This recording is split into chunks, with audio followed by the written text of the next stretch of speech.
Good morning. Your Excellency, President of the House of Representatives of the Republic of Cyprus, Your Excellency, President of the OSCE Parliamentary Assembly, Honorable Ministers, distinguished members of the Diplomatic Corps, dear guests. Welcome to this very essential and urgent OSCE Parliamentary Assembly Conference. My name is Nicolas Karidis, and I will be your moderator for this first session. Allow me a few technical announcements before we move into the substantive part of our deliberations. The meeting is being recorded and live streamed. Simultaneous interpretation in English and French is provided. English is on channel 1, and French interpretation is on channel 2. If you have any trouble with your headsets, just raise your hand and a member of the staff will assist you. Those who will speak from a written text are kindly requested to provide a copy to the Secretariat desk in order to facilitate our interpreters' work.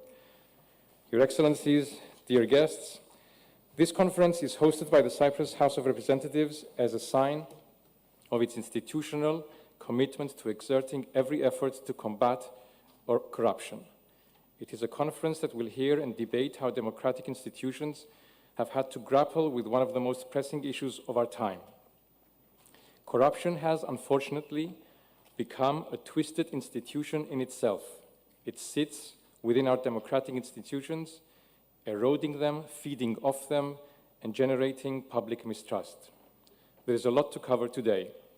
Allow me to call to the podium the person who took the initiative for organizing this conference, OSCE Parliamentary Assembly Vice President and Special Representative on Fighting Corruption, Mrs. Irini Charalambidis, to deliver her welcoming remarks.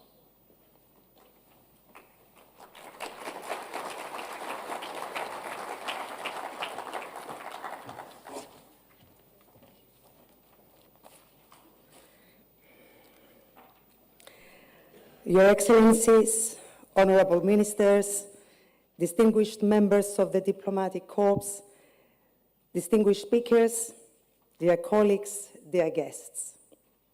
I'm so glad to welcome you all to Cyprus, to my beautiful country. Thank you for coming.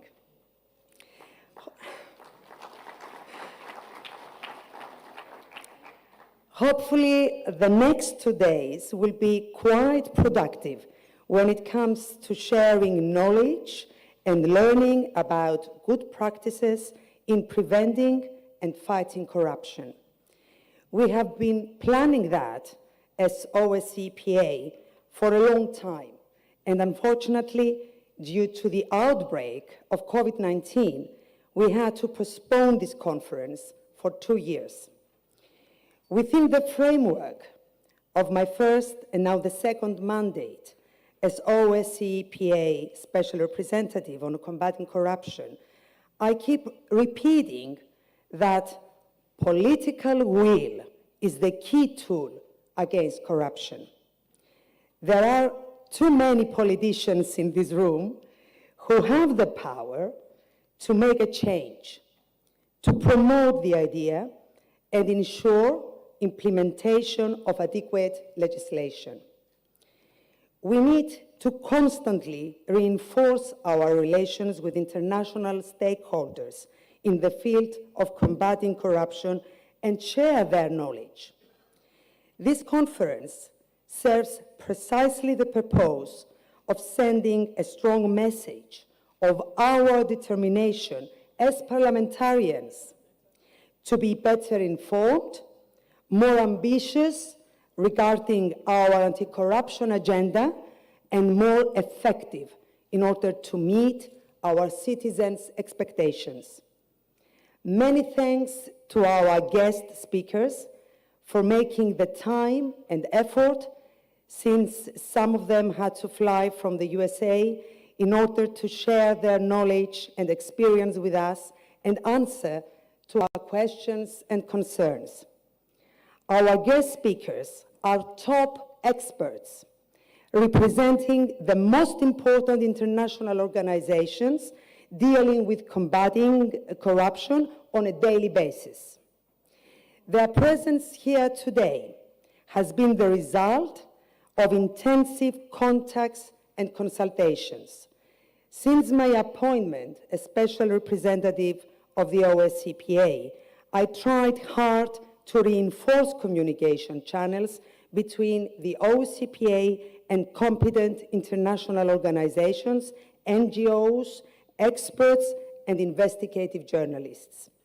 Also, our efforts was to reinforce OSCEPA relations with the OSCE executive structures, namely the Special Representative on Fighting Corruption of the OSCE Chairperson in Office, Mrs. Anita Ramasastri, and the Coordinator of the Economic and Environmental Activities, Ambassador Ingli Hassani, on whom I very much count for exploring new avenues for action to the benefit of OSCE, including the OSCEPA, and that will be to the benefit of our citizens.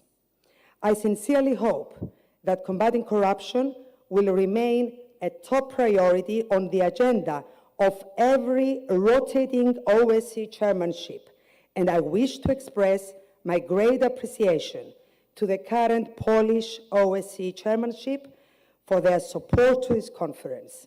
Your Excellency, Ambassador Moczowski, thank you for your presence here on behalf of His Excellency, the Polish Foreign Minister. My dearest Margarita Sederfeld, President of the OSCEPA, our closer cooperation started with co-sponsoring a supplementary item on corruption for our annual assembly in Luxembourg back in 2019. Since then, we have been great allies with a common goal to spread the word that combating corruption demands determination, strong will from national parliaments, and through all the tough times, even when we had to postpone this conference, my dearest OSCEPA Secretary General, Roberto Mondella, made sure that that we would do everything that we could within our powers for this conference to take place, providing all necessary support by the International Secretariat, our staff in Vienna, who worked close with the International Relations Service of the Cyprus House of Representatives. For a small parliament to host an event as big as this one has been a real challenge. Certainly, this conference would not have been taking place without the keen and full support of Her Excellency, the President of the House of Representatives, Mrs. Anita Dimitriou. With these words, I wish that the conference will be fruitful and productive, composing ideas, sharing knowledge, and exchanging good practices. Your Excellency, my dearest friend Anita Dimitriou, the floor is yours, please.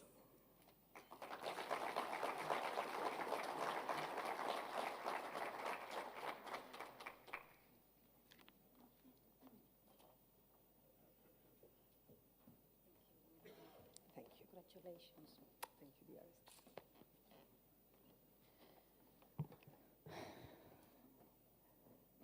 Your Excellency, the President of Osce Parliamentary Assembly, Mr. Secretary General, Honorable Ministers, Honorable Speakers, distinguished members of the Diplomatic Corps, dear colleagues, dear guests, welcome to the House of Representatives of the Republic of Cyprus.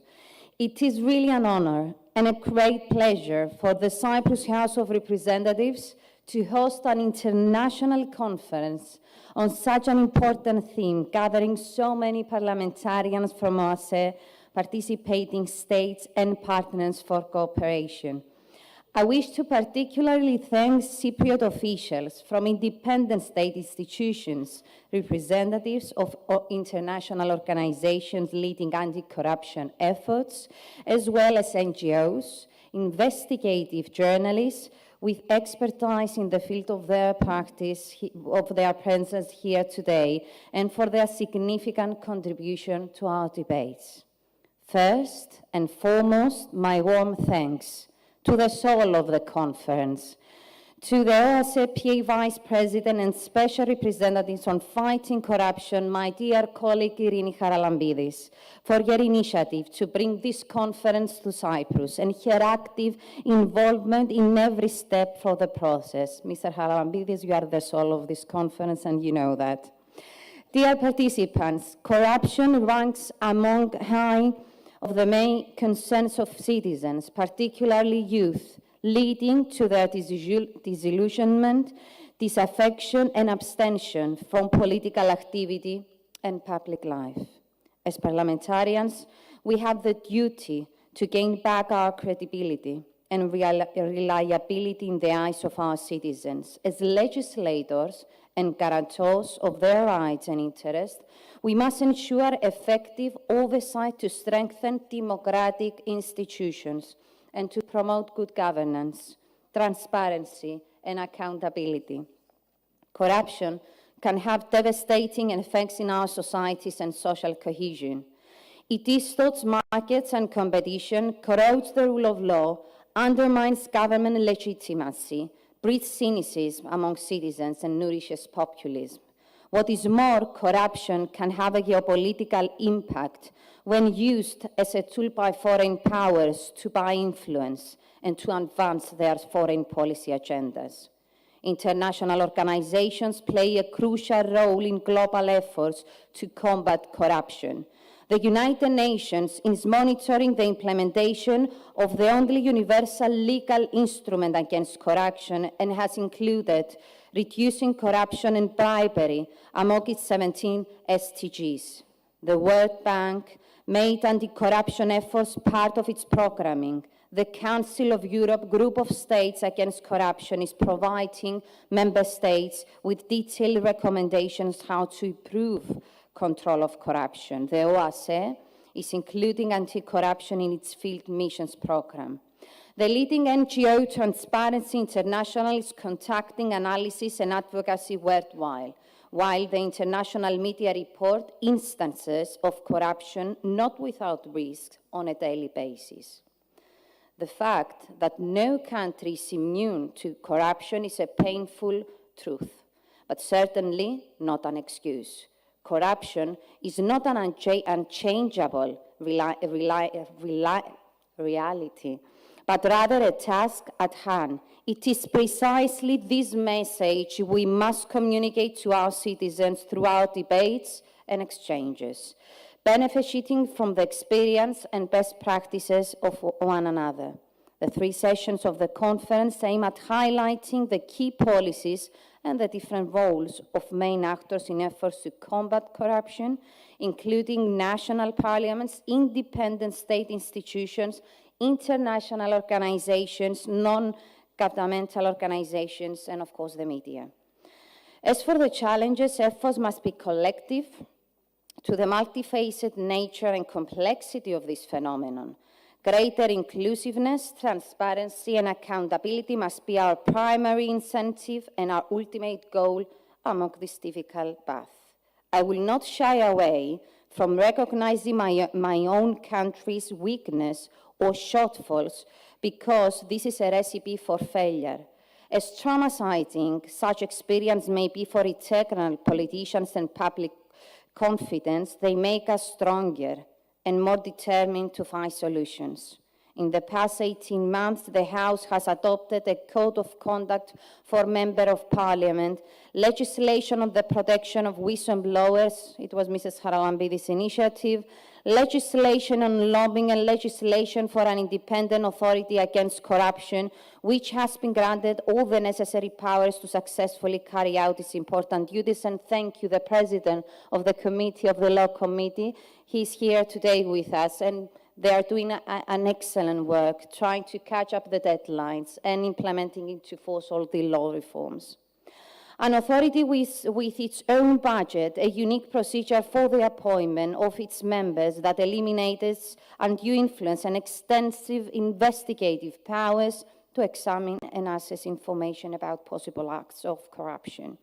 Another law regulates lobbying by providing that official must inform the aforementioned authority of all meetings they have with persons wishing to be involved in the decision-making process. Legislation on whistleblowers' protection places an obligation for the competent authorities to designate independent and autonomous external channels for receiving and managing information, as well as the obligation to process such information. All the bills, as well as the Code of Conduct, have been the result of a collective effort, and allow me to thank all my colleagues for that, and of a constructive dialogue that took place of an atmosphere of consensus and goodwill beyond party politics and independent authorities. We have together, Mr. Mihailidis, we have today a lot of people that participated to this long process effort, and thank them particularly for their support. Obviously, we do not expect that with the adoption of the legislation, corruption will be eradicated once for all. But we now have better tools to prevent corruption, to find out about it, to bring relevant cases to justice, and also to train our administration to recognize them so that they can be better addressed. We are looking forward to more concrete suggestions on possible improvements, and I'm confident that we will hear some by the end of this conference. I welcome you once again to Cyprus. I wish you every success to your deliberations, and we are really pleasant to have you here, honored to have you here. Thanks again, my colleague, Mrs. Irini Charalambidis, and thank you all for being here and wishing you to have a pleasant stay to our beautiful island. Thank you so much.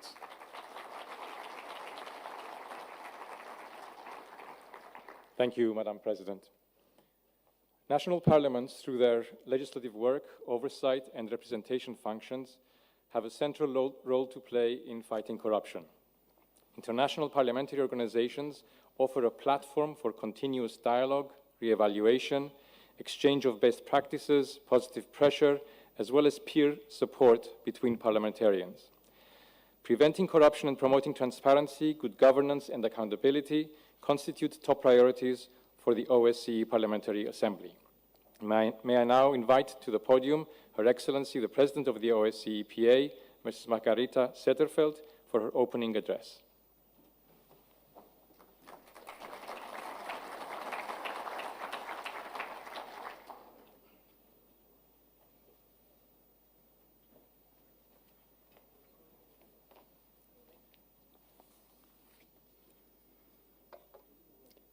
Honorable Madam President of the House of Representatives, distinguished Minister, Excellencies, members of the Diplomatic Corps, Secretary General, members of Parliament, ladies and gentlemen. Let me first of all thank you all for attending this important conference. Our presence today confirms that fighting corruption is a security priority across the OSCE region. As it is a serious undermines states' development and impacts citizens' lives. There is a war in Ukraine. We are working and supporting peace-building stability, but we have also to continue with all the other very important issues. If we forget them, there will be much more problem when the war is ended. And I would like to congratulate and thank you to the steadfast commitment of Ms. Irini Charalambidis, OSCE PA Vice President and Special Representative on fighting corruption. With your efforts to bring new political momentum to our good governance and show that it's possible to make changes. And I know when I appointed you as special representatives that there should be activity, that you shouldn't just sit and make reports. You should also act. Thank you for this. And I would like to mention here that Ms. Irini Charalambidis not only have taken initiative to this conference. She has also taken a very important initiative which might put OSCEPA in the forefront when it comes to countering corruption. It's a code of conduct which will involve all members of parliament who are members of the OSCE Parliamentary Assembly, involve the members of the Secretariat as well. And I hope that we will be ready to adapt this later on, not here for the conference, of course, it needs to be a proper procedure, but I see this as a very important step forward. And allow me to commend the President of the Parliament of Cyprus, Ms. Demetriou, and its amazing staff, for hosting us for the 2 days. And thank you also for arranging this important conference, the first fully in-person meeting since the outbreak of the COVID for the OSCE Parliamentary Assembly. And I must say, the conference is already a success. I noticed all the discussion yesterday at the reception, also outside here, and I could feel in the air that there is a high expectations for the upcoming 2 days. And this is also the first fully conference in OSCEPA focusing on countering corruption. I would also like to express my thanks to our expert guests and speakers. I and my colleagues, we look forward to listen to you, to reflect about your comments, your speeches, and also bring the new knowledge with us in our parliamentarian work. And I would like to express our gratitude to Secretary General Montella and the staff of the International Secretariat for all your efforts to not only to this conference, but always your readiness to support the work of the delegates of OSCE Parliamentary Assembly. Corruption, it's a very serious threat to the rule of law and stability of our societies. It affects all states in the world by undermining fundamental democratic value, institutions, and also have an impact on the social economy as well as the political development. It diverts critical resources from addressing our citizens' needs, and it alienates us from our democratic process. And I would like to be very frank here. Let us be clear, corruption is a very, very serious crime. And as when it comes to all serious crimes, we as parliamentarians need to act, to be responsible, because that's why we are elected. That's the trust that our voters, our citizens, have shown in us when we were elected. And it's our duty to show this respect to the democratic institution. In the fight against corruption, the role of parliamentarians is pivotal. And it's because, of course, we have the legislative oversight. We adopt the laws. We have representational functions. And we, as members of national parliament, a lot of us are also members of international organizations. This gives us the possibility to act international, but it gives also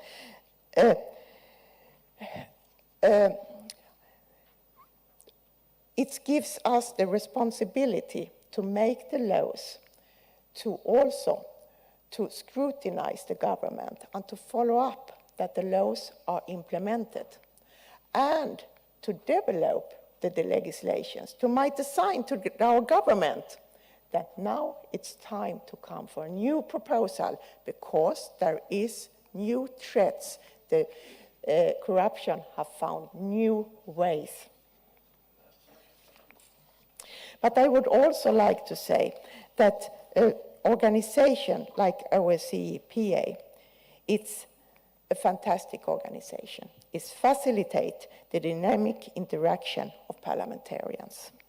From the whole region, from 57 countries, from Vladivostok to Vancouver.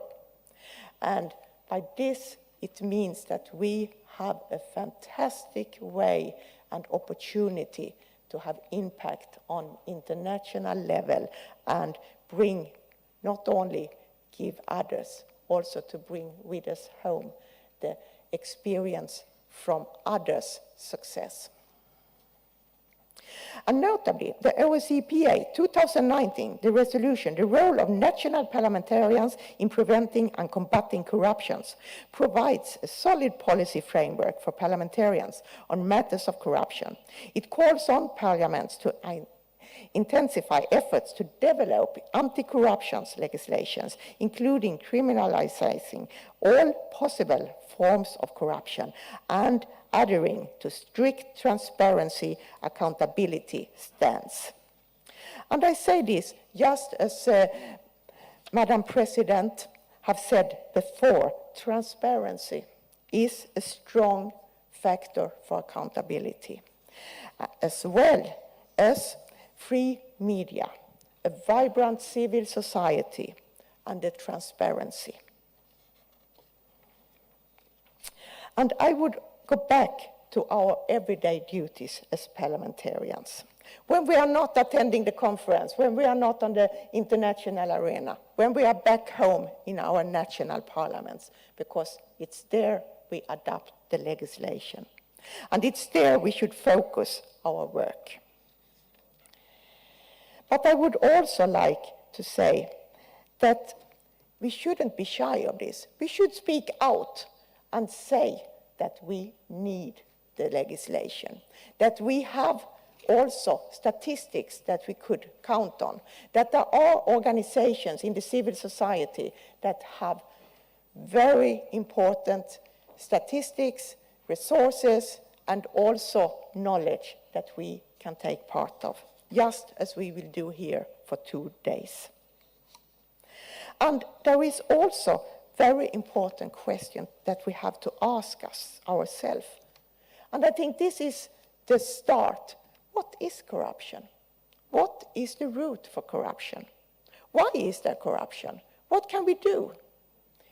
It seems easy questions, but it's not. Because it's also involved us as persons, us as parliamentarians. When there is a gift on the table, when there is a free dinner, is there such things? Is there a free travel? What are we expected to bring back? This is the start, because it's not only that. It would be to make it too easy. It's just the start of the trip to counter corruption. And I would also say that OSCE, its fundament, the Helsinki Final Act, adopted 1975, and also the European Security Order with its broader perspective on security. It's involved all aspects, its politics, its agreement, its economy, its environment, its human rights. And in this framework is corruption a natural pillar. And to conclude, I am confident that this conference will be a good opportunity, a good start to jointly assess progress in our anti-corruption efforts to date. I invite you all to share relevant expertise and consider effective policies in the fight against corruption. Fighting corruption have to remain a top priority in all OSCE member countries and a question for all parliamentarians and governments. And this is the key to defend our democracy and stay true to our values and to those who have elected us. Thank you very much.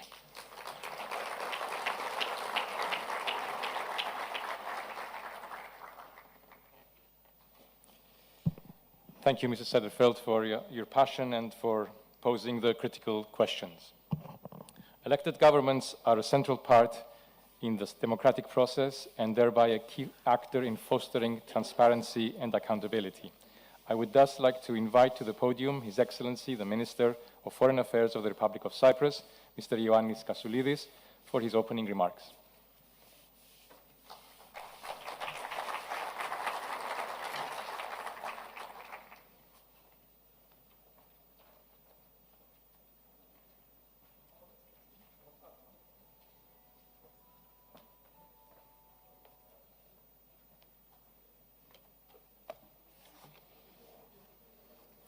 Madam President of the Parliamentary Assembly of OSCE, Madam President of the House of Representatives of Cyprus, Mr. Secretary General of the OSCE,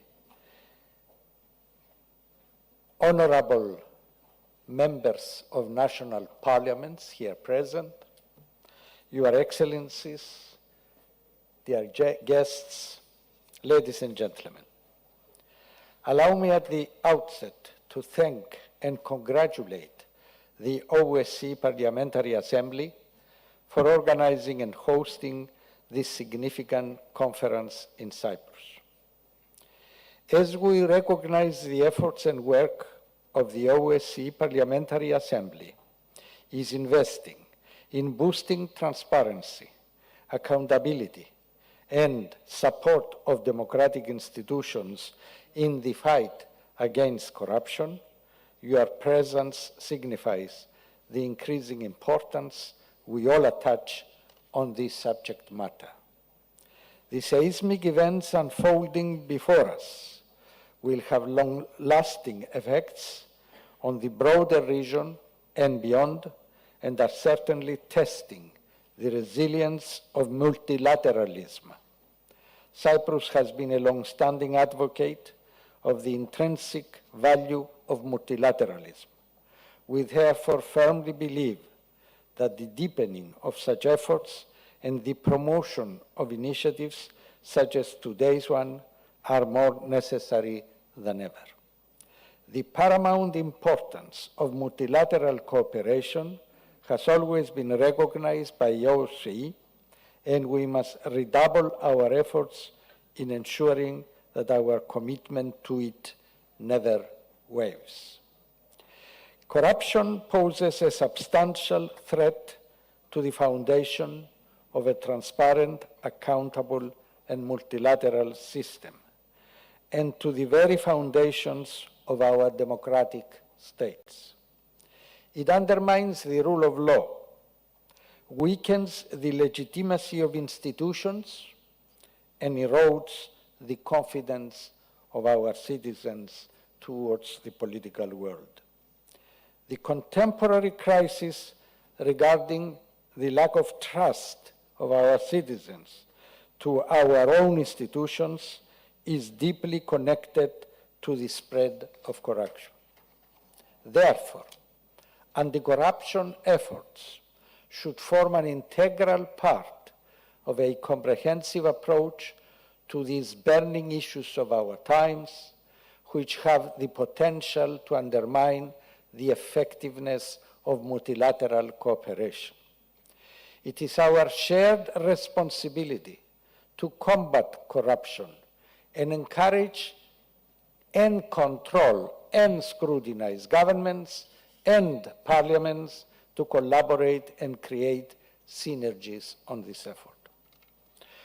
Dear friends, the significance of parliaments as a partner to our common objective to eradicate corruption and strengthen the institutions and regulations necessary for its achievement cannot be stressed enough. Our own country has regrettably not been spared by this scourge. However, out of these difficulties and setbacks, we have learned and we have improved. As is always the case, and for all countries, this is an ongoing process which requires constant vigilance and complete dedication. All of us stand to learn from each other in enhancing transparency and accountability, And this event today is a perfect opportunity to share and exchange views which will facilitate our efforts. For this, I commend the OSCE Parliamentary Assembly and the organizers, and in particular, Mrs. Irini Haralambidou. Irini, Member of Parliament, Vice President of the OSCE Parliamentary Assembly, has been given deservedly the role of special representatives in fighting corruption, if I judge from her passionate and dedication in this field, acting as a national member of parliament in Cyprus. In closing, allow me to reiterate Cyprus's deep appreciation to all of you and your participation and contributions. I am confident that your deliberations will have a high added value in further advancing our joint efforts and goals. I wish you every success. Thank you very much. Thank you, Your Excellency, for your address. As a clear indication of the steadfast commitment of the current OSCE Polish chairpersonship to the cause of preventing and combating corruption, Special Envoy Ambassador Artur Tmoczowski is here to address our conference. Mr. Ambassador, you have the floor.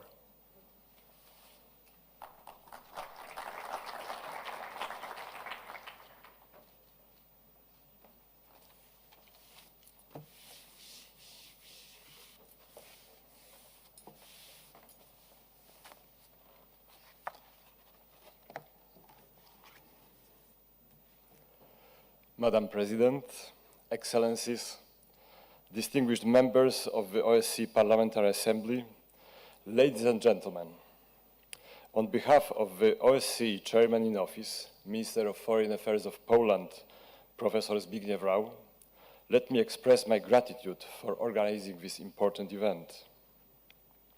I am particularly pleased to welcome the Chair's Special Representative, Professor Anita Ramasastry, who will elaborate further on the specific outcomes of the Chair's activities in the field of anti-corruption. It's such an honor to speak amongst such a distinguished panel. The parliamentary dimension of the OSCE and the Assembly itself is strengthening multilateralism and promoting conflict prevention through dialogue. And today, this task may have greater and more important meaning than ever. Ladies and gentlemen, from the very beginning, the OSCE has been designed to prevent another war on the continent. For many years, in the midst of many turbulences, we could all have been convinced that our common endeavor helps to protect security and stability of the continent and dignity of human beings. Yet, in the face of such an unprecedented breach of the international order, like the current Russia's unprovoked, brutal aggression against Ukraine, we realize that the very foundations of the OSCE have been shaken. The scale of violations of international law, including humanitarian and human rights, is enormous. Since the start of the war in Ukraine, Poland, as the chair of the OSCE, has taken a firm stance in defense of the organization's values and principles, which touch upon such fundamental norms like sovereignty, territorial integrity, independence, and freedom to choose alliances by individual countries. And the international community has repeatedly called on Russia to stop the atrocities and allow the humanitarian effort to be stepped up.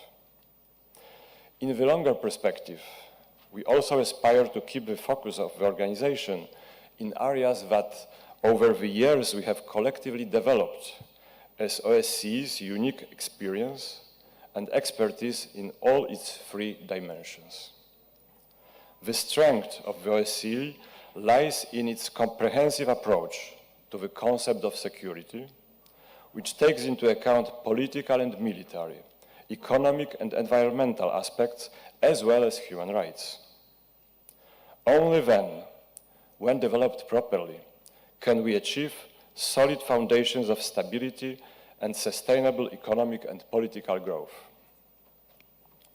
Today's setting enables an open discussion and a valuable exchange of national perspectives with a view to increase trust and further strengthen our cooperation in the OSCE area.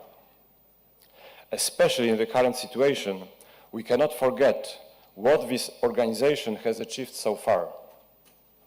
Especially in the current situation, in the context of today's meeting, it has been fostering good governance and anti-corruption measures by adopting a whole set of Ministerial Council decisions and publishing its documents.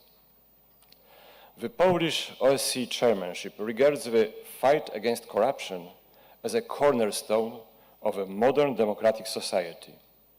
It is one of key priorities in the economic and environmental dimension. Therefore, we decided to include a thematic focus on anti-corruption measures and efforts to increase transparency, openness, and good governance in all meetings of the 2022 Economic and Environmental Forum cycle. Ladies and gentlemen, corruption is a phenomenon occurring in all regions of the world. It is not only a problem of criminal behavior, but also and above all, a structural issue. It causes social, economic, and political implications that can undermine the basic fabric of our societies. By enhancing good governance, state authorities increase their democratic legitimacy, boost their economy, prevent social injustice, and ultimately promote greater security. The fight against corruption at all levels plays an important role in the promotion and protection of human rights, and in the process of creating sustainable, effective, accountable, and transparent institutions to achieve the full implementation of human rights. This issue is even more timely considering the crisis situations like the COVID-19 pandemic, as well as political turmoil, provide especially fertile grounds for illegal activities that can threaten democratic institutions and stability in all participating states. It is crucial that the violations and abuses of human rights and democratic institutions in the OSCE area, including in particular those stemming from the Russian aggression against Ukraine, are thoroughly discussed and brought to the attention of the wider public opinion. As for Ukraine, also in the post-war rehabilitation period, transparency and determination of our actions will be essential to sustain public trust in governmental and multilateral efforts. The United Nations, Council of Europe, and OSCE are increasingly aware of the adverse effects that corruption has on the implementation of human rights mechanisms and safeguards. Combating corruption requires a coherent, holistic approach that seeks to prevent and suppress corrupt behavior. The Parliamentary Assembly and parliamentarians have a special role and exceptionally strong legitimacy received directly from their societies. I strongly believe that national parliaments, as the pillars of democracy, can play a crucial role in the field of combating corruption. Those activities can include constant support for the initiatives taken to expand legal base in order to improve the cooperation of courts, prosecutors' offices, and preparing special training courses for law enforcement agencies and civil servants. I look forward to participate on behalf of Minister Professor Zbigniew Rau in this most interesting debate and exchange of experiences. Thank you for your attention.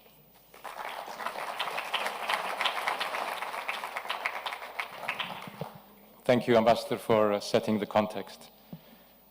Perhaps the most difficult task for the OSCE is to transform this obvious political will, collective political will, into action.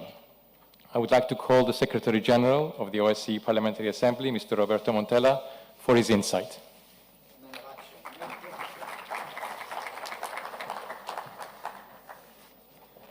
Thank you.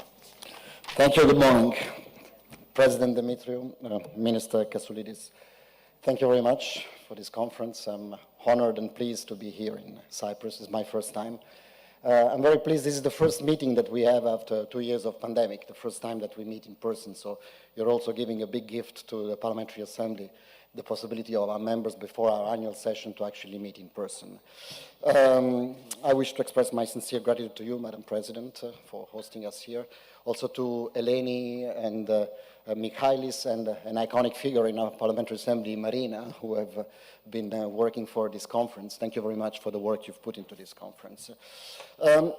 We are here today discussing corruption, and I'm very happy that we're discussing an issue that is different from the issue we have been discussing from the 24th of February throughout. I see here the members of the Diplomatic Corps.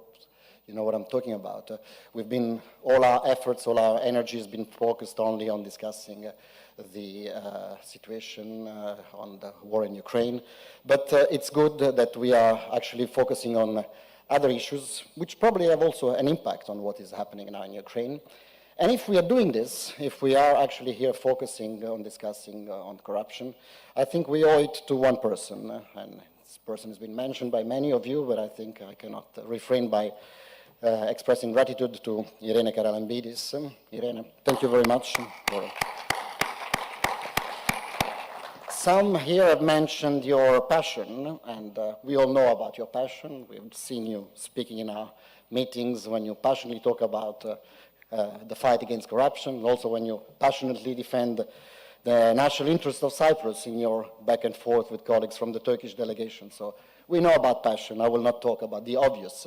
But I think what I would like to underline here is also the work that you've done with your colleagues, with parliamentarians, in impressing on them the importance of fighting corruption. This work has been done maybe not in conferences or in public speeches, but in the corridors, behind the scenes.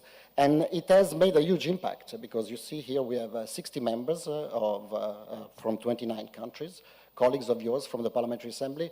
And mind, according to my statistics, this is the most attended meeting which is not a statutory meeting, annual session, winter meetings, or an election observation missions.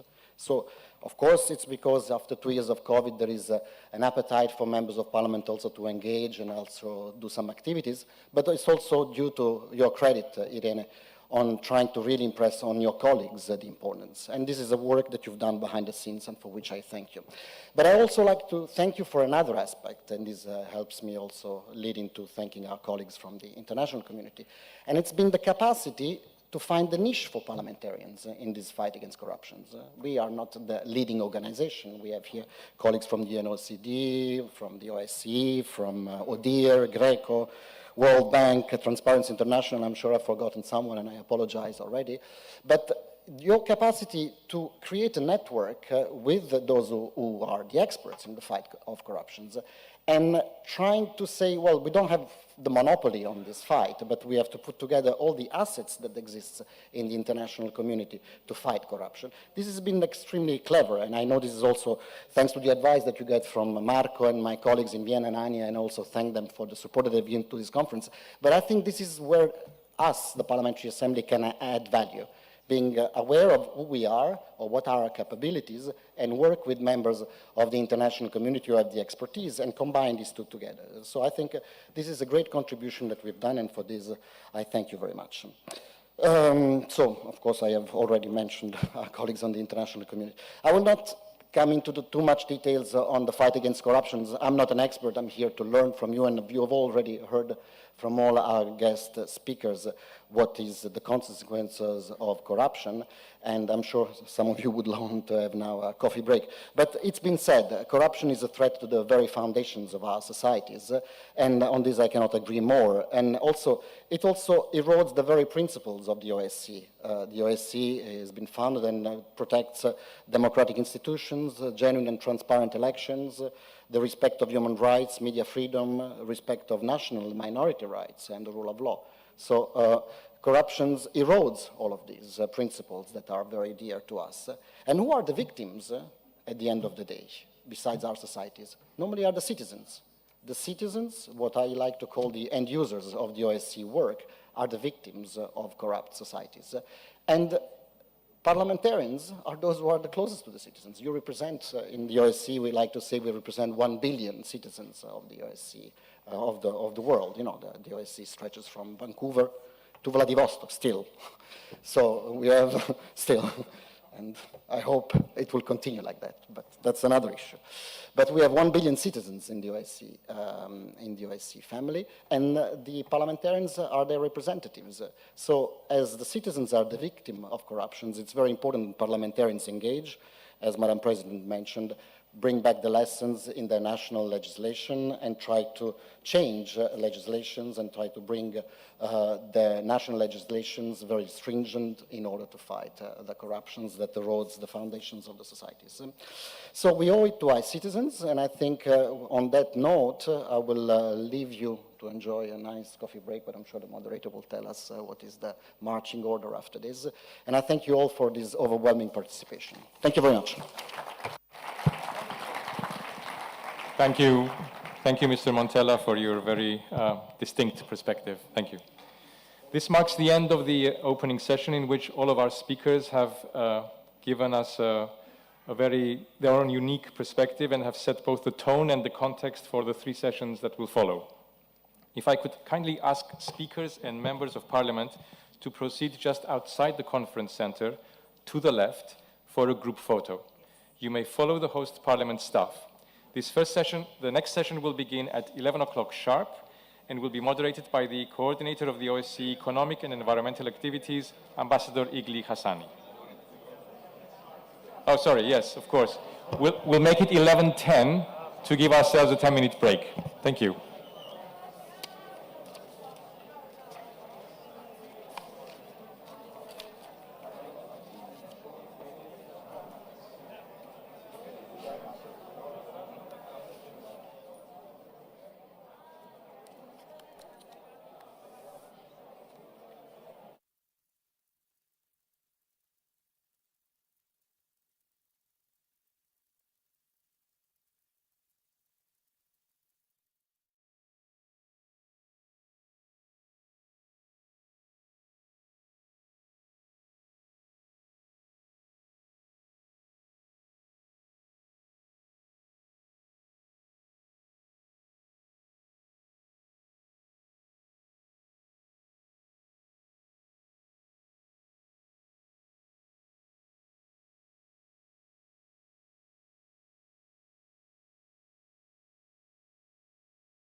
And we can start.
I think we are ready to start, and we should all take our seats, please, immediately. Thank you so much.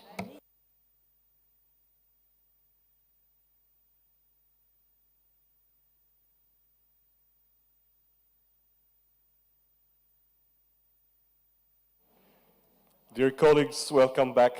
This session will focus on the role of national parliaments in preventing and combating corruption. And I'm quite sure we will have a lively discussion, but before we start, let me remind you that those who wish to take the floor at the debate must complete the request the floor card, which is included in the set of documents that you have received in your folders, and hand it to the Secretariat of the hosting parliament, whose desk is right there on the left side of this hall, so that they can prepare a list of speakers. Kindly note that the speakers list will be open during the keynote speeches and will be closed immediately after. Taking the current circumstances into consideration and our focus on anti-corruption and the role of national parliaments, let me stress that the parliamentary oversight over state agencies and structures has never been more current and important than now.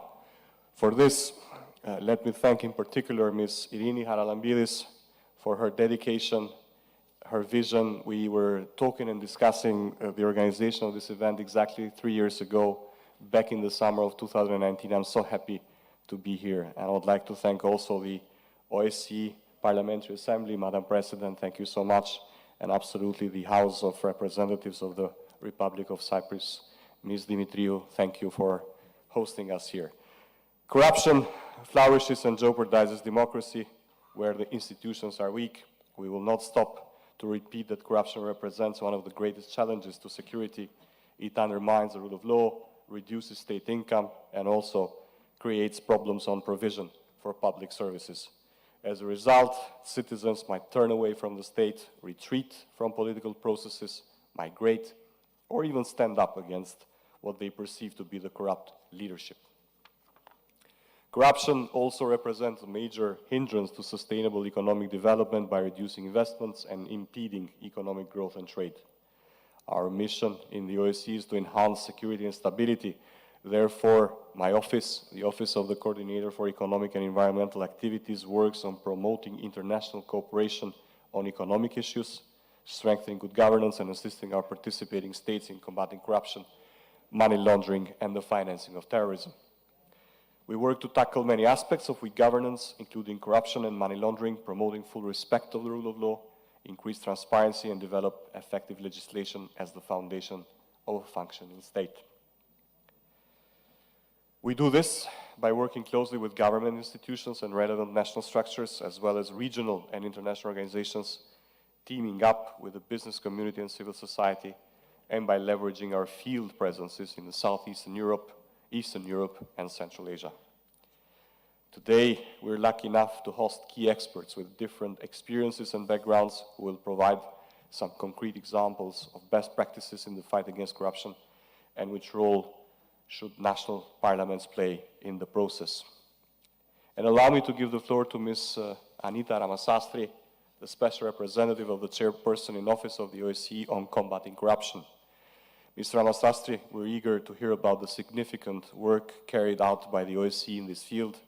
The floor is yours for about 12 minutes, and you may deliver your speech from the podium and then take your seat here at the panel. Thank you. Great, thank you. Thank you so much.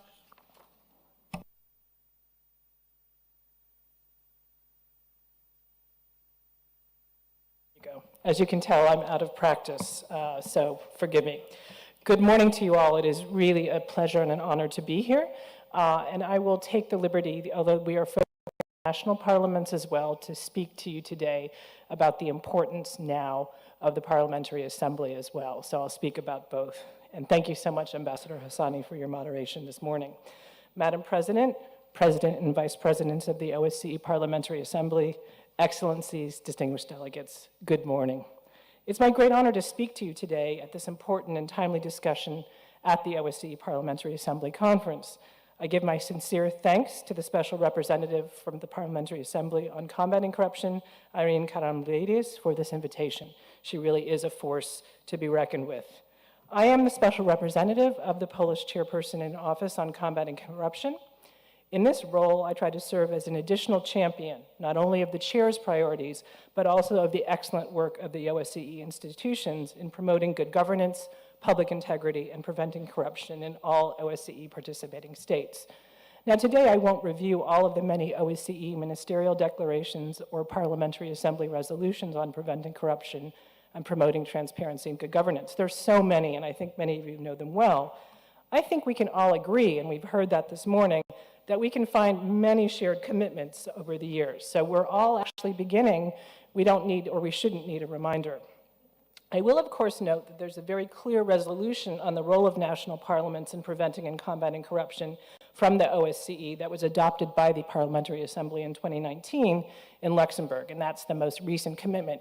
It's very clear, it's very straightforward. It's almost a checklist of all of the commitments, really, that you all need to take forward. Now, the Parliamentary Assembly has a vital role to play in serving as the bridge between OSCE institutions and national parliaments. It can serve as a vibrant engine for innovation.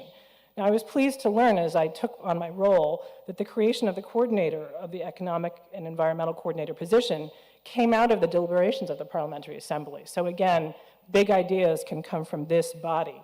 So my first message is that we need you to continue to lead by example and to underscore the connection of corruption prevention and good governance in your resolutions and work streams. But my message today is not only about your much-needed leadership role through your work to continue to push corruption prevention, but is to make sure that you do that, as the Polish chair has underscored, across all of your work streams, including in the environmental and economic dimension. So it's not just a resolution on corruption, but corruption prevention should be across all of the resolutions that you undertake. But I'll also say that the role of the Parliamentary Assembly is even more critical in addressing corruption and serving as a voice to the Permanent Council, but as a message bearer back to your national parliaments and legislatures. Now, what has changed? So we've all agreed, the OSCE has a lot of commitments over the years, but what's changed, and we've heard about this, is the context. So let me put it simply, and that's what I'll address for the next few minutes. War, climate, and an energy crisis and a major pandemic create a new reality. So war, climate, and pandemic. Those are the three things I want you to go away with. And I could add food security as a next threat. So with those in mind, let me just share some reflections. First, the nature of the current conflict and its issues of corruption, and again, I'm speaking about the war of aggression, and economic activities should remind participating states of the importance of strong corruption prevention measures as part of conflict prevention. The issues, for example, of beneficial ownership reform and transparency measures have been debated and discussed within the OSCE for years. Again, the issue is action. For many key issues, whether it's contracts awarded during the pandemic, preventing organized crime from securing key energy concessions, or finding assets as part of an asset recovery process underway in your states now, the underpinning key is understanding who truly owns the assets. Passing laws is the beginning. There are needs for effective registries from land to companies, and the OSCE Office of the Coordinator, Ambassador Hassani's team, has a really vital role to play here. They're assisting all of you. But again, as I would say, that the nature of the conflict should make it clear, why do you need to understand who owns assets? You need to as part of a peace and security agenda, but you also need it to deal with these other crises as well. Now, I would note that a related issue, and one that's important to me, is the role of what I call professional enablers. Lawyers, accountants, auditors, and others, the so-called gatekeepers. Too often they are exempted from money laundering regulations and from the consequences, but they are the necessary participants of allowing corruption to flourish. So again, as you think about national laws and national campaigns, please don't forget the advisors and the enablers, as I call them. That's first, the war, and what it underscores about the need for you to act. Second is the climate crisis, and this has been, and the green economy is a priority for the Polish chair. Now, the need to transition to a green economy is a major factor for all of us. The transition to low carbon is first and foremost about protecting the planet. And as we also know, it's key to energy security and resilient economies. But against this background, as I've noted in my work as a special representative, corruption in the energy sector has been identified by civil society and the media in this region through my discussions as an area of great risk.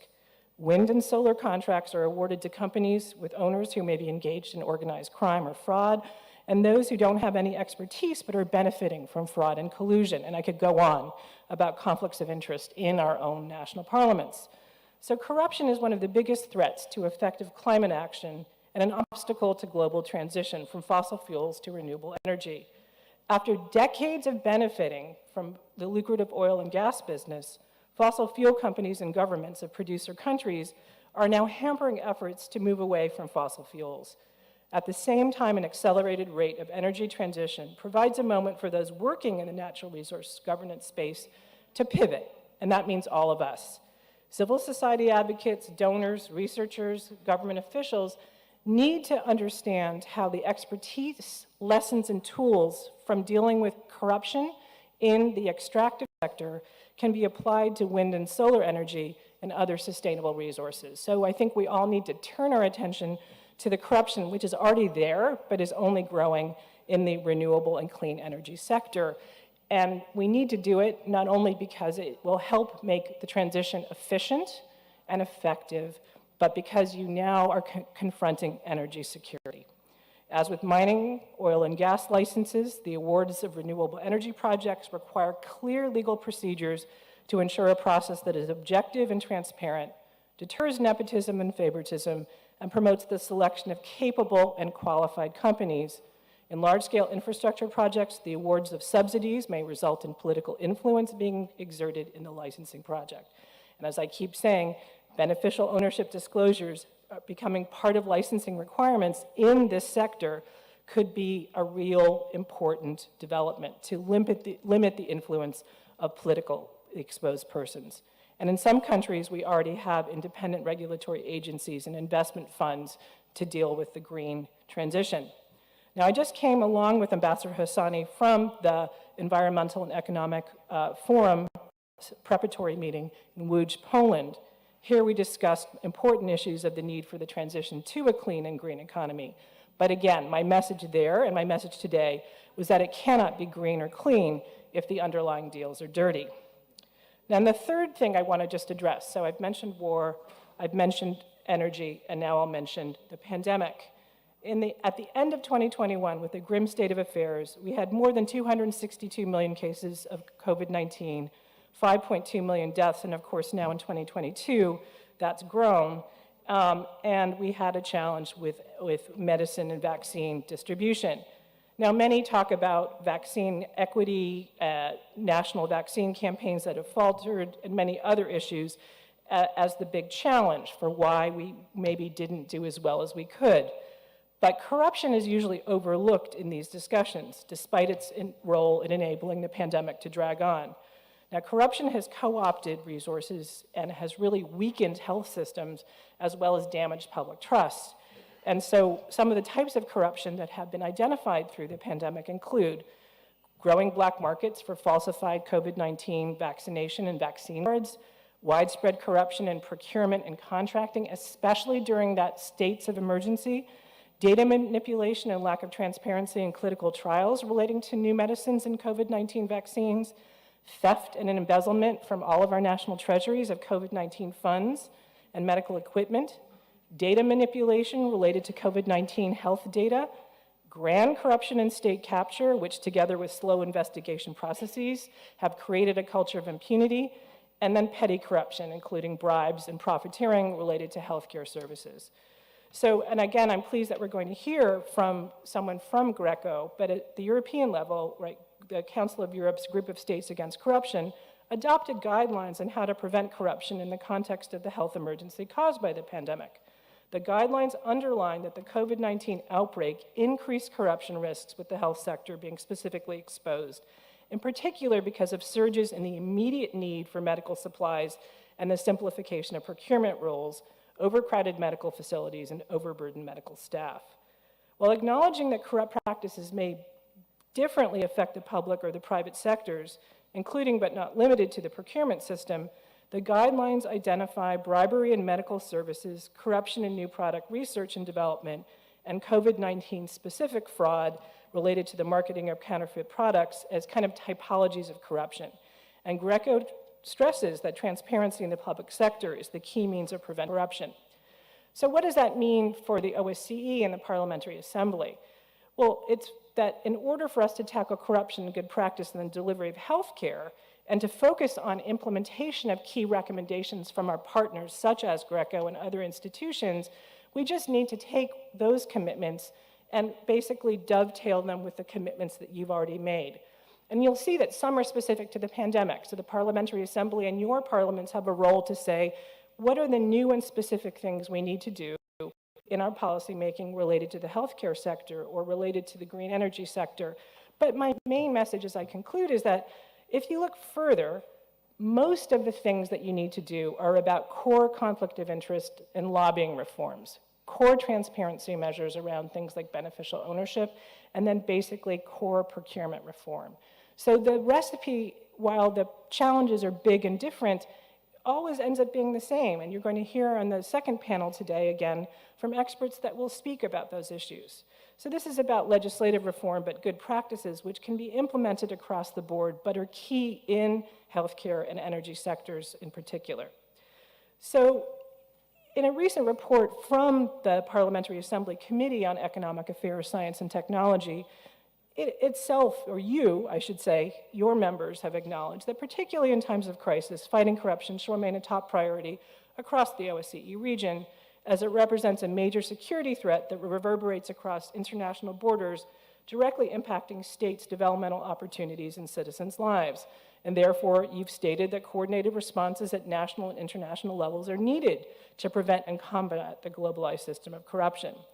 So your role in both recognizing the connection of the second dimension and corruption prevention to addressing the challenges I have outlined is vital, right? That's my key message back, is right, you've already recognized this, but now war, pandemic, energy security means that you need to act. So please think about this when you debate corruption and good governance as a topic. And I want you to think about it and just remember that when you debate any of these other issues, that corruption should be present as part of your policymaking solutions, not just in specialized and tailored debate on corruption.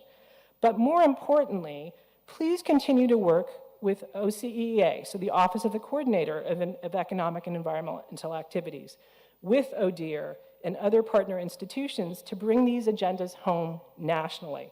The last mile, this is very important. Before, the cost of corruption were already large and already harmful, but now we have seen the cost is producing war and making it hard to secure peace because of the fact that we don't know where assets are, energy instability, and in the case of pandemic, needless death. So I, as a representative of the Polish chair, stand ready to work with you on behalf of the chair to help reinforce your national priorities and to serve as a technical expert to help shape much needed action in all of our states. So I hope that during the course of this conference, on the margins, we can have those discussions, because my role is to help support your efforts and to bring them home in that last mile. Thank you so much, and thank you.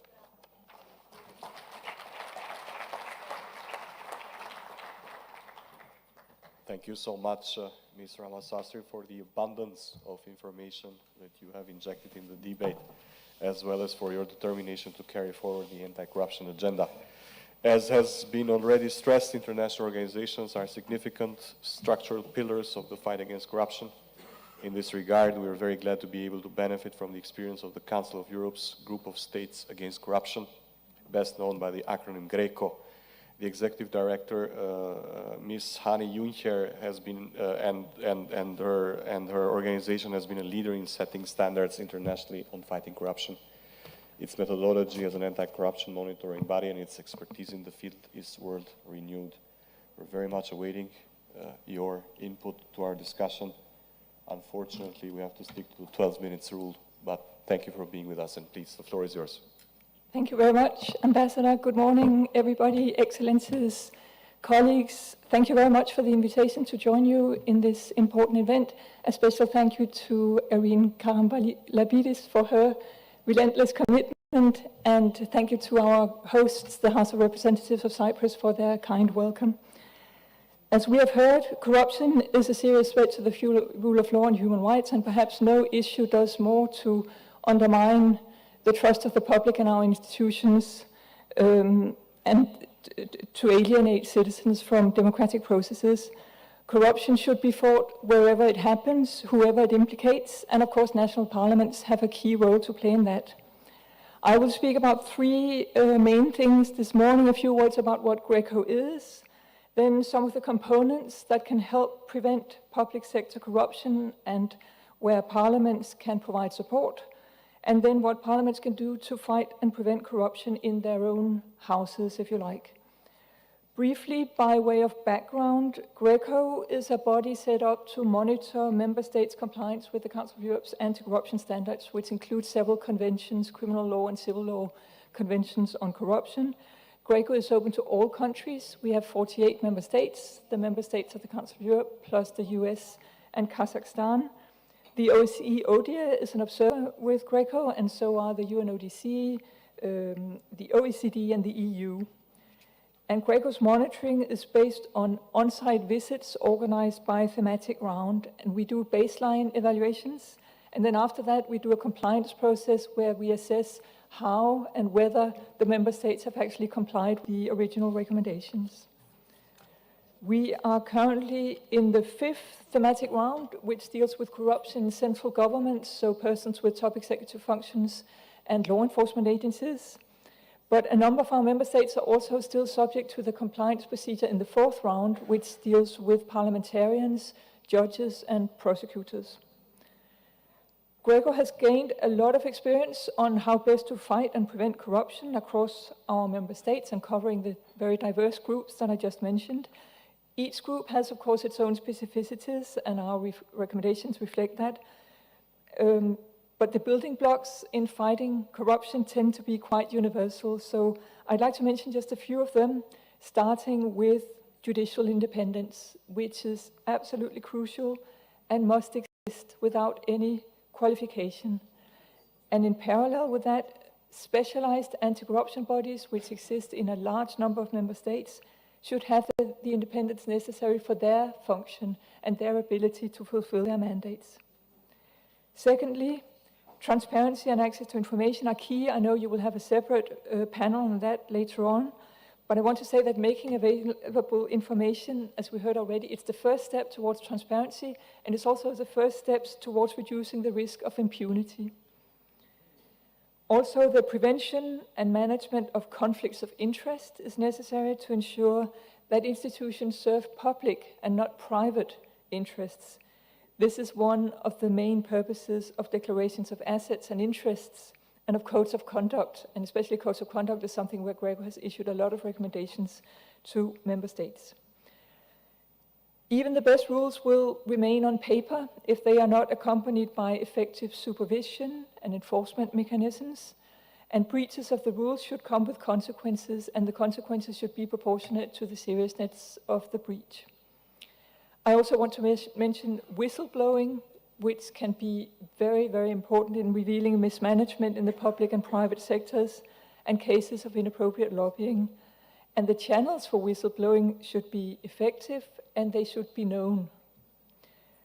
All of this should be accompanied by a clear commitment to preventing and fighting corruption, starting from the top, preferably in the form of a national anti-corruption strategy that is implemented and which includes anti-corruption policies at the level of each institution. Really, all public bodies should relay a message of zero tolerance, and managers have to lead by example to ensure that there is a culture of integrity which takes root and permeates the entire system.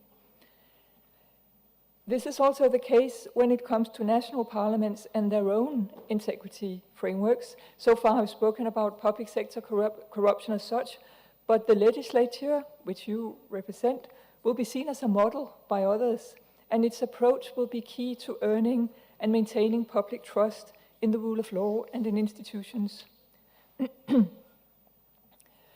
In our work under our fourth round, Greco has set out what national parliaments can do in respect of their own integrity. And Greco looked, for example, at the transparency and inclusiveness of the legislative process, and it found that in most member states the rules were satisfactory, but they were not always respected in practice.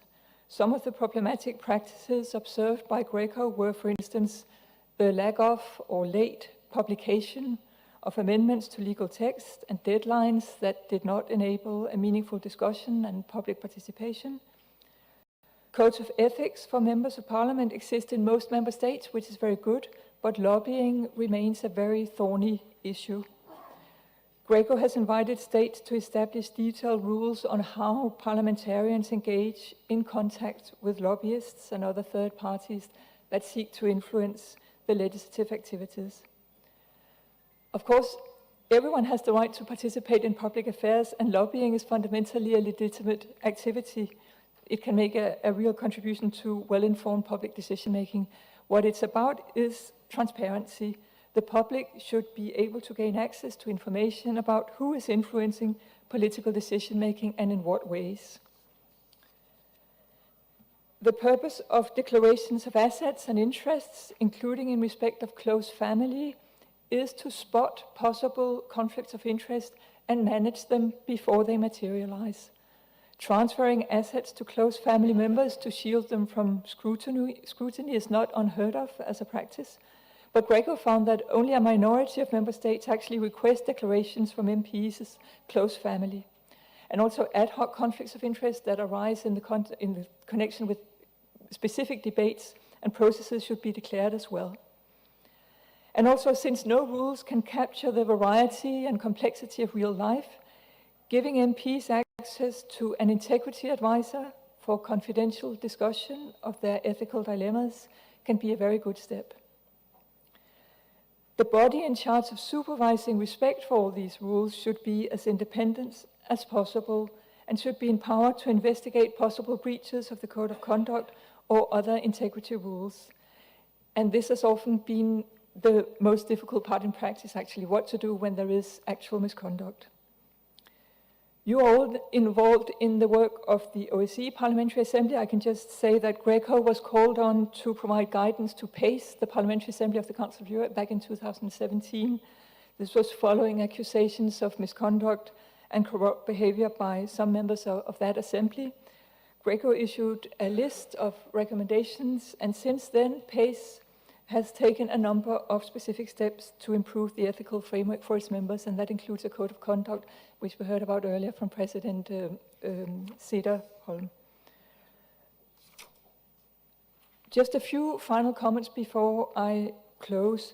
I want to say that Greco appreciates very much the high level of engagement by our member states in our evaluation and compliance reports. Without that, we would not be able to obtain any results. But even so, we do see that implementation of Greco's recommendations can be strengthened further. It's important that the formal support for eradicating corruption is also translated into concrete improvements. And anything that national parliaments can do to facilitate that is highly appreciated. We're very pleased to see a trend where corruption is not perceived in isolation. It's really understood as being a truly transversal issue, which also means that the response has to be multifaceted. The more we can raise the issue of the cost and negative implications of corruption for people's lives, the better. We don't underestimate how difficult it can be to develop and maintain a culture of integrity and zero tolerance towards corruption, but really it is indispensable for our democracies and for the credibility of our institutions, and therefore our work continues. Thank you very much.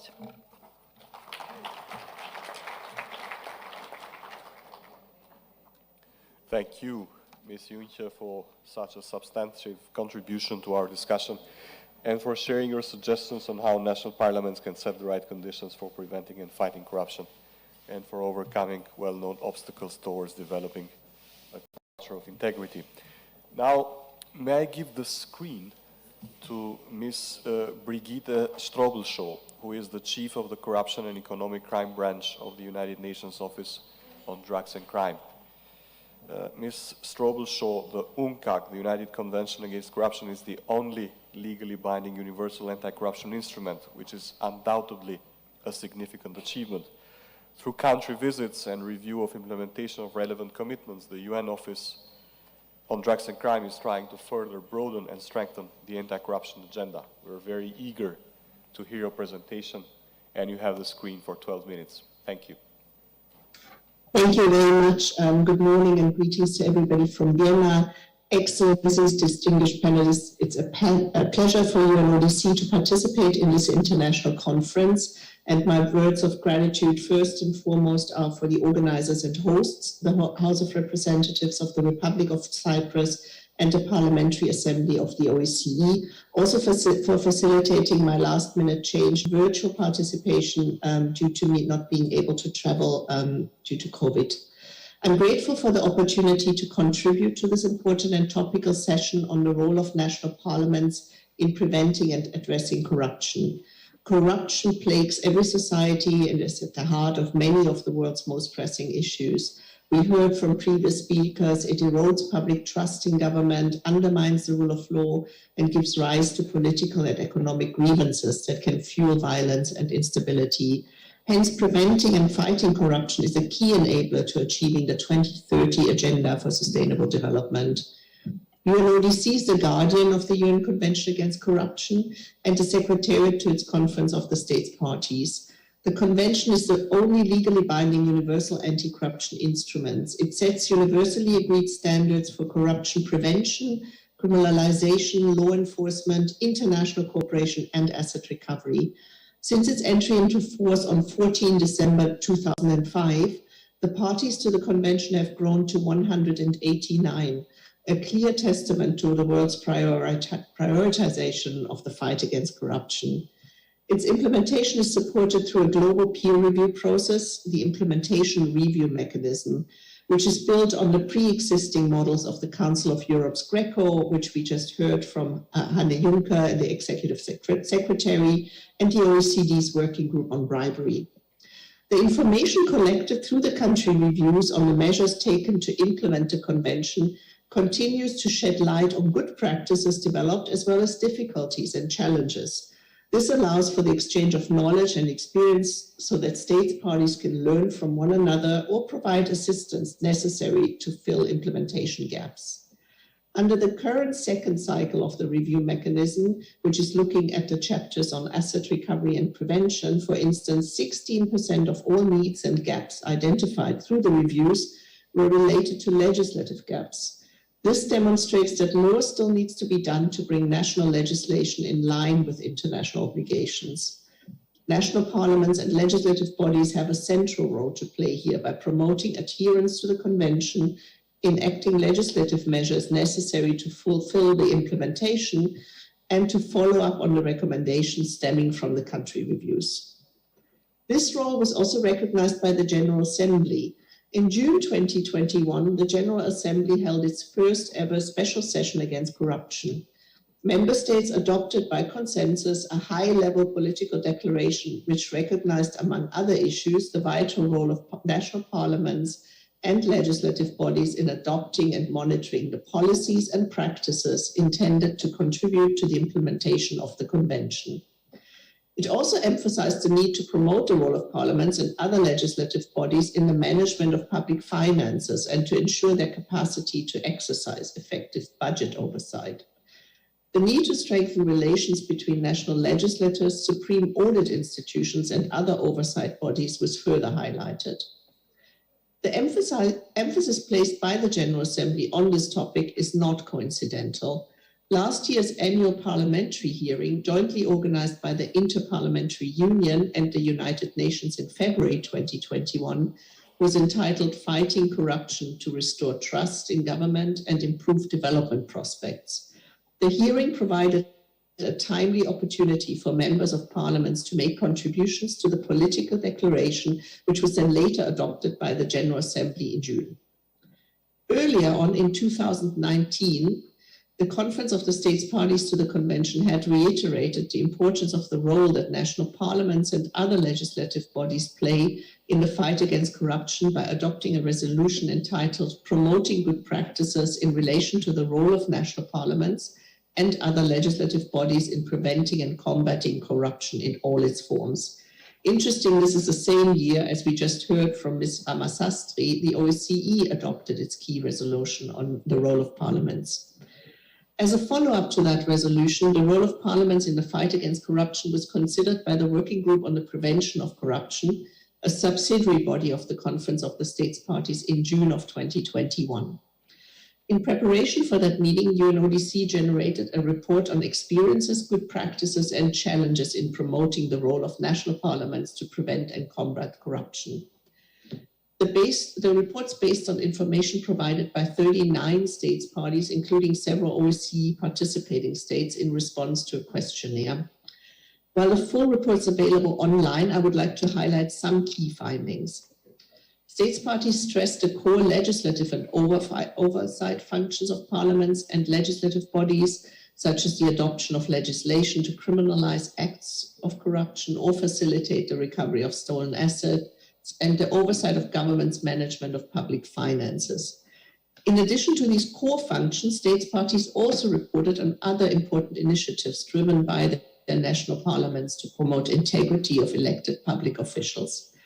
For instance, several countries, including OSCE participating states, reported that they had adopted codes of conduct or monitoring mechanisms to enhance the integrity of elected public officials, emphasizing the need to uphold basic ethical principles, rules, and standards of conduct.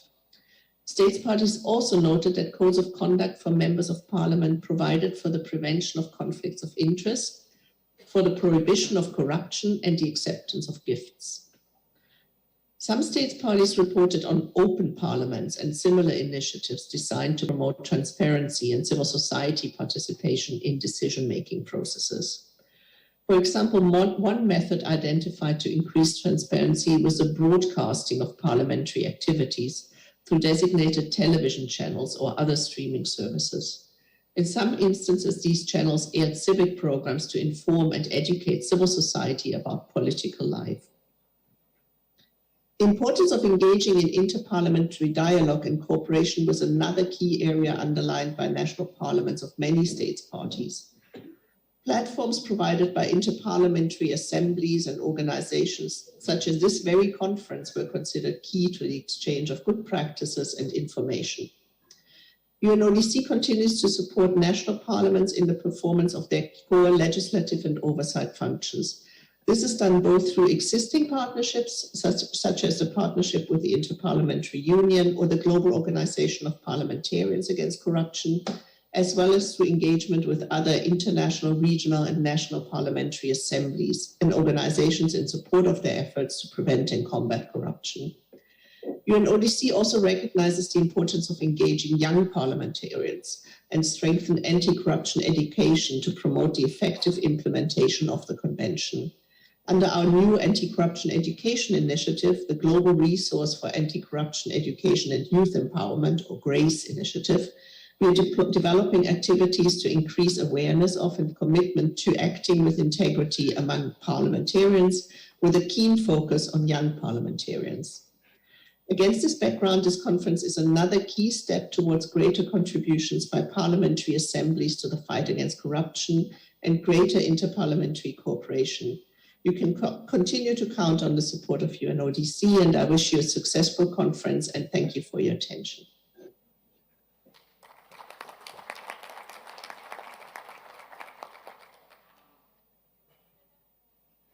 Thank you so much, Ms. Strobel. There was a round of applause for your contribution and your very informative approach to the discussion today. And our next speaker is the OSCE's Parliamentary Assembly Vice President and Special Representative on Combating Corruption, Ms. Irini Haralambidis, whom I shouldn't introduce. Her reputation precedes her in all these aspects.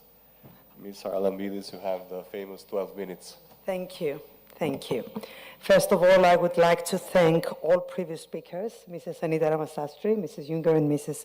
Strobel for their interventions, their comments, and for sharing their precious knowledge with us. Dear colleagues, corruption is more than a threat to democracy. It is more than an ethical issue. Citizens bear heavy economic and social costs due to corrupt practices. Being a member of parliament myself, I place particular focus on the responsibilities of parliaments in fighting corruption. In our democracies, our fellow citizens look to their parliamentarians, to the people they have trusted and they have elected to set the framework of law and oversee its implementation. National parliaments are expected to play a leading role in combating corruption, and national parliaments are very well equipped for this battle. Their core legislative oversight and representation functions are powerful tools. National parliaments must use their legislative function to fight corruption.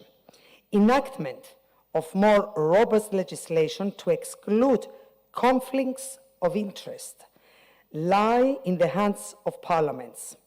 Legislation protecting whistleblowers is in the hand of parliaments.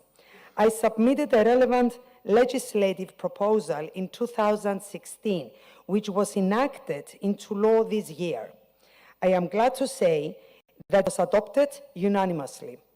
Furthermore, the role of parliamentarians is essential for the adoption of laws on lobbying, on shell companies, on ultimate beneficial ownership, and on asset recovery. Specifically, on the issue of ultimate beneficial ownership, our dear colleagues in Slovakia can be very proud for their comprehensive legislation on this important matter. I had the chance to participate in a conference in Bratislava on the issue, and I was fully informed about that important legislation. What I consider most essential is for such legislation to be strict, leaving no margin for exploitation from those that wish to evade it. Moreover, lawmaking by Parliament is required to guarantee the independence of the judiciary, to shield audit institutions from external influences, and to make sure that anti-corruption agencies are not hollow constructs. The media play an important role in defending democracy. It is our obligation to guarantee freedom of the media and to secure the broader possible space for civil society. Holding politicians accountable is also a huge media responsibility. A distinct capability of parliaments is their role in the national budget cycle.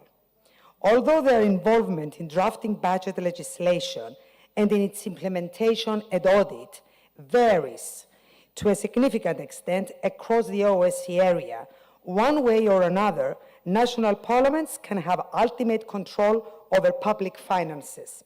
And this can be one of the most powerful parliamentarian tools for holding governments to account. At the same time, the adoption of budgets for independent institutions has its own distinct significance. Supreme audit institutions must be further strengthened and provided with all the necessary tools and powers in order to effectively exercise their part in the system of checks and balances, and their budgets must enable them to match resources and responsibilities. Besides their legislative function, national parliaments must also use their oversight function to combat corruption. Holding governments accountable is a core responsibility for parliaments. I strongly believe that political parties in parliament, pro-government, or in the opposition need to be able to find some common ground in exercising parliamentary oversight, this being one of the cornerstones of democracy. And this must be taken into consideration in the allocation of the chairpersonships of parliamentary committees. For instance, parliamentary expenditure control committees must be chaired by the opposition so that curbing corruption cannot fall victim to party politics. Another core element of parliamentary oversight is the review and approval of certain public officials' appointments. Relevant practices vary considerably across the OSCE region and are subjected to strict constitutional limitations in some countries. Presidential democracies may be presented with more challenges than parliamentary democracies, but this should not pose permanent obstacles. A prejudiced appointment of officials can really make or break the work of such institutions. Effective participation of national parliaments in this process is an indispensable precondition. National parliaments must fight for their right to be consulted upon concerning appointments, particularly of officials in supreme audit institutions and anti-corruption commissions. Additionally, cooperation with the aforementioned independent institutions is central. These institutions have the resources, expertise, and mandate to look deep and wide into matters pertaining to the use of public funds. To be effective, they must be able to report the results of their work to specialized parliamentary committees and to make recommendations to Parliament for enactment of legislation that responds to their findings. Parliaments must also be able to exercise oversight on whether other competent authorities, such as the public prosecutor, prompts investigations or takes necessary action based on findings of the supreme audit institutions. This is the essence of the effective functioning of checks and balances. In our efforts to curb corruption, independent and attentive media can support parliamentary oversight efforts to a great extent. The media can bring scandals to the forefront following their own research. The Pandora Papers, the Panama Papers, Paradise Papers, Finchen Files, and the golden passports in Cyprus were brought up by the media. The media can follow up on investigations launched on corrupt officials. They have to follow up on corrective action taken every time a scandal surfaces. On the other hand, corruption is not only about politicians, but in some cases, it is also about the media, when they choose to silence or bury scandals, or they fail to follow up a scandal. Dear colleagues, politicians must also use their representation function to combat corruption. Consensus building within our societies, as well as the encouragement of citizens' active engagement on matters of public interest, such as corruption, is instrumental in enhancing integrity.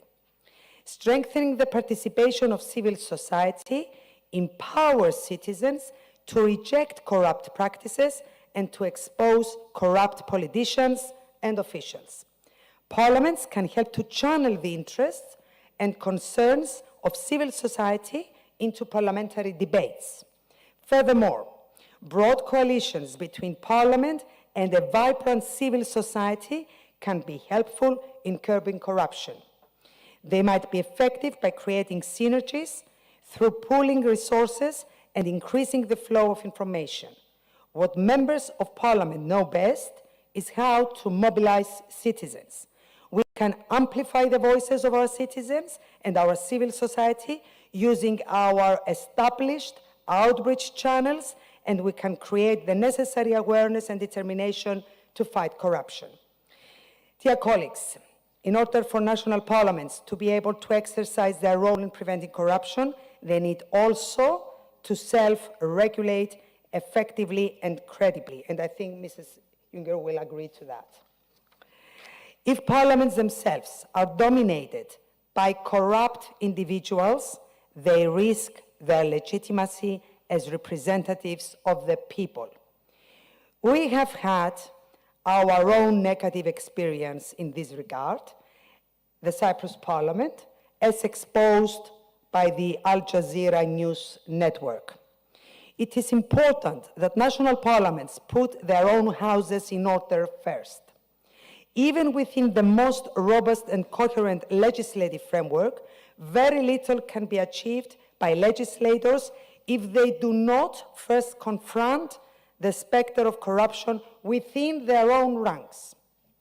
Therefore, political party and political campaign financing, as well as codes of conduct for parliamentarians, are a litmus test. The Cyprus House of Representatives have adopted its own code of conduct. Self-regulation is not an easy process, trust me, especially when it comes to matters of conflict of interest. Laws regulating campaign finances, including regulations on the disclosure of interests, spending and contribution limits, and the provision of public subsidies, have acquired increased significance. Furthermore, parliamentarians themselves must adhere to codes of conduct or other legislative equivalents which provide guidance for matters ranging from conflicts of interest and the disclosure of assets to post-governmental employment and nepotism. To be effective, such codes must be accompanied by enforcement mechanisms and be based on a shared understanding by parliamentarians of what is appropriate behavior and what is not, because otherwise they amount to empty promises. Proper codes of conduct shield against corrupt practices, but also, and perhaps most importantly, they help to restore the often shattered public confidence in parliamentarians, in politicians. We often say that no country is immune to corruption, nor international organizations, I might add.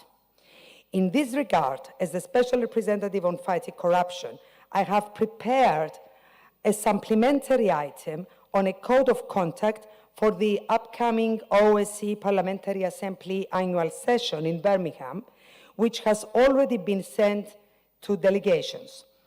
This is not, might say, a final proposal for a code of conduct, but rather a starting point aimed at laying down some basic provisions that we can discuss further after the annual session. The supplementary item has been drafted after consulting with International Secretariat, and I thank them very much for the insight they have provided. It aims at sending a strong message that OSCPA is committed to combating corruption and that it can lead by example in this field. I very much hope that it will be validated and adopted by our Assembly unanimously so that we can continue to work in that direction. In concluding, I wish to stress once again that corruption does not stop at national borders.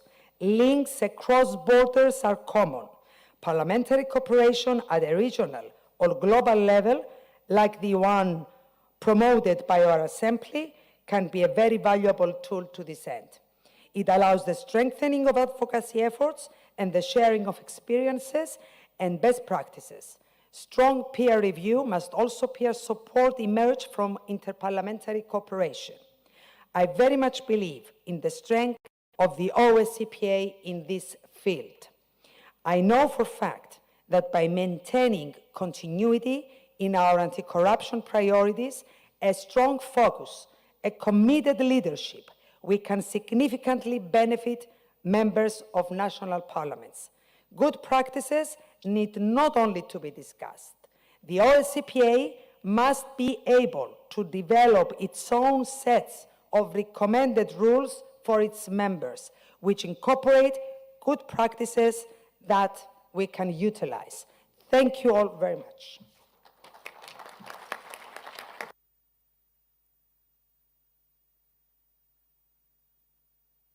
Thank you, Ms. Harlan-Billis, for your contribution. Indeed, political will is the key in fighting corruption. Dear colleagues, the speakers list is now closed. We're ready to open the floor for the debate.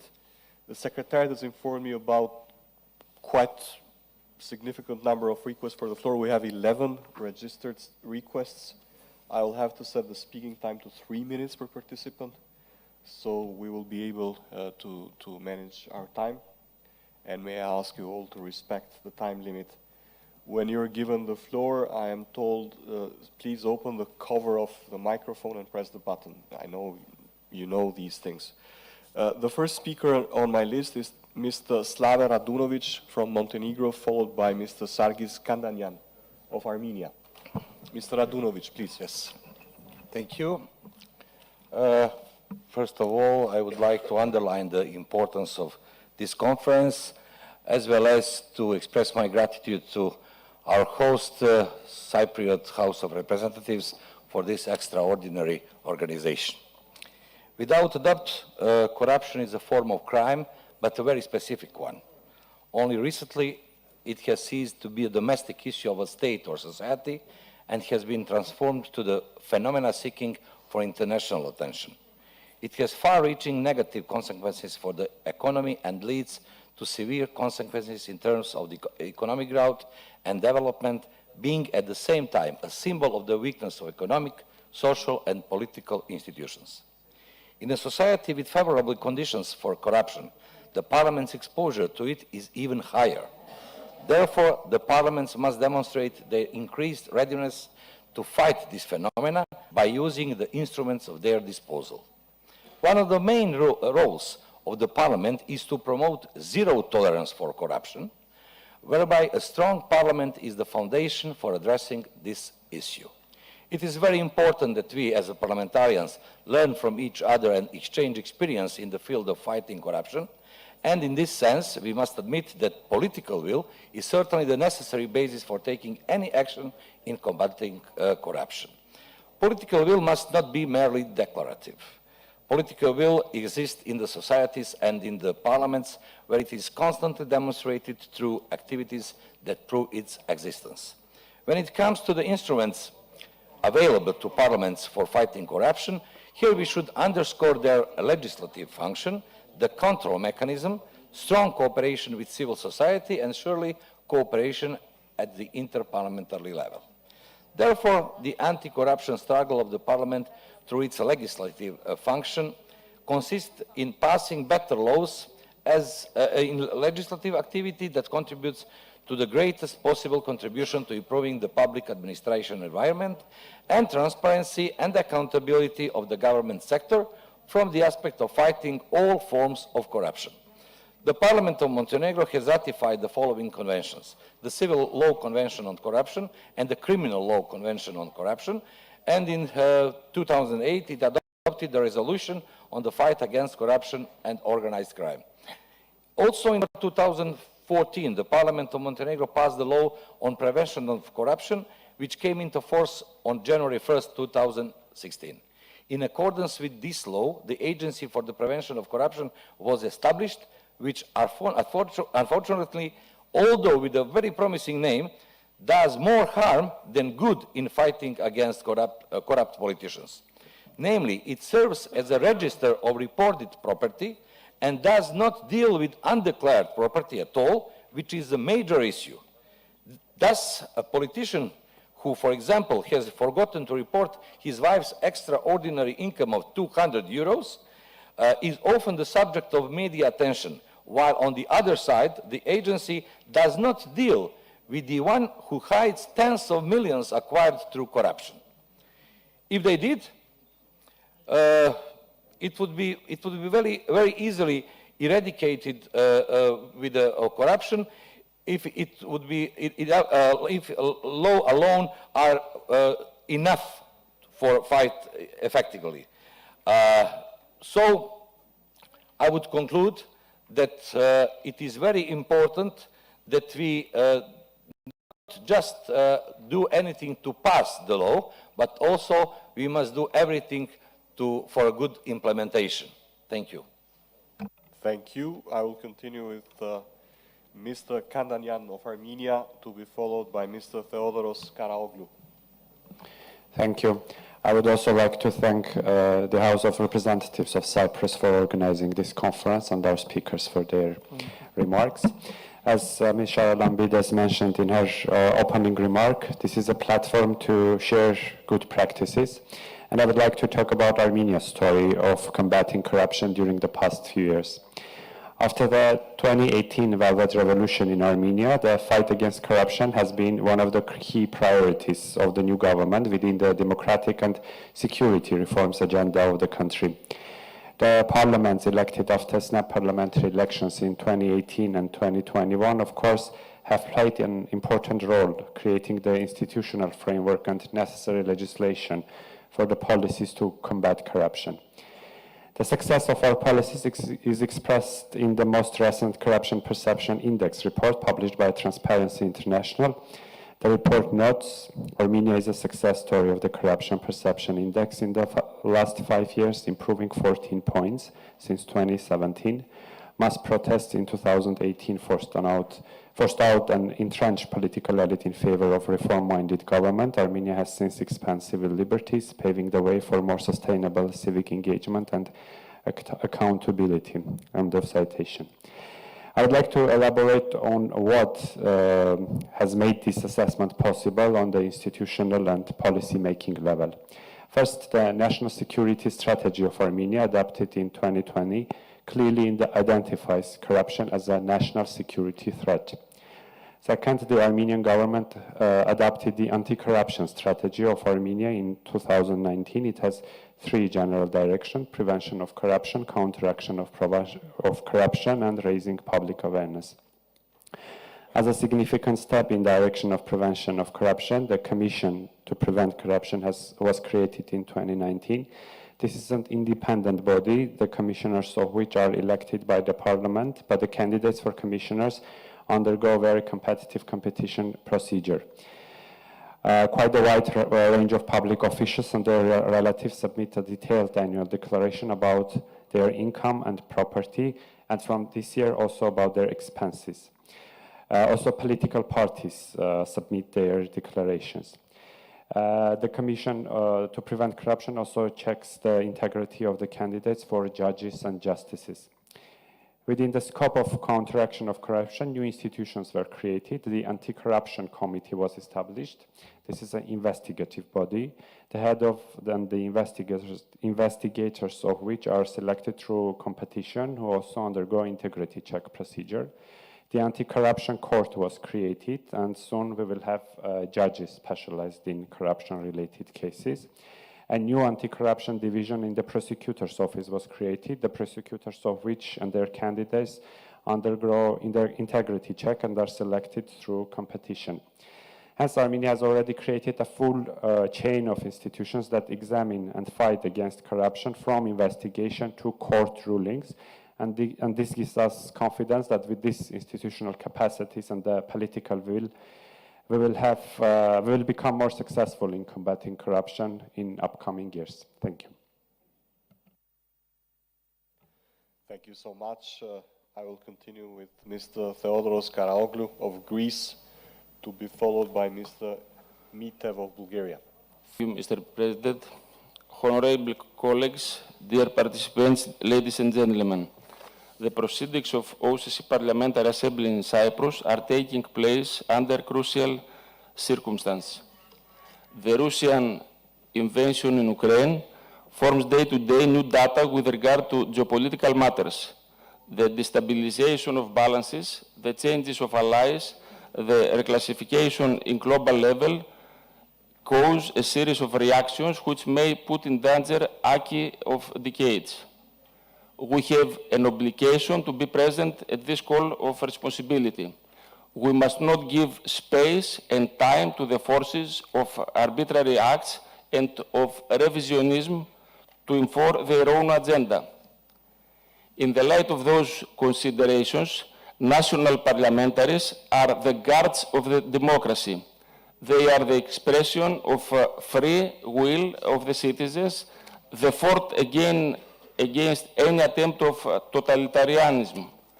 Having said that, we have a responsibility to take into serious consideration the fact that in a global level, people are overtaken by a feeling of uncertainty.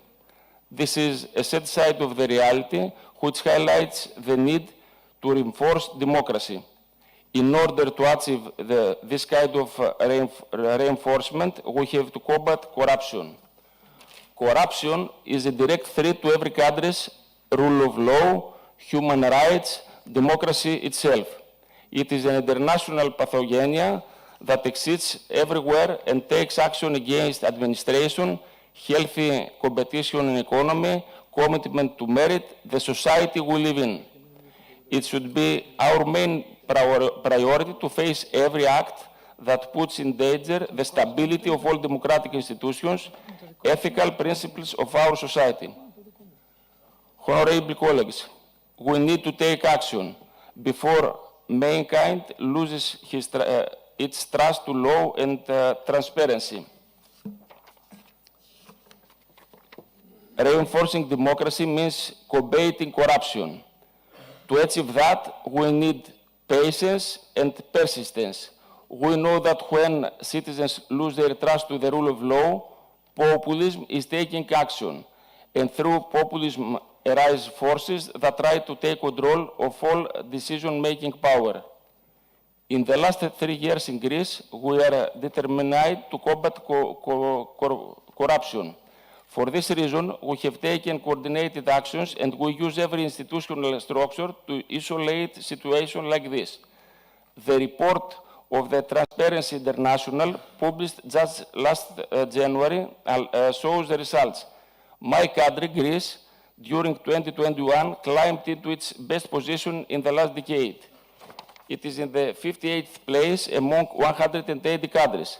The official report of the Transparency International includes Greece among the countries globally which have made the greatest progress.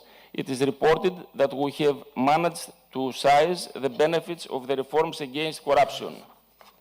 At this point, the national parliamentaries need to take action by signing a new social contract of principles and values which will further improve the quality of our democracy. If we want to be realistic and honest to ourselves, a society without merit and positive competition is not a real democracy. We need institutional changes in the mechanism of control. In order to achieve the right and fair function of justice, these are considered vital in order for politics to attract honorable, capable, and moral people to serve public life. With these thoughts, I'm certain that the works of the Parliamentary Assembly of OSCE will be fruitful and successful. Thank you very much. Thank you so much. I will continue with Mr. Iskren Mitev of Bulgaria, to be followed by Ms. Pia Kauma of Finland. Please, ladies and gentlemen, let's stick to the 3 minutes for the benefit of this discussion. Mr. Mitev, please. Thank you. Dear Madam President, Your Excellencies, and distinguished delegates. I want to start with a quote from Joe Biden. Corruption is a cancer that eats away of a citizen's faith in democracy, diminishes the instincts for innovation and creativity. Corruption is the biggest reason for the downfall of most great empires and civilizations. Thank you, Irene Harawam Bires, for bringing us to this beautiful heart, for the beating heart of this ancient island that remembers the rise and fall of so many empires, to remind us that if we do not take actions to fight this cancer, it will pollute our hearts, minds, and eventually destroy our democracies. Only 6 months ago, I was about to immigrate from Bulgaria because I refused to live in a corruption. Only 6 months ago, I blamed our former political leaders for being the source of that corruption, and only 6 months ago, I was wrong. Corruption is something you should not blame to anybody. Corruption is a systematic problem, a state of mind, and you should change it. Corruption is a driver that wants to avoid a fine, ready to pay money for a cop that has such a low salary that they cannot afford their living. Corruption is a patient that is worried that their overworked and underpaid doctor will take better care for a small gift. Corruption is a businessman scared that politicians will stop him to make their business. Corruption is a reporter afraid that they will lose their job if they show a different perspective. Corruption is a systematic problem, so we should rebuild the systems and the environment and not blame it on the people. Take action, responsibility, and act for a change. How do we act in Bulgaria? The ruling coalition in Bulgaria, led by the Prime Minister Kirill Petkov, provided our Prosecutor General with a long list of names and specific cases associated with the corruption in Bulgaria, and we are waiting for the results. The specialist court and prosecution were abolished as they were suspected to be part of a that they were under political influence in the past. An investigation was in construction of one of the main highways in Bulgaria with the signals for a huge, over 3 million euros of advance payments to under-registered companies. Active measures have been taken for the investigation of the report in the Public Financial Agency, according to which Bulgaria has lost over 270 million euros in the period for the 5 years due to corruption with the State Commission of Gambling. The restriction of the public administration exercise of one of the main border control checkpoints has already begun, and this is one of the main points of corruption in Bulgaria. And to conclude, I'll conclude with a quote. There are still those of us who work to overcome corruption and believe it to be possible. I conclude with that quote from the fictional brave female leader from the Good Force, Padme Amidala from Star Wars. Because fighting corruption is still a fiction for many of us, I really hope that this conference is an important step to turning this fiction into reality. Thank you. Thank you. The next speaker on my list is Ms. Pia Kauma from Finland, to be followed by Mr. Igor Yanushev of North Macedonia. Dear Mr. President, I would like to start by commending the Cyprus delegation and Parliament, and in particular Irene Salarambides, for convening this conference and for having chosen our topic. Corruption is not a new phenomenon. Since antiquity, corruption has been widespread. Today, it is seen as a major threat both in the private and the public sphere. The positive thing is that today we speak more openly about corruption in its various forms, but the difficulty is how to bring about sustainable change. Corruption takes various forms in different societies. Therefore, there can be no one way of combating evil and preventing this phenomenon. The approach must be multidisciplinary, and it must be endorsed at the highest political level. I would like to comment two different approaches to the problem. First of all, high-level, large-scale, deep-rooted corruption. Often this form of corruption is present in countries with authoritarian rule and where the democratic institutions are weak. Consequently, it undermines even further trust in democratic institutions and procedures. It is a threat to democracy that needs to be tackled from various angles. Firstly, as parliamentarians and legislators, we should make sure that our national legislation is in line with international standards and norms. Many international norms and standards have been set, but we need to monitor more effectively the compliance of these standards, and we need to strengthen the capacity building in individual countries and regions. We also need to deal with the criminalization of corruption in the public and private sectors, liability and compensation for damage caused by corruption, conduct of public officials, and the financing of political parties. My second point is about protecting and supporting whistleblowers.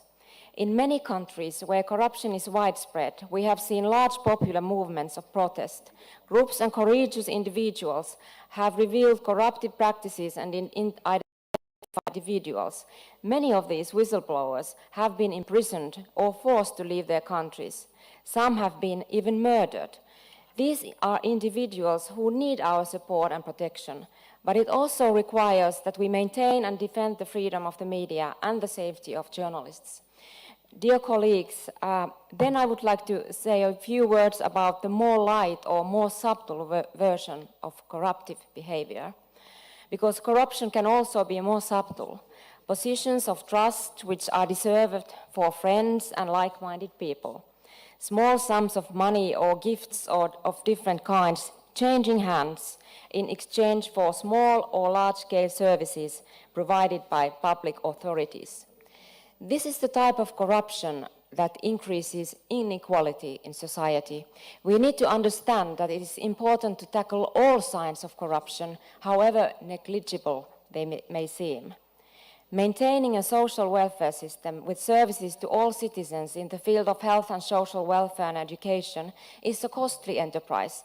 Nobody wants to pay taxes, but everybody wants to enjoy free or low-cost services. A general welfare state should prevent underclasses developing in society.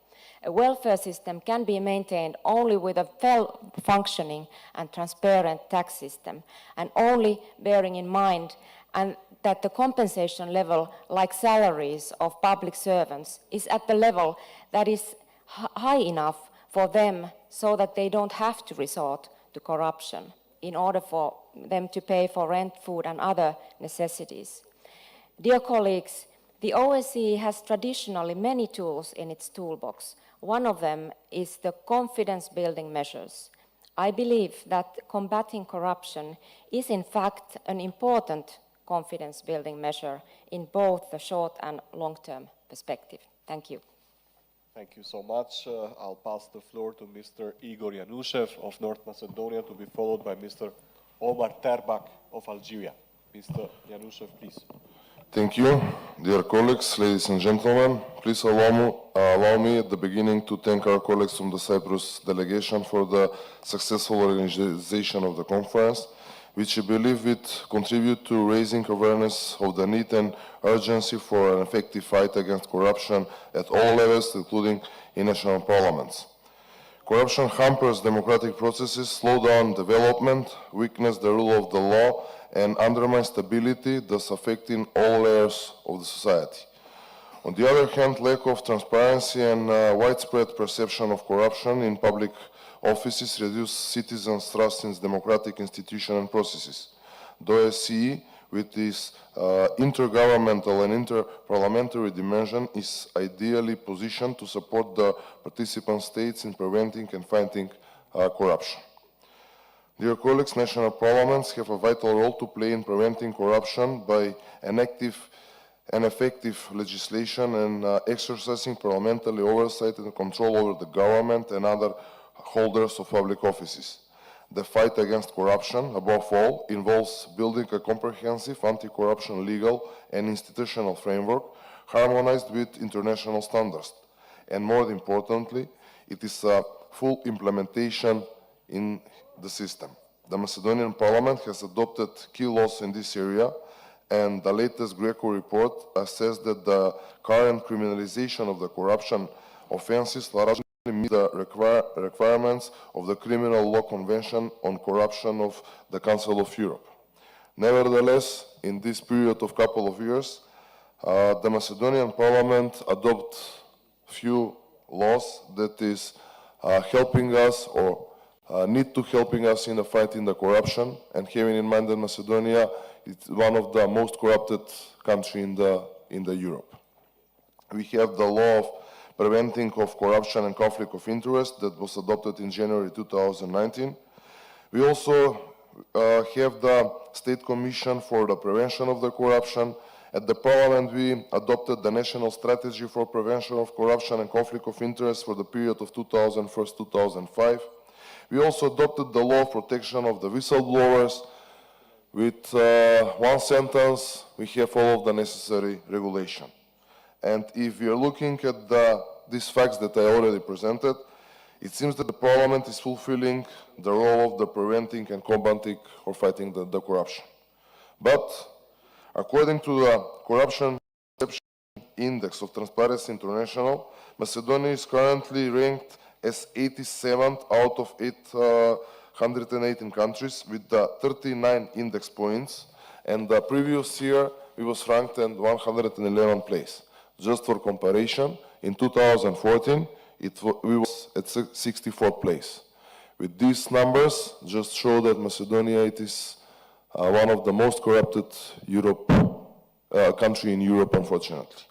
In the latest NDA survey that was concluded last year, when citizens was polled on their general outlook, top concerns, perception about corruption, and confidence in the judiciary and other institutions, and in their abilities to combat corrupt practices. 1/3 believes that the country is moving in the wrong direction overall, citing crime, corruption, and poor governance. The top concerns are reducing corruption and organized crime is conjunction with improving the judicial system, followed by economic concerns and standard of living. Nearly 2/3 from the citizens of Macedonia, or 63%, are dissatisfied with the fight against corruption, and 58 of them do not see government efforts as effective. Furthermore, the law of the Assembly of Macedonia regulates the organization of the oversight hearings in order to obtain information and an expert opinion on issues related to the policy determination and enhancement, implementation of laws, and any other activities of the government and the state administrative body. Unfortunately, unlike the parliamentary mandates that was 2008, 2011, and 2011-2014, when 5 oversight hearings were held, in the current parliamentary composition, only 1 oversight hearing is initiated, and it's not completed. We also have, under the Parliament, the standing inquiry. Mr. Yanushev, can you please wrap up? Yes, I'm finishing. Yes, please. For protection of the civil rights and freedoms, it's established in the Assembly, and these findings are the basis for the initiating a procedure for determining the responsibility of the holders of the public offices, and again, unfortunately, not a single process has been realized. Thank you, and sorry for the time. Thank you very much. The next speaker is Mr. Omar Terbak of Algeria, to be followed by Mr. Georgios Varemenos of Greece. Mr. Terbak. Oui. Madame la Présidente de l'Assemblée parlementaire de la CE, Madame la Présidente du Parlement chypriote, ou bien de la République de Chypre, mes collègues et les différentes représentations parlementaires, premièrement, je tiens à remercier Madame la Présidente du Parlement chypriote pour l'accueil chaleureux. Deuxièmement, je remercie Madame la Présidente pour cette invitation chaleureuse et aussi très significative pour nous, les Algériens. En mon nom et au nom de mes amis et collègues parlementaires algériens. Je tiens à remercier tous mes collègues pour cette invitation. Je tiens aussi à vous dire que durant la période de latence causée par la pandémie du Covid, l'Algérie s'est dotée de nouvelles institutions qui sont basées sur la transparence, justement, par le changement de quelques pratiques électorales. Et cela a donné le résultat de nouvelles instances qui sont là pour lutter contre cette corruption qui nous a rongés pendant longtemps. Donc, dans un collectif parlementaire qui se base qui a deux rôles, un rôle législatif et un rôle de contrôle, un contrôle renforcé par cette nouvelle politique du nouveau président qui est Abdelmajid Tebboune. D'ailleurs, il est en train de sillonner le monde, qui commence dans un périple pour revisiter pas mal de pays, pour parler de l'Algérie nouvelle, l'Algérie qui a déjà combattu, qui est en train de combattre la corruption avec tout un arsenal juridique et constitutionnel. Et constitutionnel. Donc,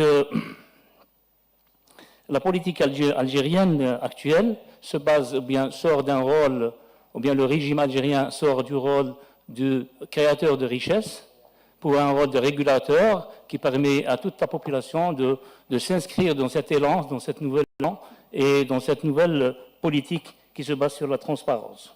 Aussi, faut-il le noter que l'Algérie s'ouvre actuellement sur tout le monde et je vous informe que nous avons une politique pour s'ouvrir tout le monde sur deux principes, en se basant sur deux principes, sur le plan économique, sur le principe gagnant-gagnant et sur le plan politique, sur le respect et la non-ingérence. Voilà. Merci. Thank you so much. The next speaker on my list is Mr. Georgios Varemenos of Greece, to be followed by Ms. Haima Zemzami of Morocco. Dear colleagues, the OSCE Parliamentary Assembly is taking place at a particularly critical time for democracies and its institutions. Before we can emerge from the 2 years ordeal of the global pandemic, geopolitical tensions and polarizations are returning to the international environment, testify the resilience of international law and transparency in the relationships that define our lives. It is obvious that the depth and quality of our democracies is judged in marginal emergency situations. The real stress test of democracy is the behavior of the public authority in such situations, and not only in normality. Unfortunately, the last 3 years in my country, Greece, we have negative evolutions in the field of state of justice. Protected witnesses of public interest in huge cases of corruption, as the big scandal of Novartis, are threatened openly by governmental officials. In the same time, court officials who investigated scandals are dismissed from their duties and faces legal action. One emblematic case of those is the former prosecutor of corruption, Mrs. Touloupaki, who recently testified in European Parliament. The persecution of Eleni Touloupaki remembers us the case of the Romanian prosecutor Laura Kövesi, who suffered similar persecutions and finally was justified and now is the first European prosecutor. And as if that were not enough, in Greece are persecuted the journalists who investigated major financial scandals and helped to the best of their ability to reveal the truth. It is not coincidence that, according to the ranking of Reporters Without Borders for 2022, Greece is in the worst position among European countries in terms of press freedom, having dropped by 38 places in the world ranking. Furthermore, one investigative journalist, Yorgos Karaivas, a colleague of mine, has been murdered brutally from the mafia, and 1 year later, there are not realistic possibilities the perpetrators to be arrested. Closing my intervention, I would like to wish our next meeting to be held in a more peaceful environment where the corruption would be reduced by practical measures. Thank you. Thank you so much. I will continue with Ms. Zemzani of Morocco, to be followed by Ms. Maria Karapetian from Armenia. Thank you so much. Mesdames et messieurs, c'est un plaisir et un honneur de se retrouver aujourd'hui au sein du Parlement chypriote.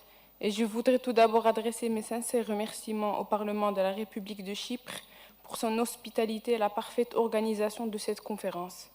Je remercie également la OSCE qui nous donne l'occasion de nous réunir et de débattre des priorités majeures auxquelles nous sommes confrontés.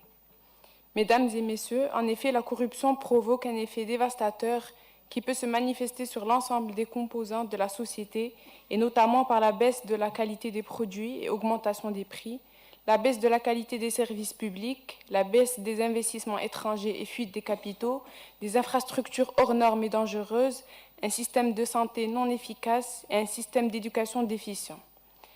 Ayant conscience des ravages que peut causer la corruption sur tous les secteurs et conformément aux directives de Sa Majesté le roi Mohammed VI, que Dieu l'assiste, le Royaume du Maroc a pour sa part fait de la lutte contre la corruption un défi prioritaire et redouble d'efforts pour en venir à bout, et ce, à travers un bon nombre d'actions et par le seul qualitatif que lui a accordé la Constitution de 2011.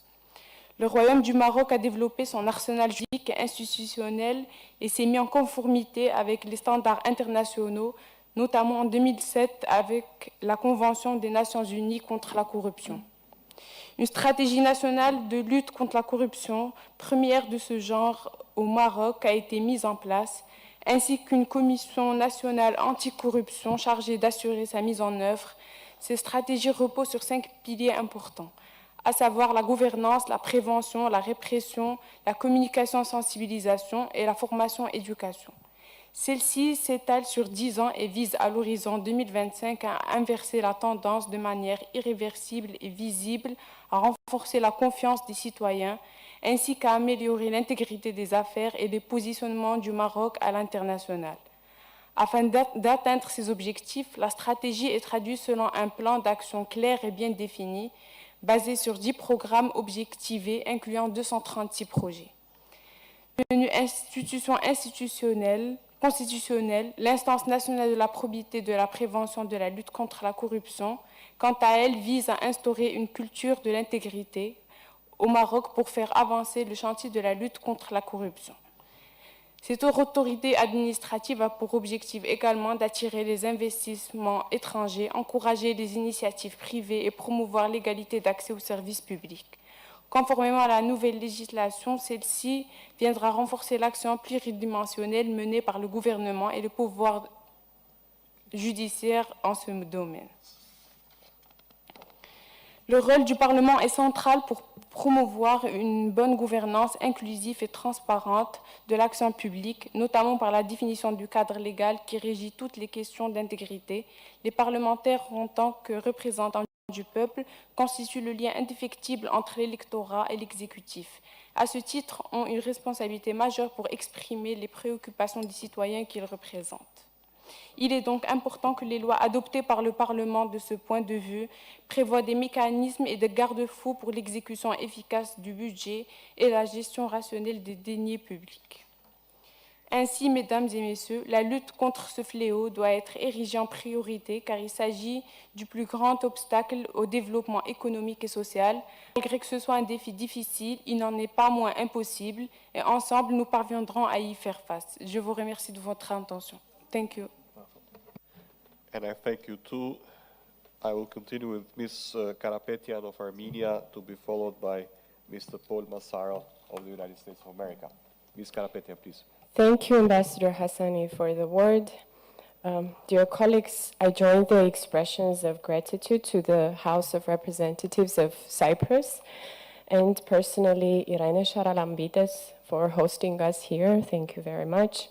My colleague Sarkis Khandanyan spoke about the general progress made by Armenia in combating corruption.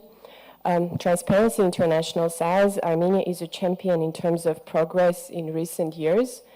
This, of course, says something bad about our starting point a few years ago, but it also definitely says something good about the determination of Armenia's current political leadership in combating corruption.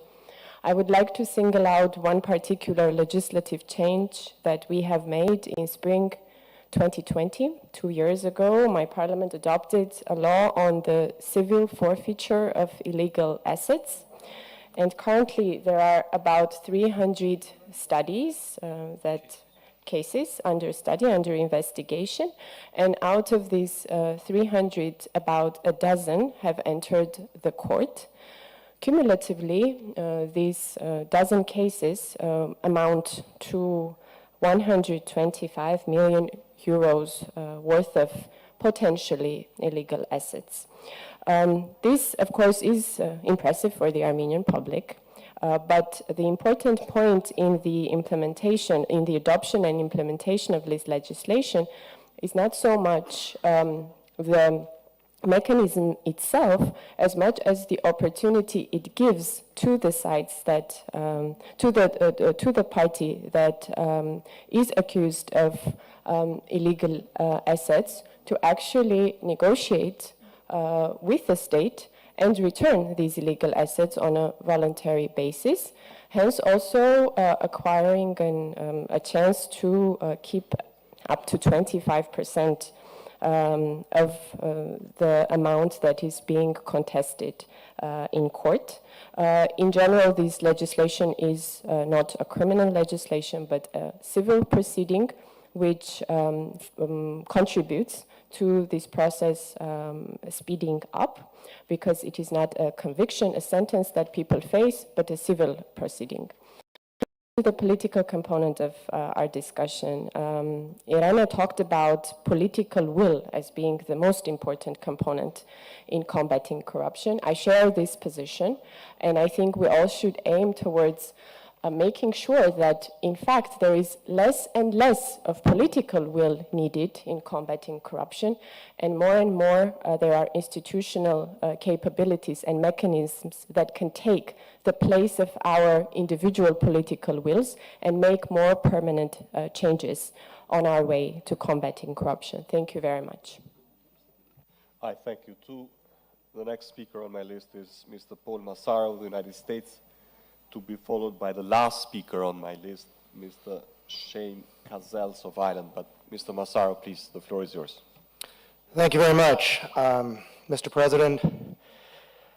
The United States has undergone a complete transformation in the way it understands corruption in the last few years, almost entirely led by Congress. And I want to emphasize that legislatures can play a truly massive role, and in this case played a transformative role from understanding corruption, I think primarily over the last 30 years, as primarily a quid pro quo bribery issue, maybe something seen in development or in developing countries, to one in which we understand that developed countries and Western countries also suffer from a particular variety of corruption. And this is what is known as the enablers. The chairperson, special representative talked about it, or the authoritarian revolving door. This is when we have lawyers, real estate professionals, accountants, former officials, and many others who actually go take blood money and work for dictatorships, thereby undermining our democracies from within. So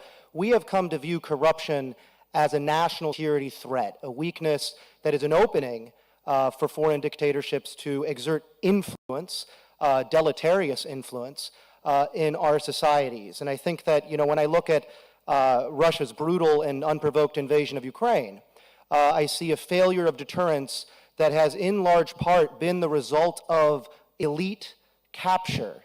That is to say, and there are many examples of this, that Western elites at the top and in fact throughout our societies have come to accept money from corrupt dictatorships, thereby affecting their ability to make smart deterrence decisions.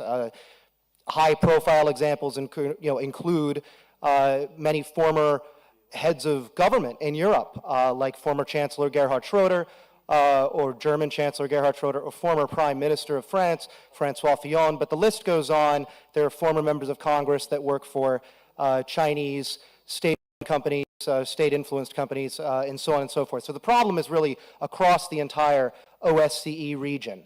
And this is now what we're trying to fight. So we have established in the Congress a caucus that is a congressional group against foreign corruption and kleptocracy. We've passed legislation to abolish anonymous shell companies, which for a long time the United States has been one of the #1 providers of shell companies in the world. In fact, next to Cyprus, which I know Cyprus has done a lot of work on as well. The president has declared corruption a national security threat, and in fact unveiled the first ever US strategy on countering corruption. So the enablers are now our big target. We're looking inward as well as outward, but the fact is corruption is transnational. It is not stuck to any state, and it permeates the entire OSCE region. Thank you. I thank you too. And let's finish this set of discussion with Mr. Shane Cazals of Ireland. Please, the floor is yours. Thank you very much, Mr. Chairman. And I just want to touch on the points raised by our OSCE PA Vice President, Ms. Irene, because the importance of the points that she made in respect of the role of the media is as important in this discussion as the role that we play as legislators and the legislation that we enact. The points raise an important question for us all, and one that we probably haven't really touched on, and that is the steady decline in our traditional media sources and newsrooms that broke all of the stories that we've been talking about here today. So if we don't have this level of investigative journalism, how in God's name are we going to actually see those stories come to light? And it is a very serious question for us because they're being usurped by social media companies who are now seen as trusted news sources by huge swathes of our population. And that is very, very worrying. And it came to the fore during the COVID-19 pandemic when the disinformation was allowed to spread at a rapid rate. So if we want to make sure that we have investigative journalism going forward, we as governments are going to have to actually invest in that, something we're probably not used to. We often see the media as a threat and as a dangerous animal. One of our former members here from the UK, the OSCE representative, Mr. John Whittingdale, a former media secretary for the UK, made sure he brought forward a piece of work whereby a percentage fee of the national broadcasting license was used to employ young journalists, and ensure that they had jobs in newsrooms. And there's a practical measure that can be taken. We're looking for practical solutions here today. There's a practical solution that can be taken. In my own government, we have established a Future of the Media Commission to make sure that we're not all crying when our traditional media sources are gone. We're investing now, and I think that's something very important, and I praise our Vice President for bringing it to the floor here today. Thank you very much. Thank you so much. With this, the set of speakers has finished, but I would like to give the floor quickly, if there are any concluding remarks, to Ms. Hanne Juncker.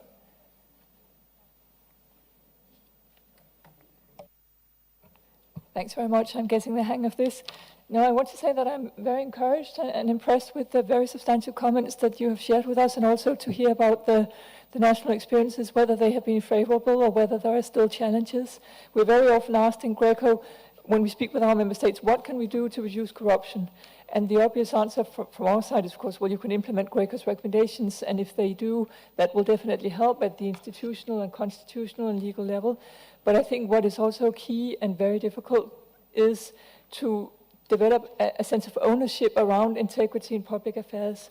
If we look at member states where we see high levels or low levels of corruption, this is very often the difference. A genuine, I can only use the word ownership, of what it means to be in public service, and of course what being a parliamentarian means, and leading from that point of view. And that requires time, it requires education from a very early stage, and it requires constant commitment. And I think today you have already proven that you have that commitment. But from our side, that is the way to get from laws, wishes, to implementation, which the very first speaker from Montenegro mentioned, implementation. That is absolutely what we are aiming for. So thank you very much. Thank you.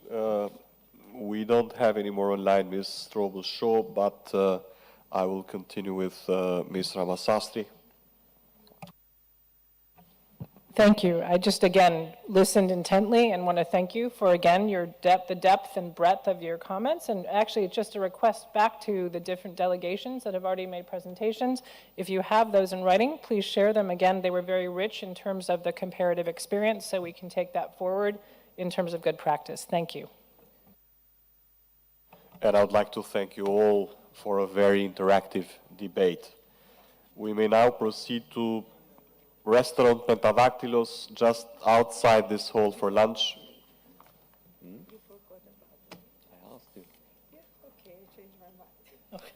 Good. How can I say no to the Just a couple of words. Thank you. First of all, I'm very glad we share the same passion, and I'm positive we can do a lot as OSCEPA. And also, I thank my colleague from Ireland, because I used to be a journalist myself. And I know that when we have to deal with economic crisis, things are getting very hard to the media. I mean, too much pressure from financial cycles, from political cycles, people who try to control the public opinion. So yes, we have to find ways to secure the independence of media.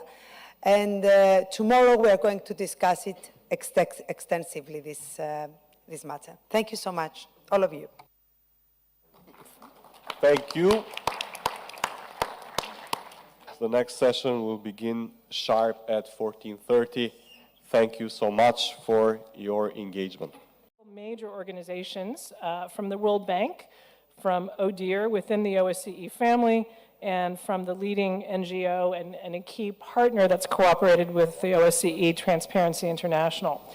So we're going to be focusing now on the issue of external actors, so the importance of these organizations and how they can influence transition, incorporate integrity, and safeguard the public interest in terms of fighting corruption. And so we'll look at a broad range of tactics in terms of conditionality on financing, to expertise in the implementation of anti-corruption programs, and mobilizing international public opinion. I'm not going to dwell on this. They're going to tell you about innovative tools that their organizations use to deal with corruption and to prevent it. So with that, I'm going to first welcome our first speaker, Mr. Ravi Senderovich, who is the practice manager of governance and ECA West at the World Bank. And so we're going to hear again about how a leading multilateral international financial institution is working with the OSCE on corruption prevention. So, Mr. Senderovich, you are welcome to the floor, and I ask you humbly to the podium all the way over here to give you exercise. So, from here to there. Apparently, it's better for streaming. Yeah. Yeah. You can run dramatically to and from if you wish, but thank you so much. You have 12 minutes, and again, thank you for good time management.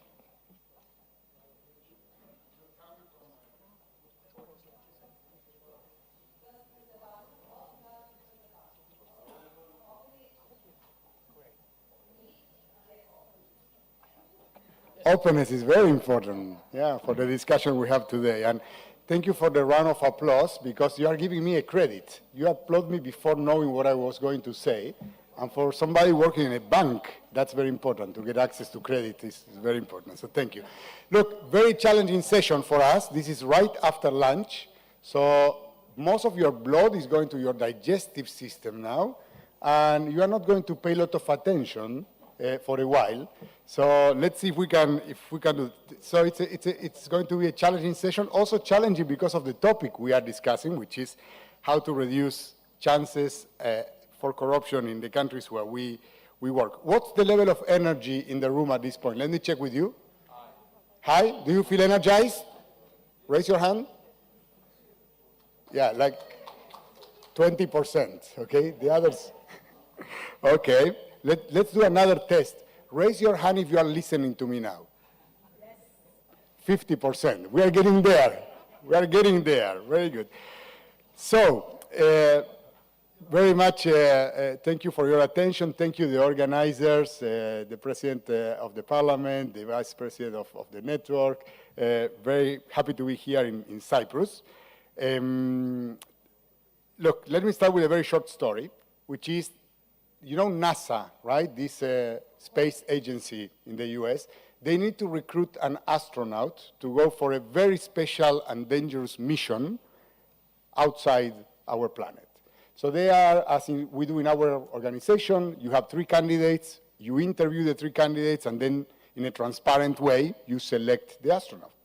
So the first astronaut to come, there is a panel interviewing the person, and they say, okay, look, this is a very dangerous mission. How much money would you like to receive for this mission, and what is that you are going to do with the money?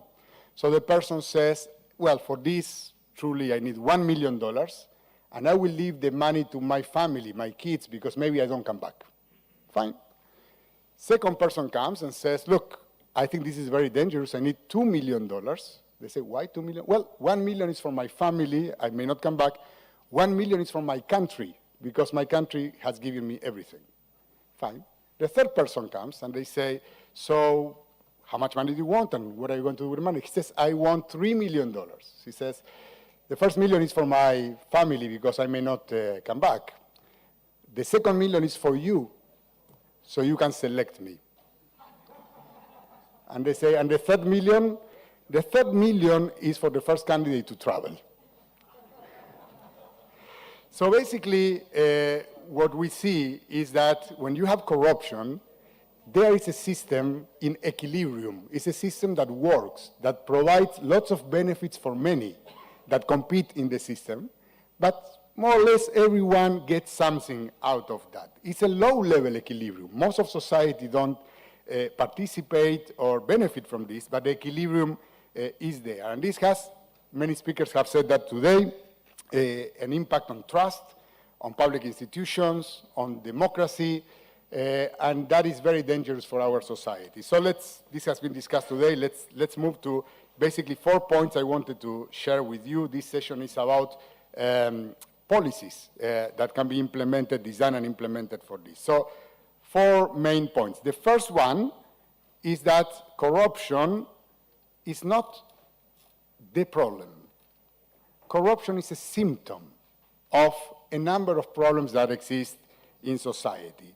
So unless we focus on the real problems, the underlying issues that produce corruption, we are going never to address corruption and reduce the chances for corruption. And if we are going to focus on the real issues, there are 3 types of policies that we want to support. This is what we do in our organizations, but most of you as well. And these have to do with transparency, these have to do with inclusion, and this has to do with accountability. So let me give you just a few examples of this. I know that my colleagues in the panel will also go in more depth into some of these policies specifically. Transparency. So we want to have better systems for transparency on public finances. We want to make sure that on the spending side, everyone knows about the budget process from the beginning, from budget formulation to execution and auditing of the budget, where the money goes, for what. There's lots of experience now on open procurement platforms, making sure that it's not just that we know what happens with the money, but on real time, we can resort to electronic means to reduce corruption. But another point that I think is very important for our countries is transparency on the revenue side, something that we call many times tax expenditures. Others call it exemptions. So you know that in our societies, not everyone is taxed in the same way. And even when you are taxed in the same way, many people don't end up paying taxes. So more transparency on that is an area of public finances. Public services, transparency on public services is extremely important as well. Asset declaration, I know that we'll be discussing this today. Financing of political campaigns. That's something that is extremely important to reduce corruption, not just because you want to know where the money is going, but because when there is private financing of political campaigns, somebody is going to owe something to somebody who financed a campaign. And then the issue of civil service appointments, which is very important, who gets appointed for what, the civil service career, to make it more meritocratic. We've seen with COVID, I think that Anita, you referred to this today, the monitoring of expenditures, but also the monitoring of the provision of the vaccines, for example, and who got benefited by that. And then there is the transparency on the political system. I mentioned the asset declarations, the issue of the financing of political campaigns, and one point that I think is very important for all of us is the financing of the official communications of the government. You know that in most countries, governments have a line in the budget to finance public information campaigns. Well, it happens to be that they decide which of the different outlets of communication or media groups will receive more or less money. So having more transparency on the allocation of this is important, not just to save money, but to ensure the independence of journalism in the countries, or the media, which is extremely important. I think that this is important, transparency. Many times we, in a way, equate transparency with anti-corruption. Transparency is not enough. You can have lots of transparency. You have transparency without accountability. What you have is impunity, and people don't like impunity. Second point is about inclusion. And I think that this is very important. There's a number of policies that have been implemented across the world in terms of social accountability mechanisms. This is what citizens themselves can monitor the work of public institutions through third-party monitoring of service provision, observatories of the budget, the connection of citizens with the supreme audit institutions. We've been talking about this, not just to identify wrongdoing, but also to make sure that whatever the Supreme Audit Institution defines as a recommendation happens, so they can follow up to recommendations as well. They need to have recourse mechanisms, so when they see something, they have a way to promote government change, government response. It's not enough to identify wrongdoing. And access to information. Access to information laws is very important. I work on this in countries in the past, but there is a caveat that you need to pay attention to. You can have an access to information law that doesn't have an archives law connected to, so basically you give citizens the key to a room that may be empty. So it's not just to have access to information, you need to make sure that the information is there when citizens have access to the information as well. Very interesting that in the cases I know, some of the most frequent users of the right to information is not the citizens, is of course the media, the journalists, and the government officials themselves, that using the right to information law or the FOIA, we are able to get information that they cannot get from their own government where they work themselves. Attention here as well, participation without government response is going to lead to frustration and low trust in institutions. So you can have transparency without accountability, impunity, participation without response, that is frustration, low trust. So really what you need at the end is accountability. A number of policies that can be built for that. Strong public financial management systems, that's of course very important. To have a strong and independent judiciary system and the role of the prosecutors in the country, which also needs to be strong in terms of capacity, but also in terms of the independence. A strong and independent Supreme Audit Institution with teeth, with the possibility of imposing sanctions when things don't go in the right direction, the need to tracking of illicit money flows, etc.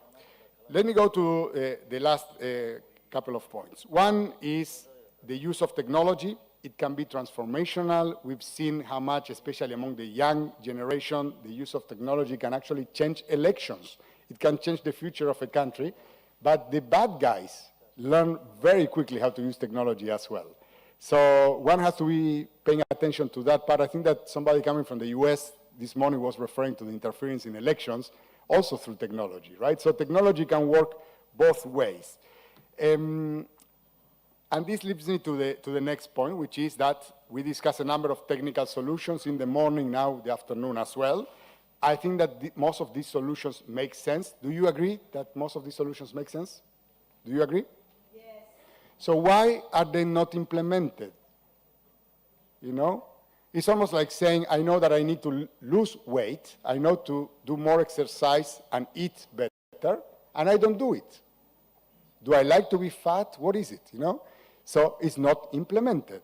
So one can say that basically my sense is we have overemphasized the technical side of the solutions and underemphasized the political side of these solutions. When you are fighting corruption, it's not only about having the right legislation and the systems in place, it's about building the right coalitions that you need, the collective action, bringing the different parts of society together. Capacity is important, yes. Money, resources is important, yes, but you need the political will. Somebody referred to this in the morning as well, I think it was from Armenia. When you don't have political will, you are legislators in the room, what is that you do? You build it. But to build political will, for us as an international organization, you need to be working with different segments of society, not just with the public sector, also with citizens themselves. So to conclude, the idea is that there is a possibility, we've seen this happening in many countries, of building multi-actor platforms that put lots of attention not into doing more diagnostics or more plans, but monitoring the implementation of existing plans. To change the incentives, so those who need to implement things will see that somebody is watching, not just the supreme audit institution, society itself, the media itself. And this is not just important to empower citizens. I'm sure that, John, you will talk about empowering citizens. This is empowering people like you, empowering reformers in government or in the public sector or in the legislative, because when you want to bring about change, I am sure that you get lots of opposition and resistance. So in order to strengthen your position, you need to have that capacity of building this with others. So thank you for your attention. We are running out of time, but hopefully this will help us build more effective, inclusive, and accountable institutions in the countries we work. Thank you so much. Thank you so much, Rabbi, for beginning enthusiastically after lunch and sharing your insights. And again, I think key message is you can build platforms, but you have to build them in a way that they can really be used. So you don't want to design, as you said, a place where the house is empty. So appreciate your remarks. And with that, we'll now move to our next speaker, Konstantin Vardazitlashvili, who's the head of Democratization Unit of ODIHR, who will speak about their work with parliaments, and again, what kinds of essential tools are they recommending as part of the prescription. So Konstantin, again, welcome to the podium for 12 minutes.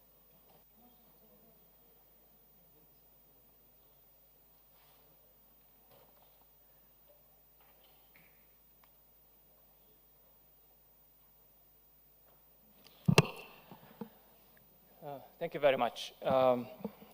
Well, at this late time, I will not even try to repeat the test you did, the exercise, how many people will be listening and or following. So better to remain in illusion. So, but anyways, first of all, Madam President of the House of Representatives, President of the OSCEPA, ambassadors, Excellency Ambassador Domhovsky, Secretary General, ladies and gentlemen, colleagues, it's a great pleasure to be here and to be able to participate in this event, and it's a great honor to speak in front of such a distinguished audience. And thank you very much for the invitation, and particular thanks to Ms. Irene Alamabridis for inviting me here, but also for very interesting talks and discussions we had back in Warsaw some time ago. And I'm looking forward to the future collaboration and discussions. In the beginning, let me just say a few words describing the institution which I have a pleasure and honor to represent. It's OSCE's Office for Democratic Institutions and Human Rights, which was established and is tasked by participating states to assist them in implementing what we call human dimension commitments to ensure the full respect for human rights, fundamental freedoms, promote and abide the principles of rule of law, and democracy, to build and strengthen democratic institutions. This function derives from the OSCE's comprehensive concept of security, which was already mentioned here: political, military, economic, environmental, and human dimension. This is the third dimension, and that provides a mandate for our institution to operate. It was also noted here earlier that OSCE participating states have agreed to this overreaching concept of security, and also recognize that it cannot be achieved without the respect for human rights and functioning democratic institutions. And we meet today on the background of probably one of the most serious security and humanitarian crises in decades, the crisis which started with the military assault of the Russian Federation on Ukraine. This war, apart from bringing devastation and suffering to millions of civilians, also reminded us about the importance of the democratic institutions, importance of the checks and balances, rule of law, international human rights law, and so on and so forth, and the absence of which we see now severely can undermine security not only in the given country, but also in the entire region. Of all the demands that the gravity of the situation in Ukraine places on the international community, on each of us, one could argue that perhaps one of the most foundational is to continue to be diligent and steadfast in supporting the participating states to uphold the commitments they have made to one another and to themselves. Well, corruption, as UN former Secretary General once called it, is an insidious plague. It erodes institutions that should be effectively checking other, that are formed to fight it, but it also leads to the human rights violations. And when corrupt bodies remain inefficient or turn a blind eye to such violations, this feeds to the culture of impunity and to even more severe violations. Corruption penetrates all layers of the society, affecting the entire body of the state, and indeed like a virus, it penetrates through and exploits also the weaker chains of the governmental structures. And therefore, the responses should be comprehensive, as it was mentioned in Maastricht document of 2003. Achieving good governance requires a comprehensive and long-term strategies approach, so that success in one area are not undermined by weaknesses of another. Corruption cannot spread widely without the public institutions being involved in it, and therefore states should indeed try to develop the immune system which would effectively fight this virus. And in this respect, of course, national parliaments play a fundamental role in preventing and fighting the corruption, securing the public trust in efficiency, transparency, and accountability of the democratic process. Institutional corruption does not only impacts the space of the democratic reforms, but this also leads to the democratic backsliding in those states which had made some progress but are sliding back. Honduras is participating states in advancing public integrity and preventing political corruption, which at the end, as we mentioned a number of times here, serves the purpose of making our democracy stronger. And when identifying this, our programs and activities and policies, and choosing how to support and what to support, which key anti-corruption policies to support, were guided by the OSCE commitments, by the norms of international law, and also the good examples across the region. I'll just mention a few. It's Copenhagen 1990, Istanbul 1999, Maastricht 2003, Sofia Ministerial Council decision, Basel, and so on and so forth. So just to mention a few. In these documents, participating states have committed to develop efficient, accessible, accountable and transparent public institutions, and that's what ODIHR is both mandated as and ready to support. And in order to achieve this objective, we of course work very closely with national authorities, national parliaments in the first place, and other national stakeholders, including civil society organizations, which, and media, of course, which are instrumental in forming such political will, creating the demand for, for politicians in order to respond effectively to the corruption challenges. And we're also working closely with OSCE's other institutions and structures, Osce, and one of them, Parliamentary Assembly, of course, and the field operations in which are engaged very actively and cooperate very actively with the state institutions. We also coordinate our efforts and cooperate with other international partners such as GRECO and Venice Commission. In many cases, our efforts to promote adoption of code of ethics, we've noticed they were more successful when we spoke in a same voice with other international organizations, when institutions like GRECO, for instance, advise them to achieve implement relevant reforms, and we follow up with our assistance to helping them to actually achieve this objective. And our efforts in this respect were pretty substantial. We supported more than 15 OSCE national parliaments with the adoption and implementation of interim mechanisms, developing reform strategies, legislative procedures, and so on and so forth. We offer and establish long-term partnerships as well with some of the independent oversight institutions like anti-corruption agencies. At times, such cooperation starts with helping them to develop the legislative framework which helps to establish the institution, and then it continues throughout the years by, for instance, helping to develop methodology for national corruption risk assessment, developing the methodology for risk assessment, or providing checklists of indicators to develop it. In this case, in this work, we not only advise participating states on good practices, international norms, but also benefit from learning from examples of others. And this is kind of a two-way street when participating states can receive relevant expertise from ODIHR, free of charge, by the way, but also inform ODIHR and through ODIHR inform each other about the successful experiences and examples.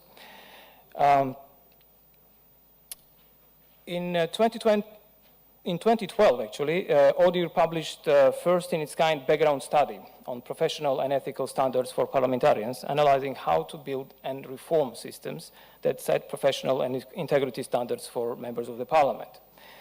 And there's been a great focus since then on public integrity, and back then there were only few parliaments having the code of ethics in place. But since then, there was a bigger focus on this issue. And in February 2022, when we published a new edition, Parliamentary Integrity Resource for Reformers, actually I have one copy here with me, I think, which will stay here in Cyprus, but I'm happy also to provide you with the online link to the online edition. So in February, we already noticed that during this 10-year period between these two publications, 20 parliaments adopted a code of ethics or code of conduct. And as a follow-up to this publication and to enhance its assistance efforts, ODIHR is now developing a toolkit on public integrity to offer parliaments easy tools to adopt new code of conduct or revise the existing ones. I think it is important to remember, and I think it was in GRECO's recommendations as well, and as well as in many other of some other international organizations' recommendations, that adopted code of conduct should be enforceable, easily accessible to the public, and complemented by practical measures for its implementation. And this is, I think, the most important. It can be more damaging to have code of conduct or anti-corruption related measures which are not enforceable or are ignored in practice than not to have them at all. Having the legislation which nobody respects, it just ruins the trust into the state and trust into the rule of law. While not having such laws still leaves a hope. that things may be improved in future. And bearing this in mind, ODIHR now offers not only support for the, for the development of code of ethics, but also evaluate their effectiveness, assessing if and how we can make them to work better, whether there is MPs know the code and whether they are able to apply it in practice. Earlier, I think it was mentioned that party regulations and party financing serve as a litmus test to evaluate the anti-corruption measures, and I fully agree with that. And this is why ODIHR collaborates with a wide range of actors and tries, and in this respect, focusing on issues like corruption and money in politics, when we jointly developed the guidelines together with the Venice Commission and also in consultation with Greco, and published the last edition in 2020, focusing on issues of party regulations and looking into the financing and the oversight mechanisms and so on. We also provide legal advice to the states on a variety of areas, and there have been almost more than 50 opinions, legal opinions we have produced helping states to improve their legislation related to either anti-corruption, rule of law, judiciary, and so on and so forth. I see that I'm running out of time, so I will try to be briefer, and what we try to focus during our work are the issues which have been already mentioned, which I will not repeat, like conflict of interest, because the code of conduct they do not operate in vacuum, right? There is a legislative framework which needs to be to effectively address the issues such as conflict of interest, lobbying. We've advised on the issues related to the registration of the interests and asset declarations, and this is very important. And moreover, if the assets increase dramatically over the time in office, this can promote questions as to whether the increase in wealth is due to improper conduct, and the data collected in the registers should be permanently monitored by the parliament itself or by the relevant bodies. And as soon as such instances are revealed, there is a standard, there are international well-established standards which allow to shift the burden of proof on those individuals who should prove the legality of the sources and of the assets.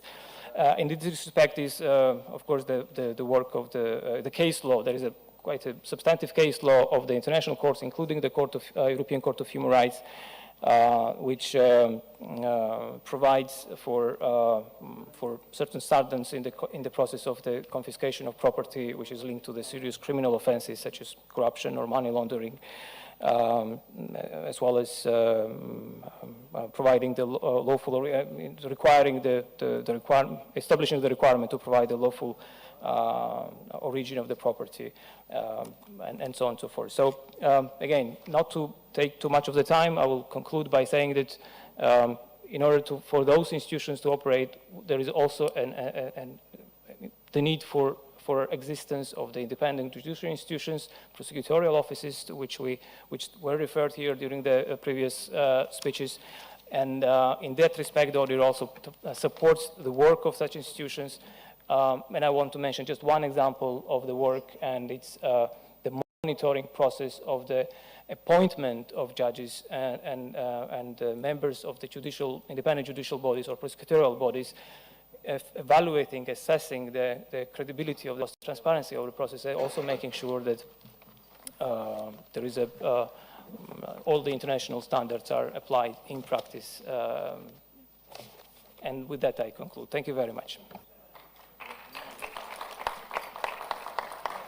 Thank you very much, Konstantin, for really discussing the importance of the work ODIHR is doing, but again, the different ways and resources you have for collaborating with national parliament. So again, having the benefit of his presence here, hopefully many of you will have discussions with him again on the margins about the ways ODIHR can cooperate with your national institutions. Our third speaker, and I should also mention again, if anyone would like to take the floor following our next presentation, please, of course, submit your name to the speaker's desk, I think, and we will form a list or queue.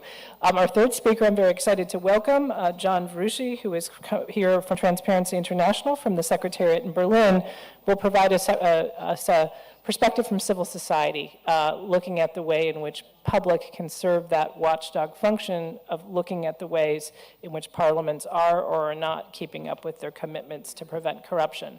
So John, you have it down. You knew which podium to go to. So thank you so much again. 12 minutes, the floor is yours. Welcome. Thank you so much, Anita. Ladies and gentlemen, Your Excellencies, Madam President, Madam Vice President, first of all, let me start by thanking the OSCE Parliamentary Assembly, and in particular Ms. Irini Haralambidis, for the kind invitation. It's really great to be here. And also thanks to the House of Representatives and Madam President for the great welcome and very warm welcome we've all received here. The cooperation and partnership between the OSCE and Transparency International is a key one for us. So I'm very pleased to be here and address you all. I was asked to focus my intervention on what the OSCE Parliamentary Assembly and OSCE member states can do to ensure effectiveness of anti-corruption measures. So I will do that. And I think being the outsider, as some other people in this panel might be, we have the benefit of trying to offer you opportunities for engagement, or to offer each other opportunities for engagement. So throughout my intervention, I will make some points, and then I will follow up with concrete ways in which we can interact together, and maybe concrete ways in which we can work together. Transparency International has presence in 113 countries, and indeed in most of the 57 OSCE member states. So I hope that we'll be able to take up a lot of these opportunities. So first of all, I'll start with, I'll have three key messages. First, transparency of anti-corruption data sets, and this has already been mentioned. Secondly, empowering oversight and supervision agencies. And thirdly, supporting media and civil society. So let me start from the top. Transparency of open data for anti-corruption. Data on political finance, public procurement, company ownership, and so on are crucial to shed a light on corruption and integrity risks. And as we are an evidence-based advocacy organization, I have come to you today with some new research that I'd like to share. So together with the Global Data Barometer and the Open Government Partnership, we looked at the quality of political integrity data sets in 109 countries around the world. Of the 57 OSCE members, we have managed to assess 35 of them. And I want to zoom in on three important government data sources: asset and interest declarations, political finance, and lobbying records. These data sets are all key if we want to shine a light on the intersection of private and public interests. So let me start with asset and interest declarations. Of the 35 OSCE countries assessed, 33 of them have regulations requiring collection or publication of this data. So far, so good. However, only 25 of them make this data available online. And even worse, only 5 out of the 25 do so in machine-readable formats, like, for example, a digital table in Excel. Now, ultimately, if the data is not machine-readable, but in handwritten and badly scanned PDFs, we cannot do much with them. So for all intents and purposes, only 5 countries out of 35 are somewhat close to what we need for effective control of corruption when it comes to asset and interest declarations. And when we look at the governance of this information, we can see why this availability is so poor. Out of the 35 countries that we assessed, only 22 of them have a specific agency which is empowered to collect and publish the data, and less than half, only 14, have a verification mechanism in place. Now, if you don't have a verification mechanism in place, it means anyone can just send anything, and you're updating and publishing things that no one has even checked. So how can you even exercise accountability without verification? And still only 14 countries have this mechanism. When it comes to political finance, the situation is only marginally better. Out of the 35 countries assessed, 34 of them have the laws, again, good. However, only 28 of them make this data available online, and only 9 in machine-readable formats. Same with asset and interest declarations. Without machine-readable data, it is very difficult indeed to exercise any real accountability. When it comes to the governance of this data, 23 countries have an empowered agency to collect this information, but only 19 have a verification mechanism. So we see, again, this issue of governance as well as availability. And finally, the biggest shortcomings are in lobbying data. Of the 35 countries, 21 did not have any laws, policies, or regulations requiring collection or publication of this information in any form. In 8 countries, laws are being drafted or not yet implemented, and only in 6 countries do they exist and are operational. Other key data sets that need to be made operational, public, and disclosed in machine-readable formats as soon as possible include beneficial ownership registers and real estate data. For both beneficial ownership and real estate data, it is key that the relevant institutions also have the mandate and capacity to verify the data and sanction non-compliance. A report that we published last year found that even among EU member states, most countries are lagging behind in their commitments to establish beneficial ownership registers. So OSCE states should urgently prioritize the publication of these key data sets if they truly want to make a difference in the fight against corruption. Last year, TI and ODIHR organized a bootcamp on political integrity risk indicators, and I'm very pleased to share with you today that since that event, we have received some funding from the European Union to start filling these data gaps in 16 EU countries.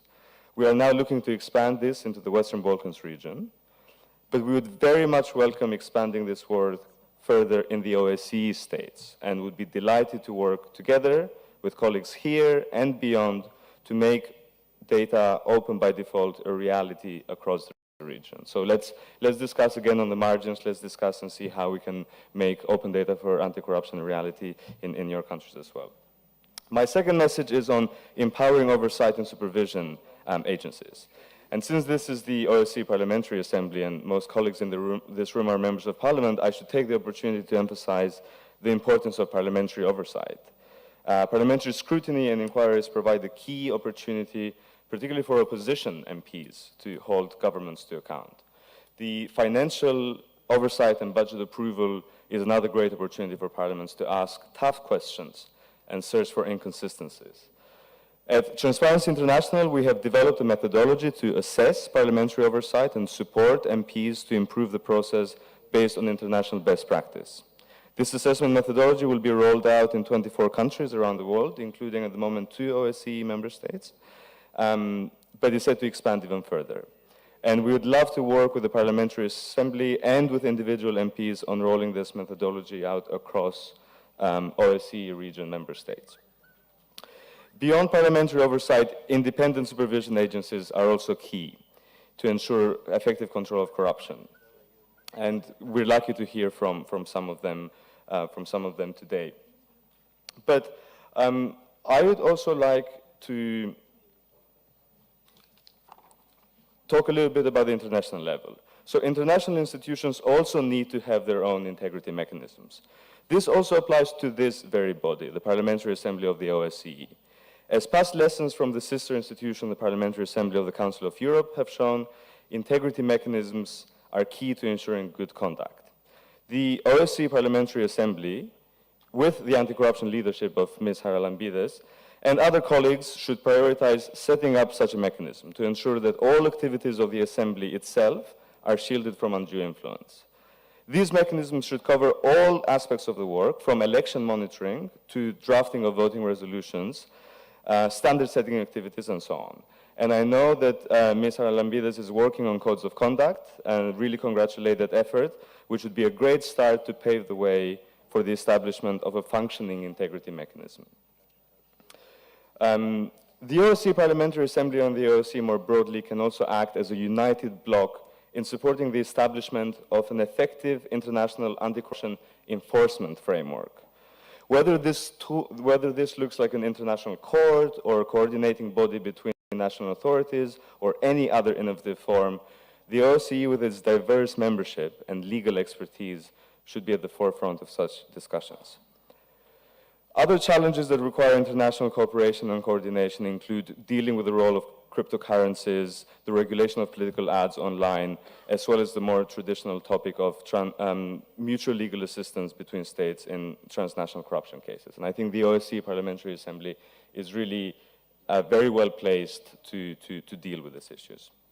And lastly, my third message, but by no means least important, we need the OSCE Parliamentary Assembly and OSCE states to support and empower media, civil society, and whistleblowers across the 57 states.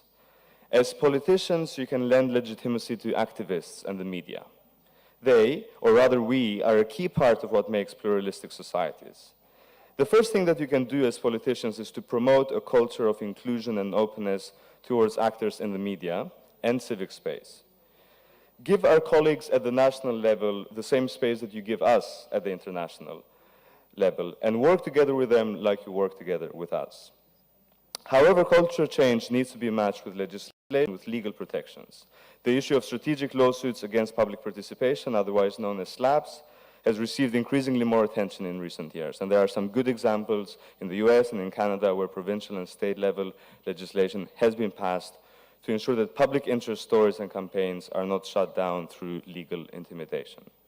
Similarly, OSCE states can look at the EU Whistleblower Protection Directive and adapt it in their own context.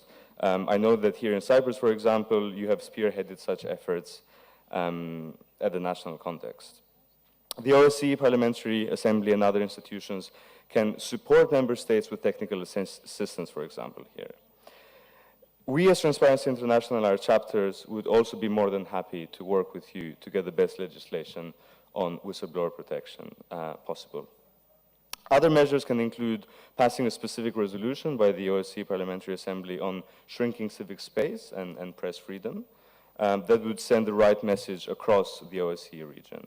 Again, we'd be very happy to support the Assembly and member states in such efforts. So in conclusion, let's work together to make open data a reality, strengthen oversight institutions, and protect civic space and media. Thank you very much.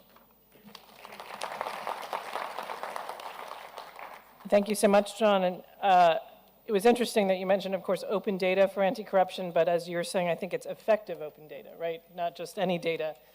So thank you all for discussing these range of tools, and I hope for each of our three speakers that they will provide links and resources to all of the different information that they've discussed today as part of their presentations.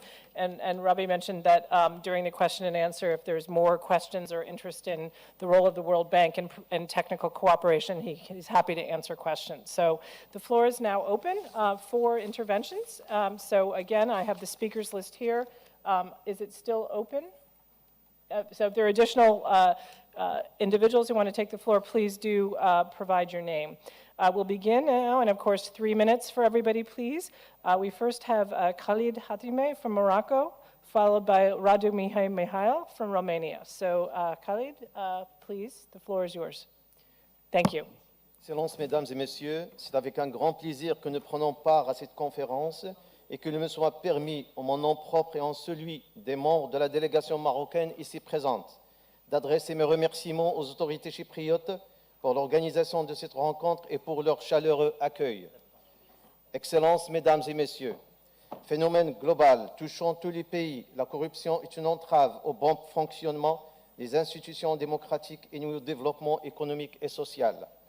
Conscient des grands risques du fléau de la corruption et de ses répercussions négatives à tous les niveaux, le Royaume du Maroc, conformément à la vision pertinente de Sa Majesté le roi Mohamed VI, a placé les efforts de lutte contre la corruption à la tête des priorités de ces grandes réformes.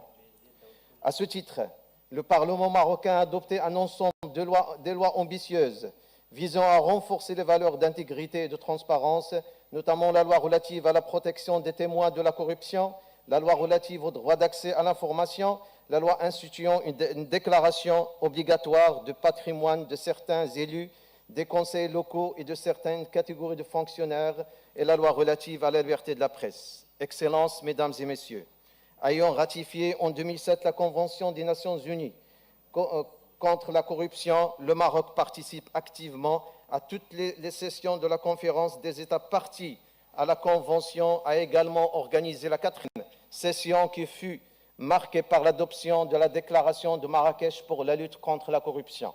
Le Maroc déploie également des efforts pour lutter contre ce fléau au niveau régional.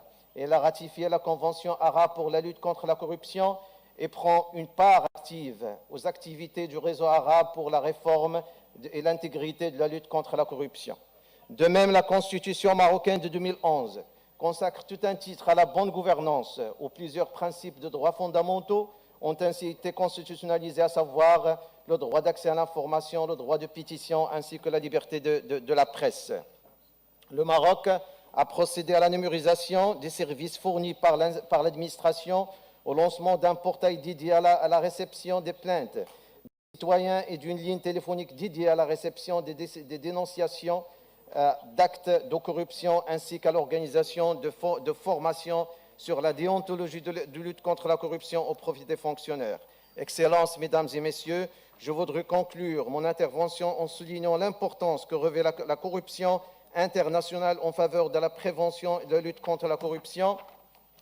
En effet, la stratégie nationale de lutte contre la corruption peut tirer grand profit de la coopération internationale entre parlementaires, notamment par l'échange des expériences et meilleures pratiques en la matière. À cet égard, notre délégation estime que l'Assemblée parlementaire de l'OSCE offre un cadre idoine pour le dialogue, la coopération, l'échange d'informations et le partage de bonnes pratiques aux fins de prévention de la lutte contre la corruption. Thank you for your attention. Thank you so much, Monsieur Ratimi. Our next speaker, we have Radu Mihail from Romania, and then we have Johannes Koskinen from Finland. Thank you.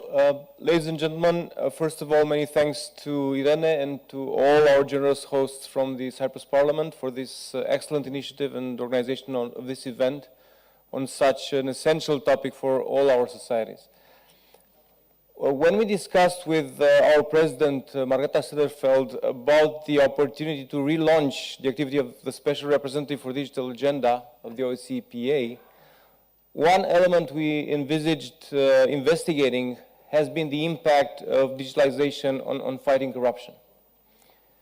The work we started since Madam Sederfeld decided to appoint me in this position, the interactions so far we had in Denmark, in Romania, here in Cyprus, confirmed the clear link between the two. Digitalization can help shake up or eliminate practices that enable corruption.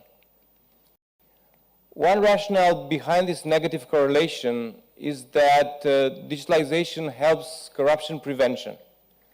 It brings a more agile way of doing things, cuts through red tape, ensures transparency of information flows, and transparency has been a continuous underlined point in the interventions today. But digitalization also supports anti-corruption investigation activities through availability of advanced data analytics and other forensic support tools. In Romania, for example, an essential impact in reducing the level of corruption came from legislation imposing that large portions of acquisition processes in the public sector should be conducted via online auctions. Unfortunately, no public policy can bring permanent guarantees. For example, the coronavirus crisis brought us both positive and negative evolutions.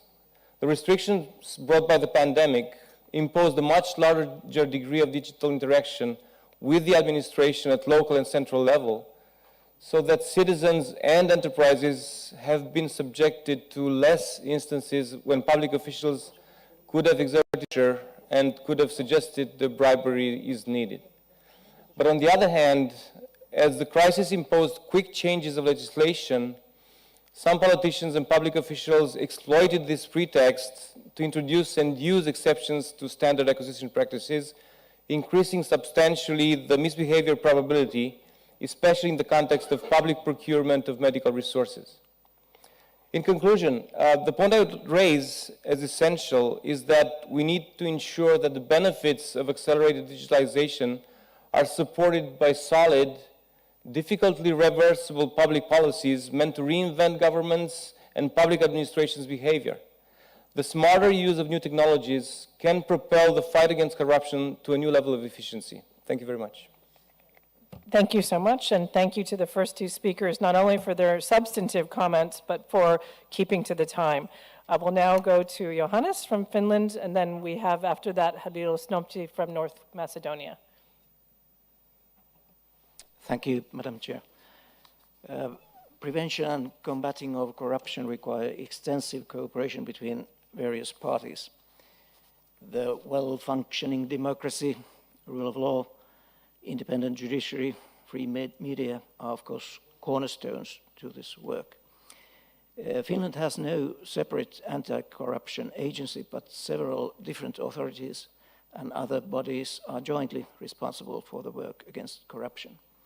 We acknowledge that in many countries, the special organs and prosecutors are needed to strengthen the anti-corruption policies and work. But in our case, this model has been quite efficient for about 20 years already. The Anti-Corruption Cooperation Network is the local anti-corruption body in Finland as required by many international conventions. I was Minister of Justice when it was started 20 years ago. The members of the network represent the relevant ministries, the police, the prosecution service, business and industry, and non-governmental organizations like Transparency International, its chapter in Finland. The network promotes intersectoral cooperation against corruption. The prosecution service operates in the administrative branch of the Ministry of Justice, but independently, prosecutors are responsible for the enforcement of criminal liability in corruption offenses. The police carries out criminal intelligence gathering and investigations to expose corruption and submit corruption cases to prosecutors. And this work is part of the prevention of economic crime and grey economy especially. Inside the police, the Financial Intelligence Unit, working under the auspices of the National Bureau of Investigation, receives reports on suspicious transactions and financing of terrorism.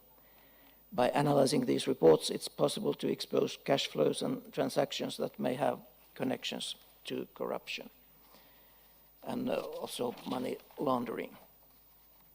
The Ministry of Finance participates in the anti-corruption work by drawing attention to ethicality and values within the state administration. The Ministry of Finance issues guidelines to public officials and is responsible for developing the legislation governing public officials. The tax administration collects the majority of taxes and tax-like charges in Finland. Its responsibilities also include tax supervision, and staff is trained to detect corruption. The Ministry of Foreign Affairs has started special activities. It monitors development cooperation and supports Finland's partner countries in combating corruption. The ministry provides training to both its own staff and its partners on the prevention and combating of corruption. And lately, we have started an e-service for reporting suspicions of misuse of Finnish development cooperation funds. And of course, we have the Parliamentary Ombudsman and the Chancellor of Justice doing the supervision of the whole of public sector. Thank you. Thank you again, and thank you for your remarks, and also for keeping time. We next turn to Hadil Snopci, North Macedonia, and then we have Malik Banachour from Belgium afterwards. Thank you, dear colleagues, ladies and gentlemen. There are too many people in this room who have the power to change the things, said Ms. Irena Haralambidis in her opening speech. The main question is, are we doing enough? Or saying more simply, do we use our power in an appropriate way to change the situation? The topic here that we can read from here is combating corruption, defending democracy. So I'm reading there, defending democracy. Democracy in North Macedonia celebrates 32 years of its existence. The communism lived 45 years. Usually, the communism was accused for the regression in the economy and in the entire society. But what can we say now? After 32 years in democracy, we still cannot have economic progress, our lives are even worse, and our state is one of the less developed states in Europe. When one takes into the consideration this simple conclusion, then a simple question which appears as the consequence of this conclusion is, was life in communism better than in democracy? Of course, the answer is no, but we must accept the fact that the democracy has failed. The main reason why democracy has failed is that the political leaders and the political parties have misunderstood democracy and the capitalism. Democracy is misunderstood because they think that in democracy the statement, the winner takes everything, is a true statement. The true in the sense that the parties who have the majority and who lead with the state or with the government can elect. For example, they think that can elect the members of the court, prosecutors, to control the media, to lead with the hospitals, schools, etc. The capitalism, in the other side, is misunderstood because of its three elements: privatization, concurrency, competition for money. By corruption and absence of rule of law, the three elements are on the top of interest, and as the consequence, the usurpation of social goods is on a very big level. By this mentality, the entire social system is decayed. As a consequence, it's very difficult to repair these decayed systems. It's impossible to be done by just one political party or by some individuals who have a very strong will. It is impossible to be repaired even by the international community. To repair this system, the emancipation of all community is needed, and unfortunately, it lost a lot of years. And of course, the joke that Mr. Robi Senderovic said to us at the beginning of his speech, more or less is true. So it's about mentality. It's the main reason. So when the state is corrupted, it means there are different forms of corruption. Therefore, I am saying that this kind of corruption has all forms. It starts as the institutional treason, but later it is transformed into the national treason. Why? Because by corrupting, they actually want to protect themselves. And by protecting themselves, they betray the nation by anti-national decisions. Therefore, we must emphasize that the democracy has entered in a big crisis last years. This is due to the fact that, unfortunately, we have not installed genuine system of democracy. Why? Because of big level of corruption. Until the corruption is on that level, we cannot speak for installing the real value of democracy. It needs a big effort and, of course, a real will of responsible people. So not just words, but the real will and courage to implement the words that we are saying. Thank you. Thank you. We now have Mr. Benachour, and then following that, we have Mr. El Walid Lagoun from Algeria. So, Mr. Benachour. Merci. Merci, Madame la Présidente, mes chers collègues participants à cette conférence. L'Algérie se félicite d'être partenaire au sein de l'OSCE. I'm sorry, Monsieur. First, we have a speaker from Belgium, and then you. Vous êtes le deuxième. Merci. Merci. Bien, je voudrais commencer en remerciant évidemment les autorités chypriotes pour la qualité de leur accueil. Alors, nous sommes dans un débat parlementaire et je considère que la valeur d'un débat parlementaire dépend de notre capacité à échanger entre nous avec honnêteté et franchise. Alors, chers collègues, aujourd'hui, quelles sont les menaces qui pèsent sur le combat contre la corruption? Alors, il y a évidemment la corruption elle-même, mais il y a aussi toute une série de phénomènes qui nuisent à la crédibilité de la lutte contre la corruption qui, je le rappelle, est un enjeu majeur pour l'avenir des institutions démocratiques. Et parmi ces phénomènes, je vais en citer trois. 1, les logiques de double standard. 2, le manque de réciprocité dans l'implémentation des dispositifs anticorruption au niveau international. Et 3, l'instrumentalisation des lois anticorruption au profit de logiques économiques qui n'ont rien à voir avec les enjeux de la lutte contre la corruption. Permettez-moi, chers collègues, de livrer à votre réflexion 2 exemples qui illustrent à mes yeux ces menaces. Premier exemple, l'extraterritorialité de certaines législations prises dans des pays tiers qui rendent de facto applicables partout dans le monde des législations qui sont prises dans un seul pays. Alors, au-delà du fait que l'extraterritorialité des lois sape la crédibilité du droit international, je m'interroge sur l'usage qui en est parfois fait. Et pour rappel, des milliards de dollars d'amendes ont été payés, par exemple, au Trésor américain par des entreprises européennes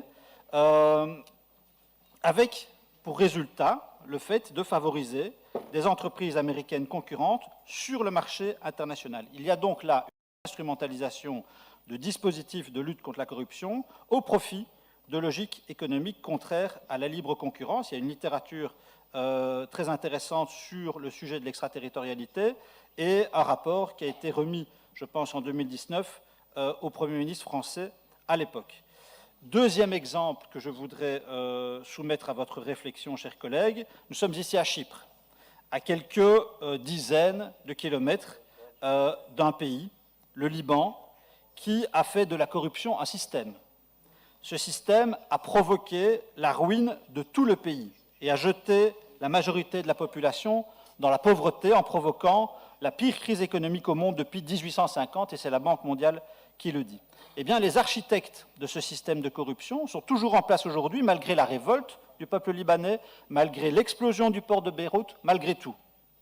Les architectes de ce système continuent de sévir parce qu'ils sont protégés par des gouvernements tiers qui ont un intérêt politique à les protéger, mais qui, dans d'autres lieux et dans d'autres circonstances, affichent pourtant leur ambition contre la corruption.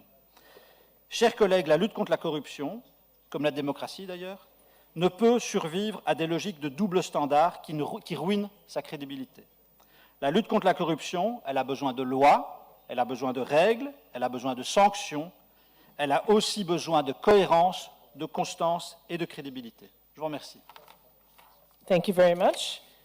Now, Monsieur Lagun, the floor is yours, and then we will follow with Ms. Lucy Potukova from the Czech Republic. Monsieur Lagun. Merci Madame la Présidente, mes chers collègues participants à cette conférence.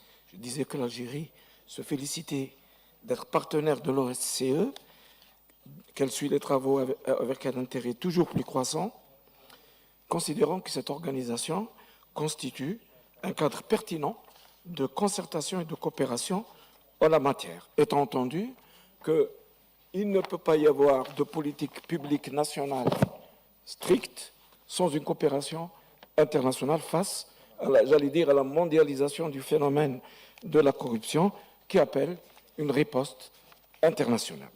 Donc la question de la lutte contre la corruption est une question extrêmement sensible dans mon pays, compte tenu du fait que tout l'effort de développement s'effectue grâce à des financements publics qui soient tirés des ressources naturelles ou de la contribution des contribuables. D'ailleurs, la revendication de la lutte contre la corruption a toujours été au cœur des revendications de la société civile, mais également elle a été inscrite dans les différents programmes gouvernementaux, notamment depuis la promulgation de la loi 2006 relative à la lutte contre la corruption, suite à l'adhésion de l'Algérie et à la ratification des différentes conventions internationales que vous connaissez toutes, celles de l'ONU, africaine et arabe.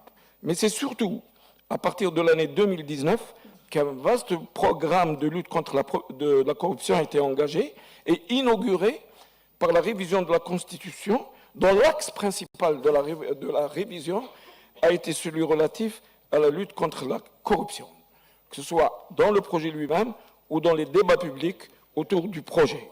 Cela a abouti à accorder un statut constitutionnel à l'organe de prévention de la lutte contre la corruption, qui est une autorité indépendante et dont les attributions sont exclusivement définies par la loi.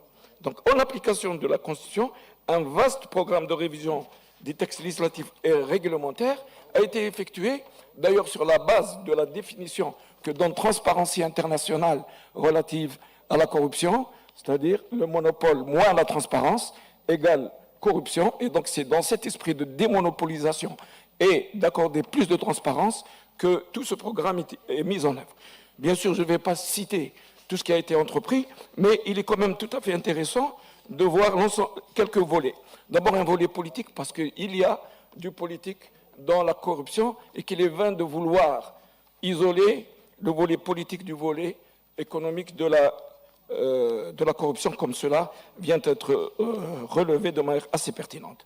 Donc la loi électorale a été révisé, surtout dans son mode de scrutin, qui a été un mode de scrutin fermé et hiérarchisé à la faveur d'un mode de scrutin ouvert et qui ne laisse plus de place à l'achat des postes et à l'argent sale dans le processus électoral. Le domaine des marchés publics, vous le connaissez tous, qui appelle toujours, qui est un terreau favorable à la corruption, ou d'ailleurs, dans cet effort d'investissement et de développement, les multinationales sont présentes, qui sont aussi un facteur d'encouragement et de source aussi de corruption.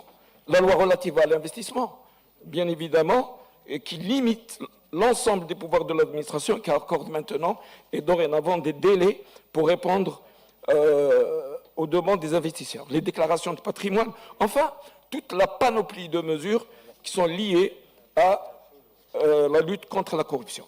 Bien évidemment, ce n'est pas suffisant de mettre des textes, il y a des actions concrètes à mener, elles sont menées aujourd'hui, et beaucoup de poursuites sont engagées au moment même où je vous parle. Il y a des procès qui se tiennent contre des publics qui ont été impliqués dans des affaires de corruption. Bref, l'expérience algérienne aussi a révélé que la lutte contre la corruption a été aussi menée dans le même temps contre le blanchiment d'argent, contre la lutte contre le terrorisme et toutes ces, bien sûr, interactions entre terrorisme, corruption, argent sale sont maintenant patentes et évidentes. Donc, c'est dans cet esprit que l'ensemble des programmes de lutte contre la corruption sont élaborés. Je vous remercie. Thank you. Our last two speakers, we have Lucy Potukova from the Czech Republic, and then finally we have Miki Zohar from Israel. Is there anyone else who has asked for the floor? Looking back to the speaker's desk? No? All right. Lucy? Thank you. Ladies and gentlemen, dear colleagues, my name is Lucia Potuchkova, and I feel very honored to be here, and I want to express my thanks to all organizers for preparing this enormously important event. Now, let me explain how the Czech Republic contributes to fighting corruption and what we see as our common priorities. The Czech government has committed itself to tackle all forms of corruption and to adopt an ambitious approach in implementing effective anti-corruption measures. We have a governmental strategy which relies on 4 pillars: an effective and independent executive power, transparent and open access to data, an efficient and economical treatment of the state property, and last but not least, we need to be aware of how important is the education and development of civil society and its motivation to demand such an approach from their governments. Of course, the role of media and journalists as watchdogs of this process is absolutely irreplaceable. And I must say that we are listening carefully to all NGOs involved in the search for the best mechanism against corruption practices. Obviously, not all the goals were met, and we are now obliged by the European Commission to adopt important pieces of the missing legislation to be able to get our allocation of funding. We need to adopt a law on prevention of conflict of interest, a law on beneficial owners, and also a law that would regulate lobbying. This is not an easy thing to do because every law, every regulation is subject to long political discussion, and sometimes finding consensus can be a hard nut to crack in the political arena. I guess you all know it pretty well. I am aware that different governments may have various approaches how to tackle corruption, but for me, the EU provides a guarantee that if a member state wants to receive financial allocations, the given member state needs to comply with the agreed sets of rules. As for the future prospects of EU as a guarantor of the anti-corruption policies, the Czech government will support an EU membership of Ukraine when the senseless and unprovoked Russian aggression in Ukraine ends. I know it's a little bit out of the topic, but I should note that in the last 3 months, the Czech Republic accepted more than 350,000 of refugees of war from Ukraine, which makes nearly 3.5% of our population. We are handling this problem, and we are handling it well, hand in hand with our dear neighbors, Slovakia and Poland, and of course in close cooperation with all Baltic states. Nevertheless, without any doubt, there will be a huge funding and many contracts for rebuilding the infrastructure in Ukraine after the war. It will also mean that we will need a robust anti-corruption oversight system in place. All stakeholders will benefit from such anti-corruption measures, and above all, rebuilding strong Ukraine without corruption will be most beneficial for the Ukrainians themselves. At the end of my intervention, I would like to stress out what Nuhu Ribadu, the former executive chairman of Nigeria Economic and Financial Crimes Commission, testified before the US House of Representatives. When you fight corruption, it fights back. It will likely have greater resources than you, and it is led by those who operate outside the law and view the fight as life and death for their survival. And as much as fighting corruption can sometimes be a Sisyphean task, it's crucial for our democracy, especially in the time of crisis, because at the end of the day, the corruption of the powerful ends up being paid for by the poor. It's paid by hospitals without medicine, by patients without treatment, and by children without education. Thank you for your patience and attention. Thank you so much. And our last speaker, Mr. Zahar. Yes, hi, thank you. I would like to start by thanking the Parliament of Cyprus and the OSCEPA for hosting this important meeting. I think the number of the people in this room is the proof that the importance of this issue to all of us. And I will be brief because I'm the last one. So I think the big discussion could be, what is corruption? What will be the difference between corruption and crime? And I think one thing is almost sure for everyone is that we must fight corruption together, and we can do that. We are coming from the Israeli parliament, and we know that there is two important players to fight corruption. One, free and independent press. Two, free and independent justice system. This is, in our opinion, is the most important aspects of fighting corruption. In Israel, the media is totally free, and this has a strong effect on fighting corruption. That is also when we talk about our justice system. Israel could be a great example of how a democracy can defend itself from corruption with strong and free media and justice system. In order to keep this independence of these entities, every parliament must secure it by means of legislation. Thank you. Thank you so much. We'll just, for very quick interventions, turn back to our panel. And let me just say, if you could give one recommendation of your many, what is something that you think is a top priority for these different national parliaments? And the second piece is, what is one way in which you would advise the different parliaments to cooperate with your institution? So with that, Robbie, back to you. Thank you. Thank you. Thank you very much for giving me the chance to get back to you. So very, very quickly, so we can move to the other panelists as well, and thank you for moderating the session as well. For us, it's very, very important, this agenda. In 1995, for me, it's like it was yesterday, but it was 1995, 30 years ago, the president of the World Bank, Jim Wolfensohn, said corruption is the cancer of societies. It was not easy for the World Bank to say that. We refer to corruption as the C word. We didn't say corruption because it was too political. We will say that has nothing to do with us. We are a development institution.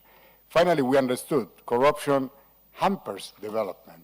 And because corruption doesn't allow countries to develop, we said, let's work on this, let's work on this frontally. We do work together with parliaments, so we are at your disposal to share information. In some countries, like Romania here represented today, we continue to lend money so we can put resources at your disposal. We also have grants for civil society organizations. We work with them to solve problems. I always remember in one country we work on, the problem was not to take the kids to school. Finally, we got the kids to school, but the teachers were not in school.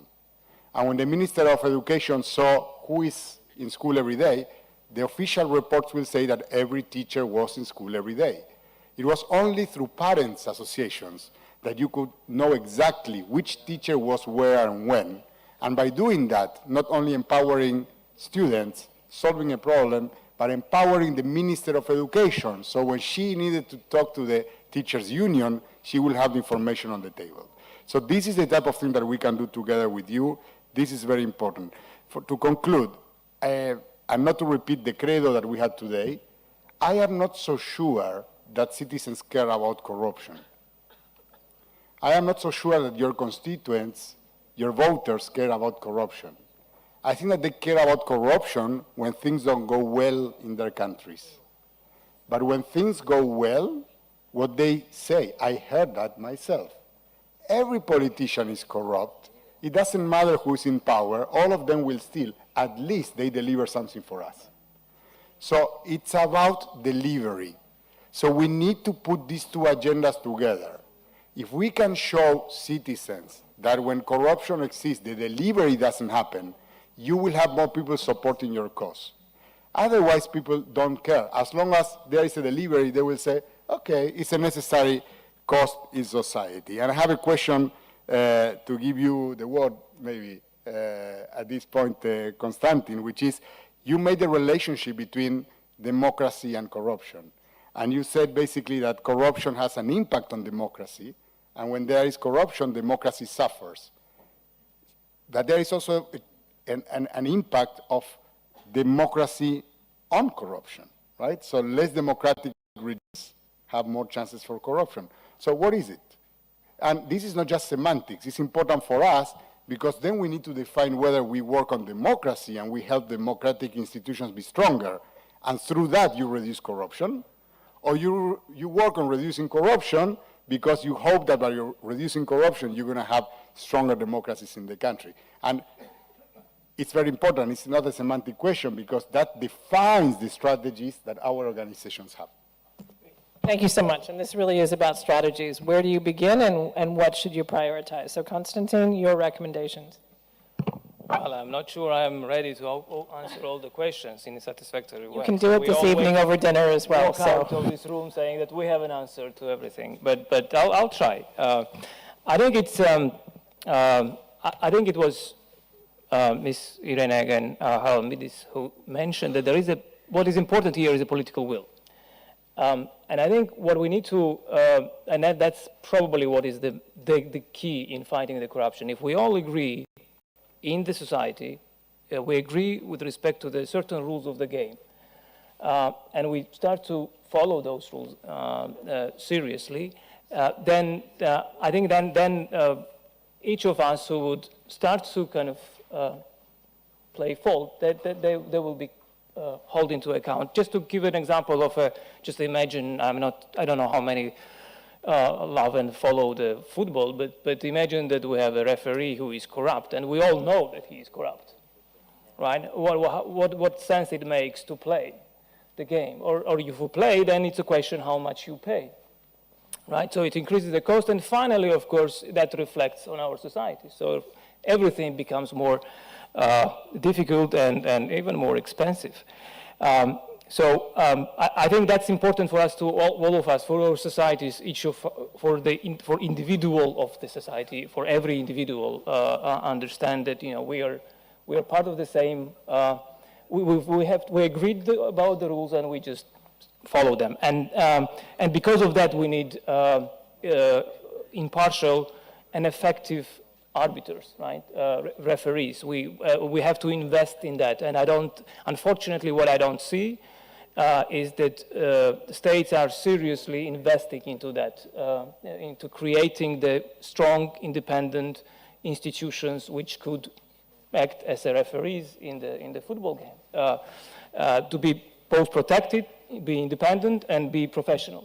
And that requires a lot of investment, and it's kind of a secondary in many places. And unless we change that, I don't think we will be really able to achieve the progress. And finally, the question was what we advise, how we should, from the point of view of audit, what I would advise to engage. I think many countries have in place the system which implies the kind of certain impact assessment, or regulatory impact assessment of some way. So the parliaments are looking how the laws are operating.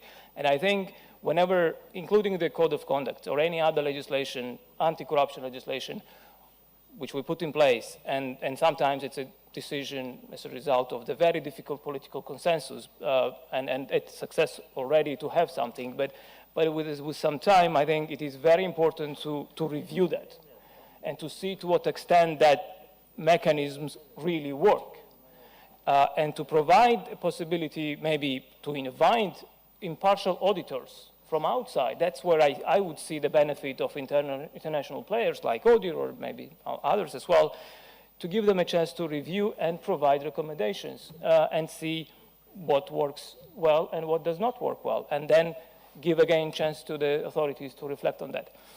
I'll stop here. Great. Thank you so much, Konstantin. And John, the last word to you. And John was saying that he's been taking notes on how many times the Transparency International Corruption Perceptions Index and TI have been mentioned today, many. So people are using your work. But John, over to you. Thanks a lot, Anita.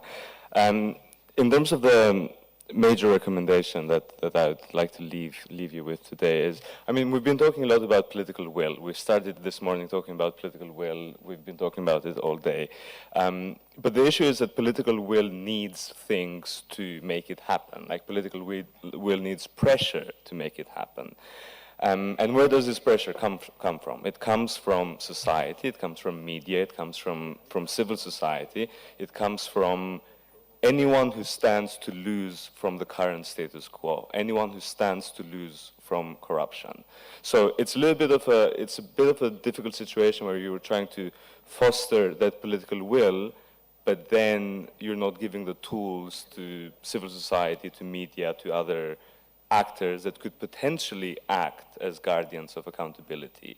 It doesn't suffice to have political will among 5 people, 20 people, even, you know, a big group of members of it. That will never achieve the results of societal political will. To get societal political will, we need open data. We need all of these data sets around who funds political parties, what assets and interests you have, company registers, beneficial ownership transparency. All of this data enables us from civil society, journalists, everyday citizens, even your own enforcement institutions, even parliamentary committees, to be able to generate that political will. So if I leave you with one major recommendation is, please prioritize opening up key anti-corruption data sets. It's not the end of it. You still need to create the circumstances under which people can use this data. But the first step, you know, we're really, really behind with this. When, if anyone said that, oh, this is a matter of cost, like we don't have money to do it, or it's a matter of resources. You know, imagine if someone said, we don't have resources to publish aviation data. All planes would start crashing.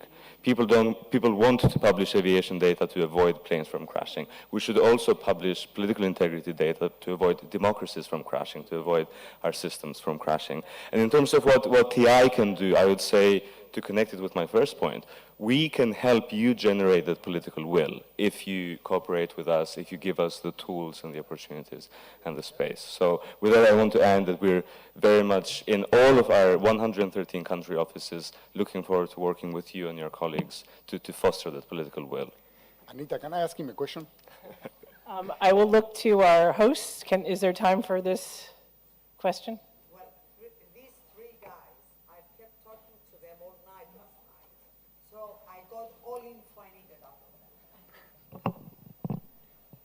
So I think that means, is that a yes or is that a no? I think it's that we need to conclude, yes? Yeah, so I think, yes. I think we'll... Two more minutes, yeah? Okay. You need to ask questions? He wants to ask a question of John. Oh, yes, of so course the dialogue is now beginning. For goodness sake, transparency, freedom of speech, you can say whatever you like. Thank you, Arid. So, John, I have a question for you because I cannot agree more with you about the need, but also the possibility that political will can be built. Many times we talk to colleagues and they tell you what Konstantin is saying is not possible in my country because there is no political will. Okay? I think it can be built. To what extent IT is working with international credit rating agencies? because governments may not listen to their citizens. Sometimes they don't listen to their own parliaments. Sometimes they don't listen to international organizations. They always listen to the markets. And international credit agencies are the ones who define how risky is a country for an investment. All ministers of finance, every day, they check the credit rating they have, because if they want to issue a new bond, new debt, that defines how much they need to pay for that. So to what extent you guys try to influence international credit agencies so the price of corruption becomes a real price for ministers of finance? Thanks a lot for that, Robbie. I mean, we, of course, work with rating agencies insofar as we make our data available for everyone. So everyone can, it's open license, everyone can use the Corruption Perceptions Index, everyone can use the Global Corruption Barometer and all of our data. But actually, I think you've only mentioned one of the many avenues of building political will. So, you know, this is, as you said earlier over lunch, it's about conducting a political economy analysis, understanding really where the problem lies, the context-specific issue, where what allows corruption to happen in every sector, in every institution, in every... So in some countries it might not be due to, you know, the rating agencies or the markets. I personally believe that power should be with the people rather than with the markets. So whether people channel this power through other institutions, through other intermediaries, you know, that's another question that we can have. But I would conclude by saying that, yes, this political power can be fostered also through financial institutions, but ultimately it's people that are driving that.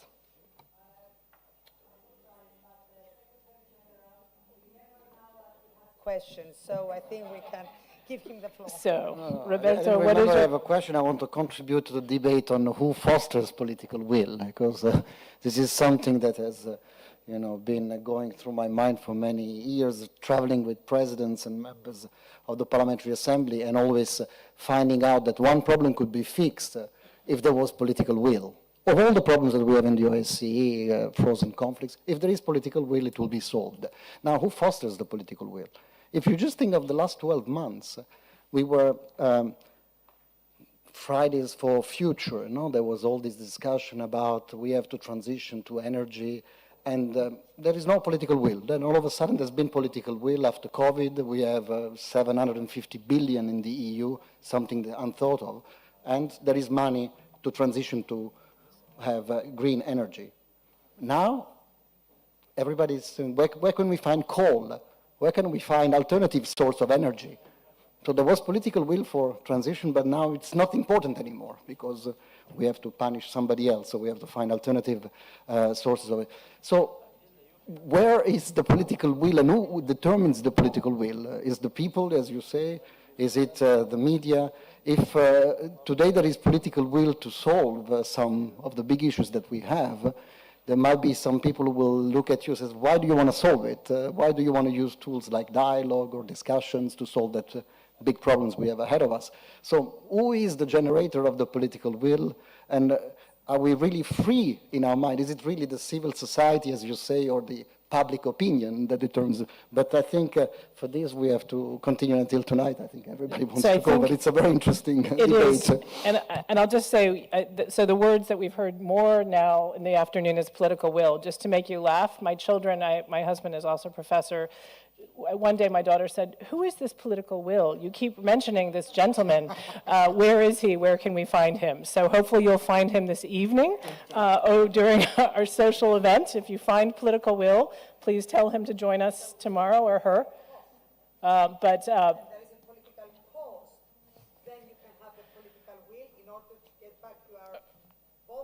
So political cost to political will. So again, thank you for waking us up and for a lively discussion this afternoon. Please join me in thanking our panel. And we also have to thank, and I have to apologize, I know I speak quickly, to our wonderful interpreters, so please join me in thanking them. And thank you so much to the Conference Secretariat for all of their excellent, excellent work today. This has been an excellent, well-run day, and we really appreciate your support. It's time to leave. Thank you all, and see you this evening. And has a very broad experience in the field of fighting corruption. We are ready to listen to you, Mr. Kleridis. Please proceed to the podium. You have the floor for 12 minutes. and you may deliver your speech 12 minutes. I can give you more if you want. Okay, thank you.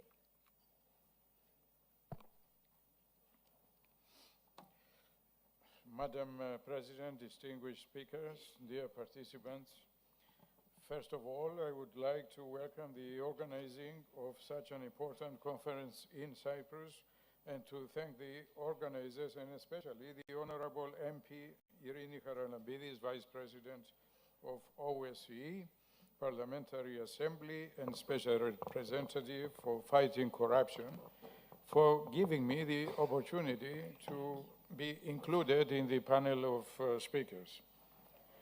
As you have heard in the introduction, I have had the honor, I would say, and the bitter experience to have been appointed and serve as the Attorney General of the Cyprus Republic for the years 2013 to 2020.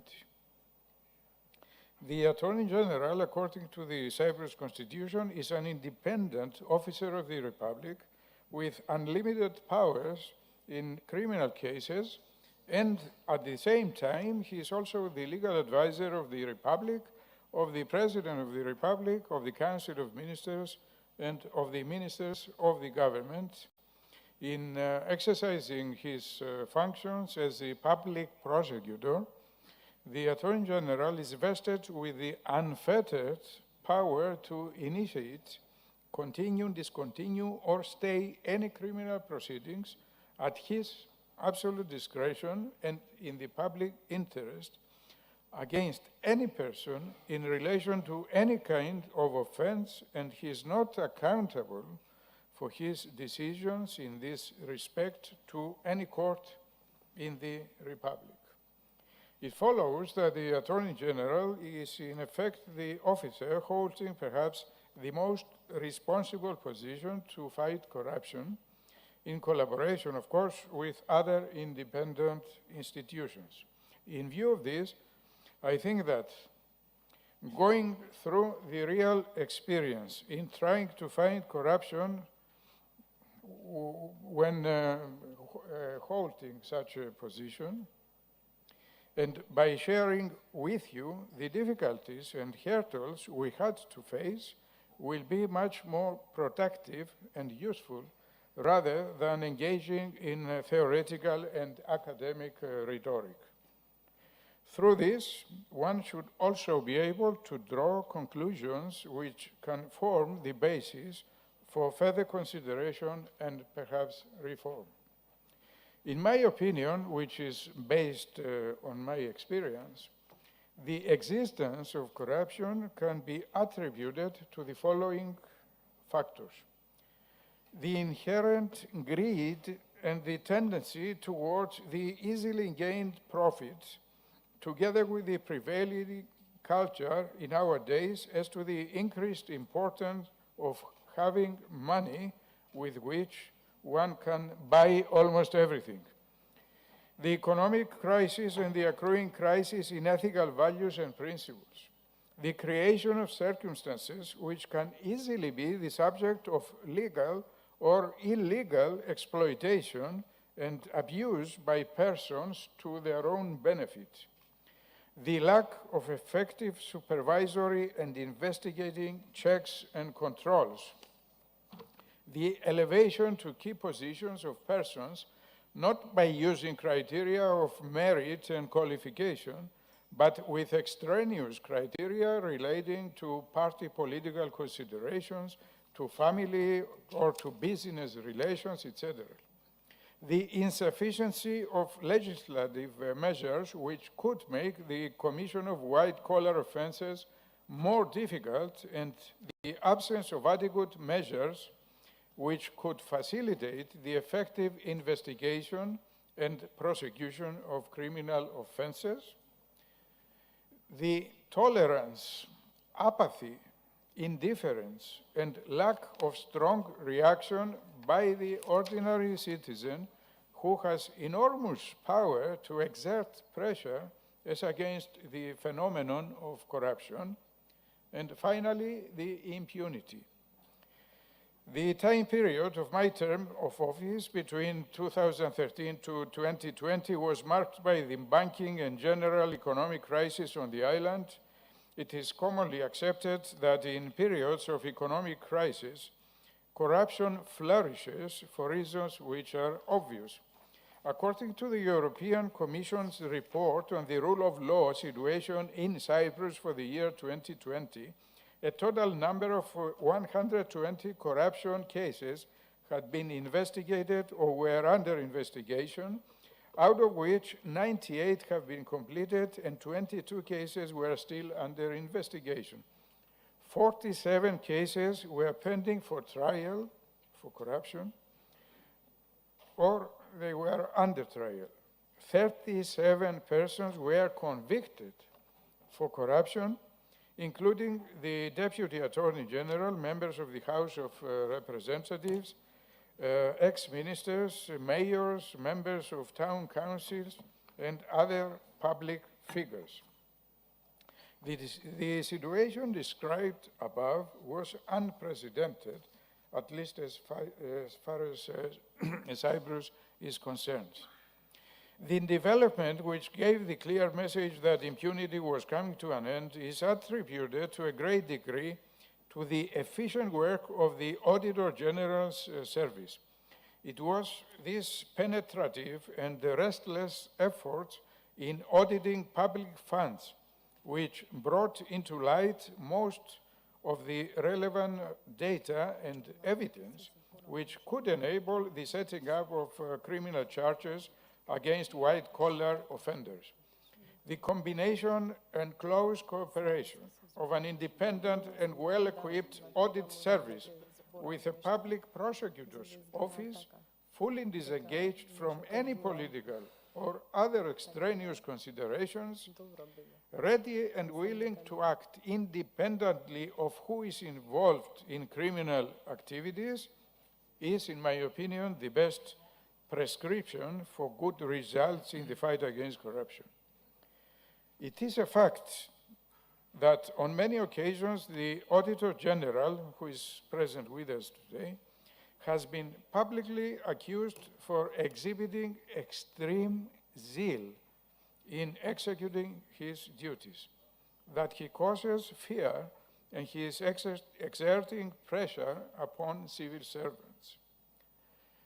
This might be well so, but this is a much preferable situation than having the public servants feeling at ease and being under the impression that they could get away with any wrongdoing, as it was the situation prevailing in previous years, during which the results of all the audit work of the Auditor General and his reports remained untapped in the drawers of ministries' desks.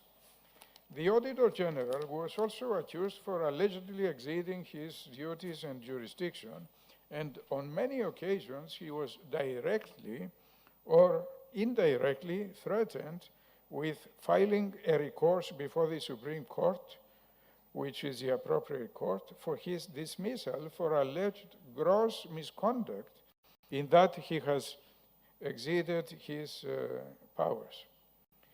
Political parties had to take sides on that issue, inevitably, with the result that purely audit matters became the subject of political differences. Such an unpleasant situation constitutes a direct threat against the independence of this vital institution, and it gives the wrong messages to the ordinary citizen.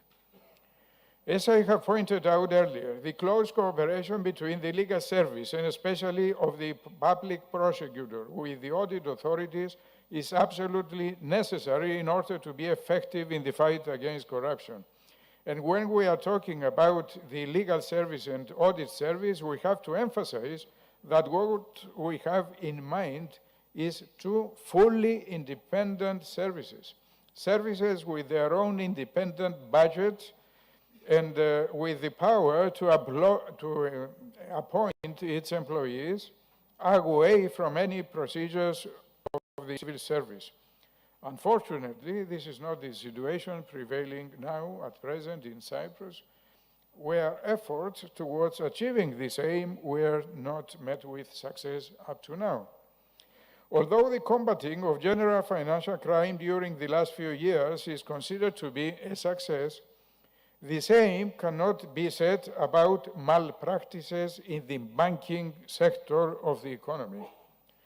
It is true, of course, that for the first time ever, following police investigations aided by external experts, for example, forensic accountants from abroad, high officials of banks, including members of the board of directors and CEOs, had been charged in criminal courts with various offenses regarding mainly stock exchange misdoings.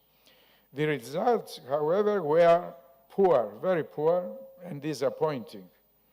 The main reasons for this are the following.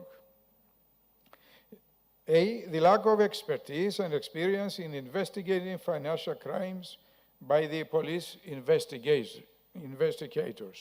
We don't have a special SFO department or something similar. B, the lack of expertise and experience in prosecuting financial crimes by the prosecutors. C, the lack of adequate staff in the law office which could successfully undertake the legal battle in the courts as against the teams of well-qualified and experienced defense lawyers appointed by the defendants. And D, the lack of knowledge and experience of judges in order to deal with difficult and complicated banking matters.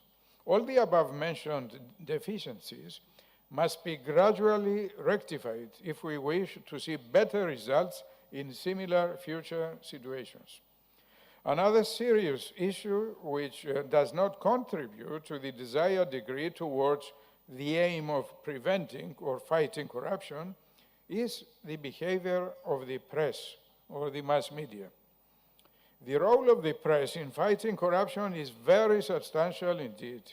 Unfortunately, however, some of the mass media, at least in this country, do not enjoy the necessary independence and freedom to act so as to take a firm stand and support efforts to fight corruption. The following are the reasons for this. A, certain mass media are either directly or indirectly controlled or influenced by political parties. As a result, they tend to be selective in the sense that in cases of corruption in which persons belonging to the party they support are involved, they will keep silent or cover or suppress the story by minimizing its impact and seriousness. If they are pro-government, they will be prepared to suppress or to minimize the impact of all economic and corruption cases committed by members of the ruling party. If they are now against the government and in favor of the opposition, they will overexpose and maximize scandals and corrupt practices by organs of the government. B, there are no real and effective procedures through which the authorities can check and verify which person or persons are hidden behind the officially declared owners, shareholders, directors of mass media. We have come across cases in which shareholders are holding majority shares in trust for and on behalf of persons involved in corrupt practices.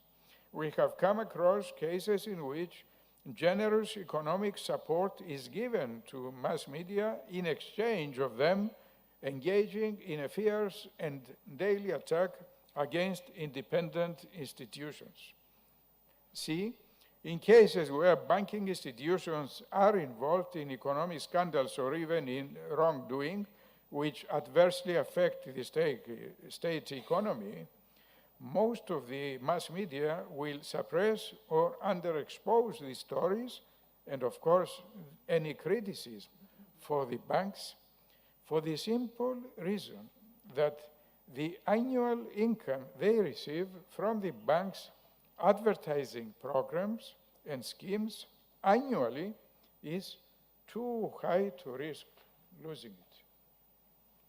Generally speaking, the efforts to prevent corruption and conflict of interest, as well as the fight against both, cannot and should not be limited and considered as exhausted by the taking of stricter legislative measures. It is, of course, always useful and absolutely necessary to have comprehensive and detailed pieces of legislation which aim at hindering and prohibiting every kind of corruption or conflict of interest. All these obligatory provisions which bear criminal sanctions are, of course, capable of operating as hurdles in the way of corruption. Unfortunately, however, these measures do not suffice. We must always have in mind that all these good laws are not only made by people, but they are also put into force by people. They are put into force by people in key positions who are appointed or elected to their posts. It follows, therefore, that special care should be taken regarding the appointment of well-qualified and honest persons in key positions, and their appointment must be proposed or ratified by independent bodies like parliaments. And the electorate should exercise extra caution in employing the proper criteria for selecting persons whose integrity cannot be doubted in order to serve in key positions with powers and functions which affect our lives. In concluding, I would like to say that the above facts, which are both disturbing as well as disappointing, stemming from experience, should in no way hinder or slow down the efforts to combat corruption. On the contrary, they should operate as strong reasons for the strengthening of our decisiveness with which we must continue the fight.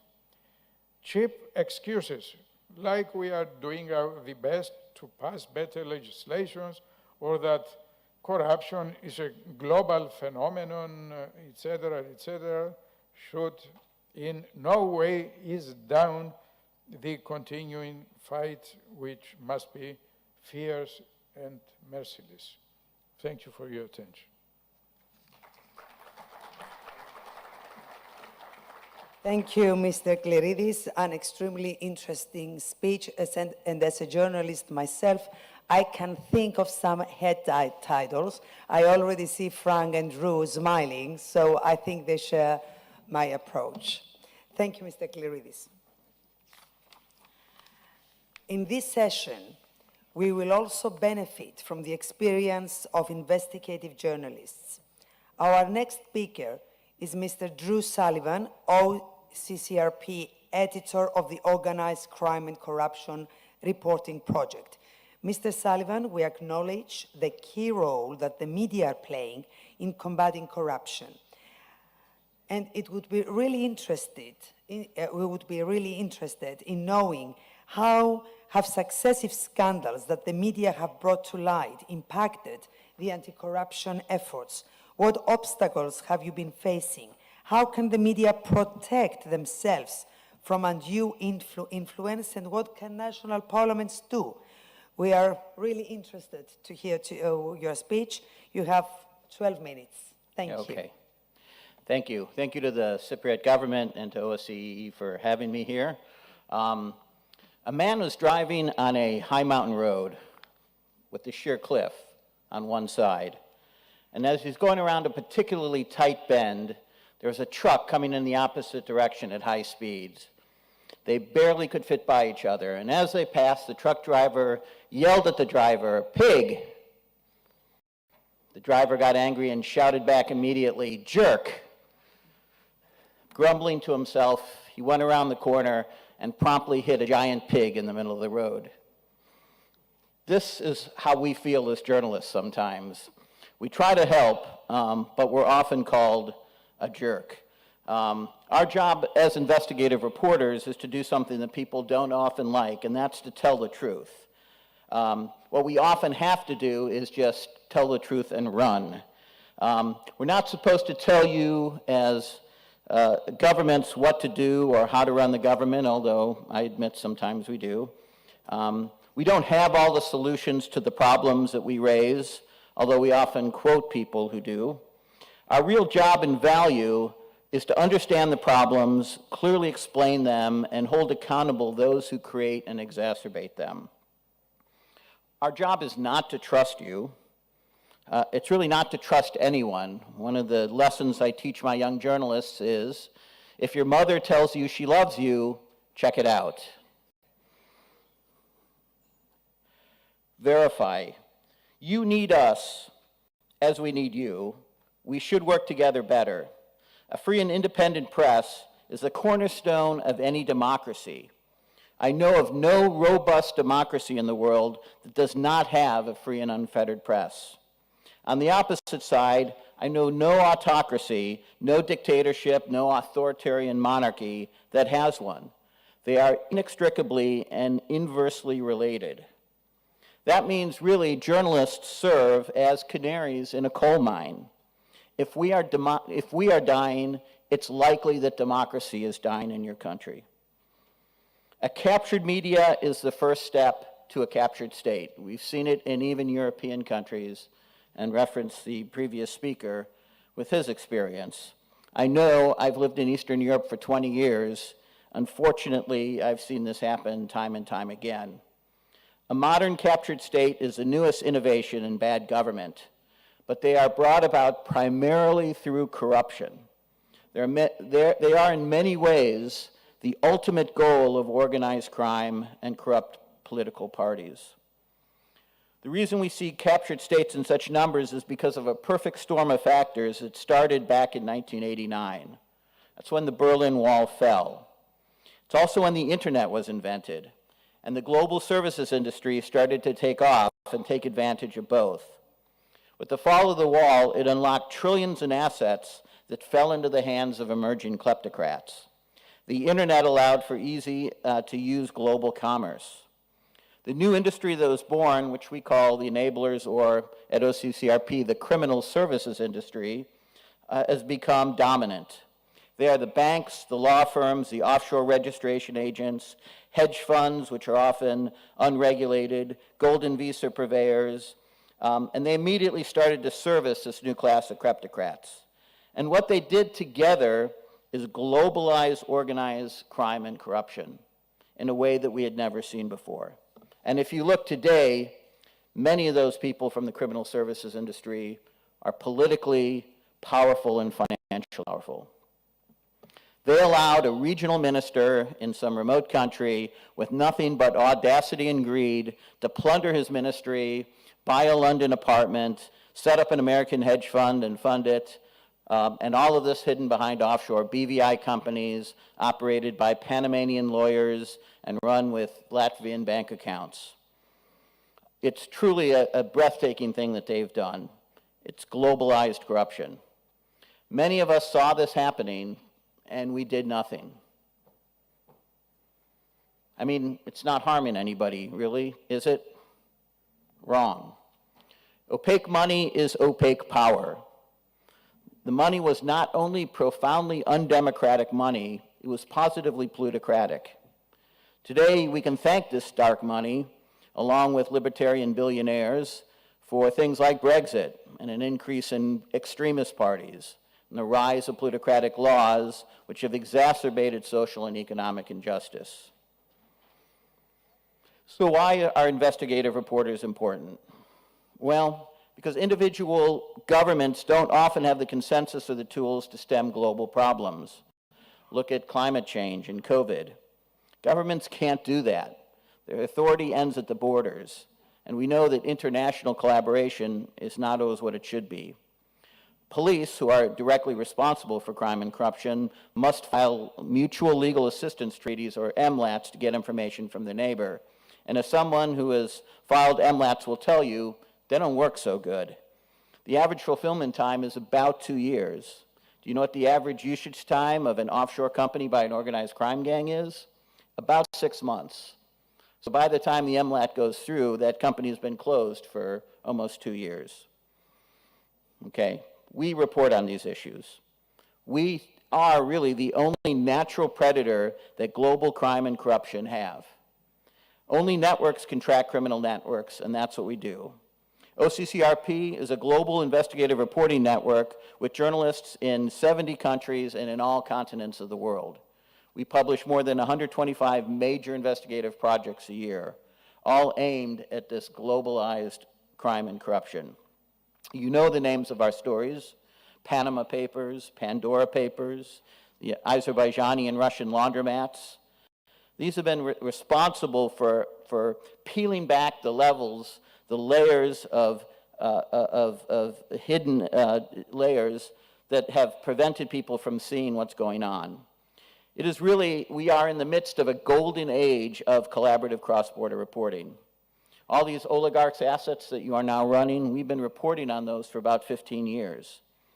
The former head of the FBI's kleptocracy branch said at a meeting that I attended that 50% of the cases of the kleptocracy branch came from investigative reporting news stories. When done correctly, it can have a tremendous impact. OCCRP itself has been responsible for $7.7 billion in seizures and fines of bad actors around the world. That's a 50,000% return on the investment in the organization. We've been responsible for more than 600 arrests, indictments, and sentences, 370 investigations, 140 sackings, and thousands of other actions, including law changes, corporate actions, and civil society actions. And we've been responsible for the overturning of about 5 governments. And that's just one organization. Just think about that for a second. For every dollar you invest in us, we bring back $500. You should support us just if you need a means of raising money for your governments. But instead of being showered with money, we are often attacked. I've had colleagues and employees who have been murdered, jailed, harassed, surveilled, slandered by government media. I personally have been called a spy, a CIA agent, an FSB agent, a Mossad agent. At least there's a variety there. An organized crime figure, an agent of dark influence. Russia has declared OCCRP an undesirable organization. It is illegal for Russians to deal with us on any level, or they could face jail time. My organization is currently being sued 3 times, including twice here in Cyprus, ironically. Our colleagues at another organization have been sued up to 10 times. They're currently being sued 10 times, all by organized crime figures and government officials close to the president of the country. It's called the SLAP lawsuit, and it's something that the EU is doing a lot of work on right now, and we strongly encourage that strong SLAP legislation be put in place. SLAP legislation protects people in that if it's not a SLAP suit, it just allows a court to decide if a case is really a SLAP lawsuit or if it's not. And that protects us against the multiple lawsuits. Unfortunately, because organized crime is globalized, often when we're writing about Azeri or Russian or even Kazakh persons, we can be sued in places like London and Switzerland and other countries. And that's what makes it so dangerous to us. Laws have been written to restrict, defund, regulate, and control us. So the question I ask is, what have parliaments done recently to actually help investigative reporting and organized crime, against organized crime? What have we done to help the media lately? It's not something that we normally go out and protect, but media is far more fragile than people realize. The advent of the internet has decreased advertising funding almost by 70% among some media. There's a chronic problem. There's not a model for journalism to make money nowadays in many places. And consequently, that's why we've seen the advent of nonprofit media. But it's very important that even with this situation, that governments work to create an environment in a country where media can prosper, can be profitable, and grow. It's a public service that provides great good to a country and is a key ingredient in democracy. And so we must find more ways to protect it. Meanwhile, we're going to continue doing our job. We'll continue to out corruption and organized crime wherever we find it. And we continue to grow every year as a nonprofit organization. So we hope that we can work with you in the future on these positive things. Thank you. Thank you, Mr. Sullivan. It was really interesting to listen to what you had to say. But may I ask, because I'm a journalist myself and I'm quite curious, I would like to know who took legal action against you from Cyprus. Can you please say who took legal? Yeah, it would be really interesting. I would like to know. And I don't want it off the record. I want it on the record. Yeah. Yeah, please open that. Yeah, and press the button. Thank you.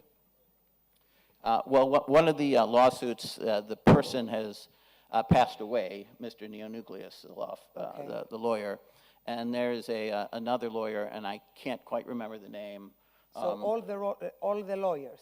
Well, yes, they're lawyers, yes. They are lawyers? Yes. Yeah, okay, thank you so much. Our next speaker is Mr. Franz Wild, editor of the Bureau of Investigative Journalism's Enablers Project. Mr. Wild, you have the floor for 12 minutes. Thank you. And may I ask the speakers to give a copy of their speeches to the Secretariat. Thank you. Good morning. I'm an investigative journalist based in London. And I've got a story about one of your countries, which I'll tell you at the end. But first, a heartwarming story. On the 30th of April in 2013, on an Airbus A330, 217 wedding guests landed in the beautiful country of South Africa for a glamorous wedding. It was friends and family and political acquaintances of the Gupta family, who were very close to the president, Jacob Zuma, at the time. So far, so good. There was one problem.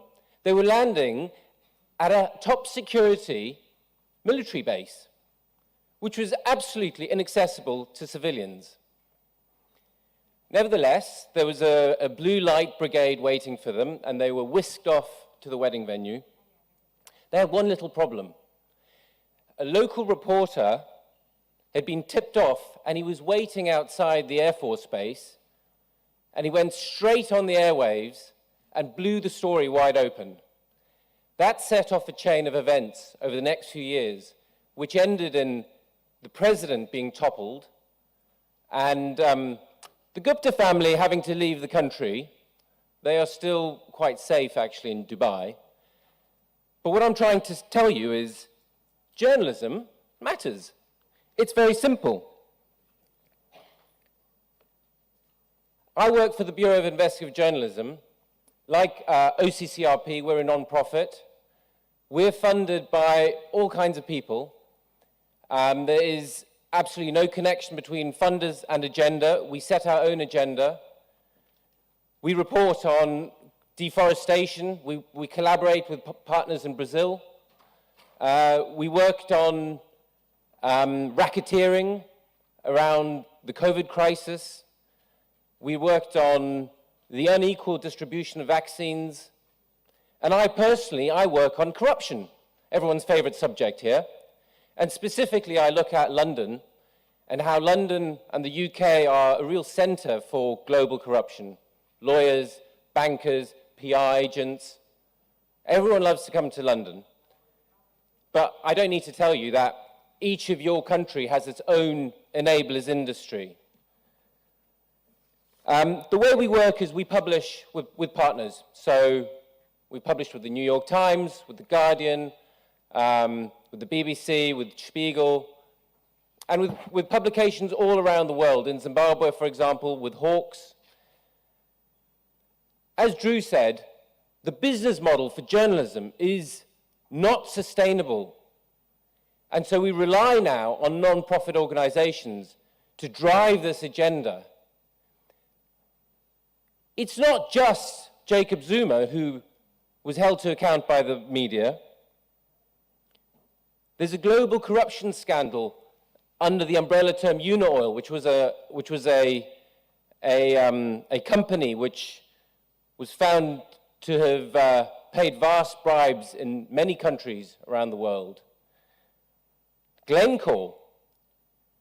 11 years ago, I was based in the Democratic Republic of Congo. And me, as well as other people, started writing about the curious relationships Glencore had with some of its business partners in the Congo. It took a while,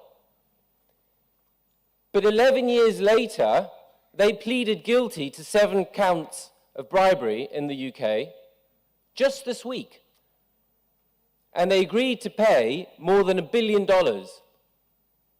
I mean, just on Drew's point, most of that money is actually going to the US and the UK and not to the countries where the bribery was committed. That's a story for another day. But you can see that journalism matters, and it's important to support it. One last example, there was a German payment company which is listed on the stock exchange called Wirecard.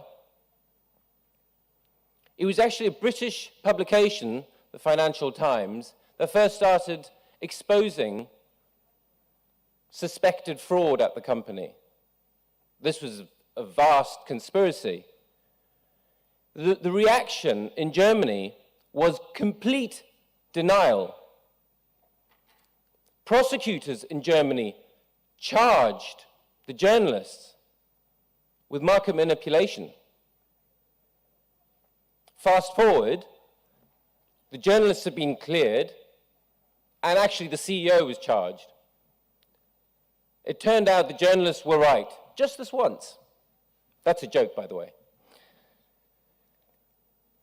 As Drew said, our colleagues around the world are murdered, arrested, harassed. There is very little in the way of support. I'm lucky, I'm from Western Europe, you know, free press and all that. Well, yes, to a certain extent. Last week, I got a letter from a large American law firm that many of you will be familiar with, threatening to sue me for an article I published concerning a Central Asian dictator, let's call it. Now, let me explain how this article came about. Or let me explain the facts in the article. Every story, every article we publish is verified by an independent fact checker. After I got the letter, we had another fact check. We haven't found a single mistake. There is nothing wrong. But I now risk losing my home, losing my profession. And I'm lucky. My organization supports me. It's expensive. All this time I'm dealing with this problem. I'm not looking at other stories. I'm not working on exposing the next corruption scandal. The problems are quite, or the state of legislature in each country is different. It's quite difficult because all of you are from different countries.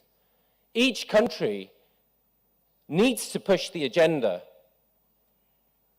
If you think about how many members from each parliament are actually here, it's a fraction.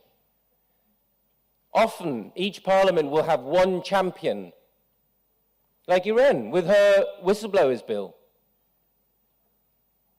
And the onus is upon individuals to drive that agenda and to push it. In the UK, there are 2 or 3 who really persistently push that agenda. And it is possible.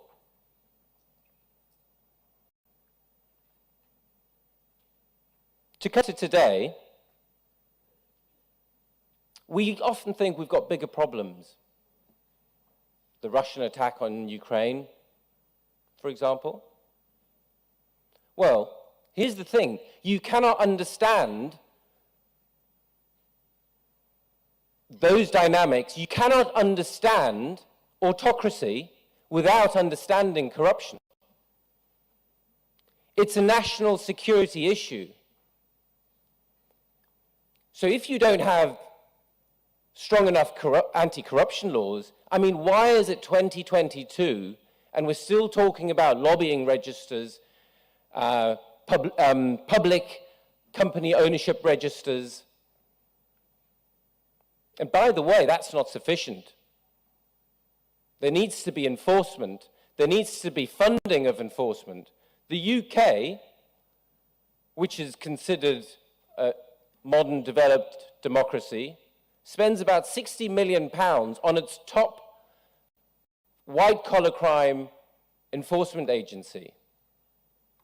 One of the companies that it's investigating has spent $400 million on legal bills over a number of years. How do you think any prosecutor is going to achieve anything if it doesn't have the resources to do so?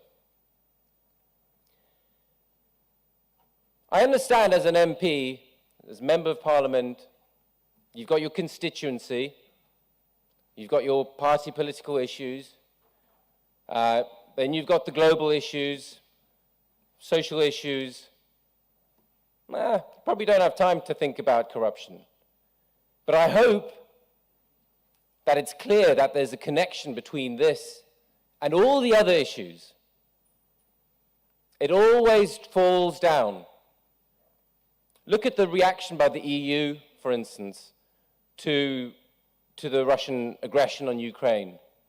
One of the first things they did was sanction all the oligarchs connected to Putin. Well, that's an admission, isn't it? Funny they didn't see it coming earlier.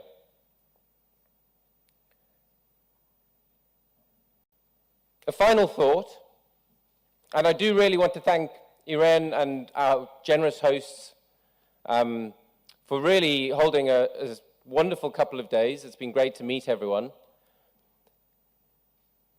But there was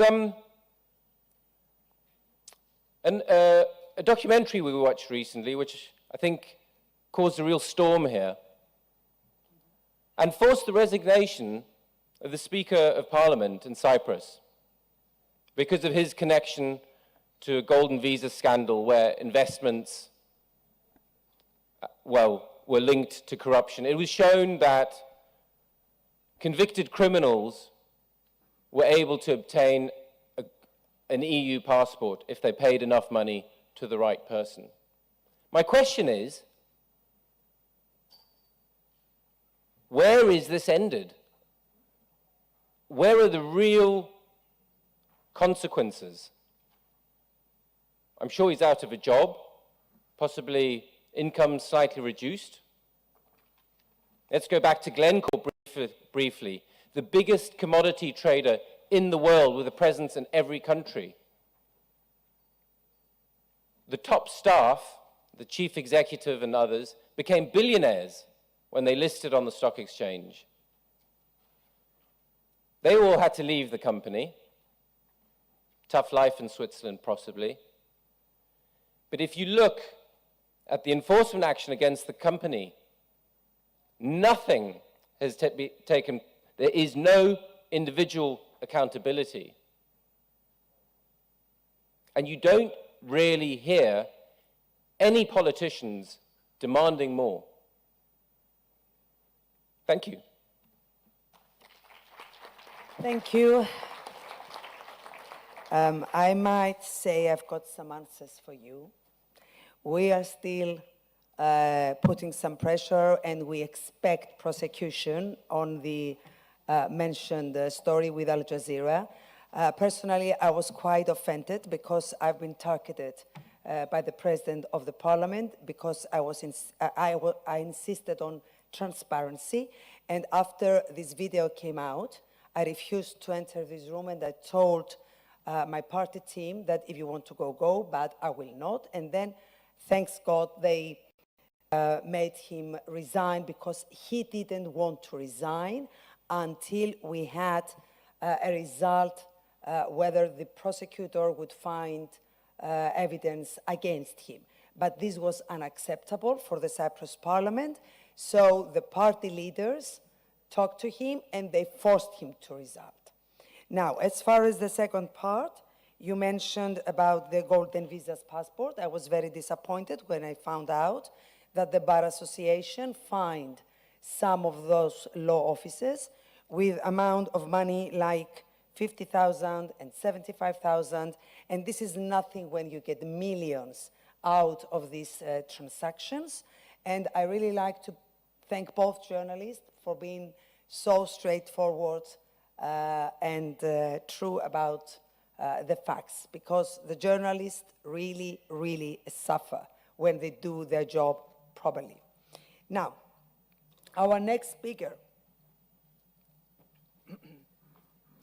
is Mr. Odysseas Michailidis, the Auditor General of the Republic of Cyprus, who I might say he has been attacked by the system many times because he insists on doing his job the right way. And people who do their job the right way often have to deal with problems. Mr. Michailidis is regularly invited to contribute to discussions held at the level of House Standing Committee meetings, exercising their oversight role. He's going to speak about the importance of safeguarding the independence of supreme audit institutions. Mr. Michailidis, you have the floor for 12 minutes. And we have tabled a bill for the financial autonomy of the General Auditor's Office, but until now, no news, and this is bad news.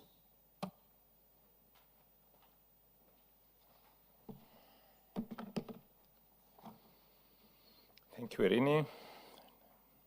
Esteemed guests, distinguished speakers, ladies and gentlemen, let me first express my gratitude to the organizers, the President of the Parliament of Cyprus, Mrs. Anita Dimitriou, and of course to the Vice President of OSCE, Mrs. Haralambidis, who had the inspiration for this event and for inviting me to give this speech.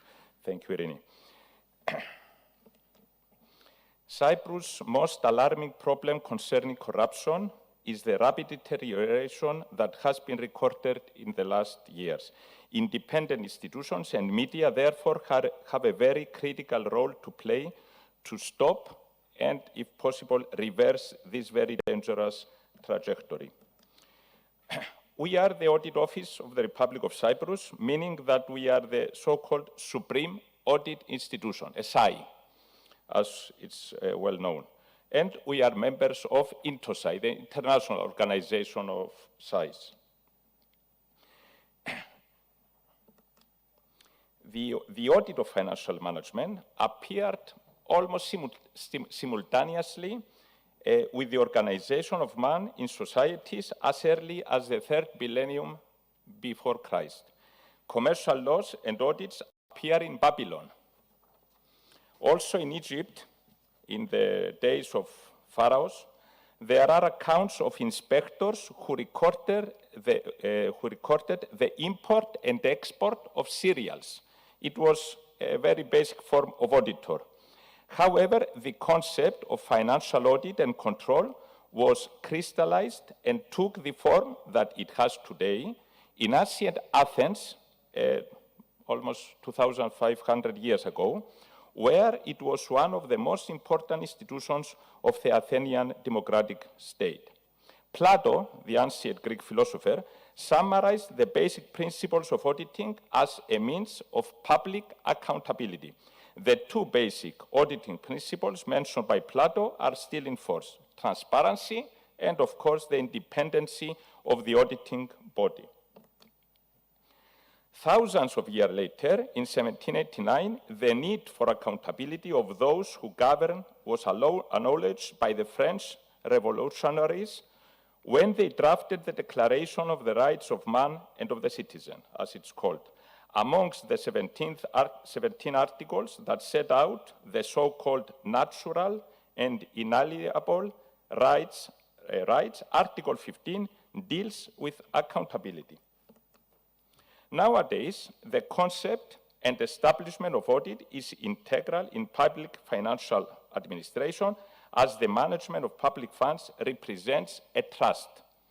Audit is an indispensable part of a regulatory system, the aim of which is to uncover violations of the principles of legality, efficiency, effectiveness, and economy. That's what we call the 3 E's: economy, efficiency, effectiveness. INTOSAI, besides providing support to SAIs, also sets standards for public sector audit. The most fundamental standard is the so-called Lima Declaration that was adopted in 1977 in Lima of Peru, and it is considered to be a kind of a Magna Carta of government auditing.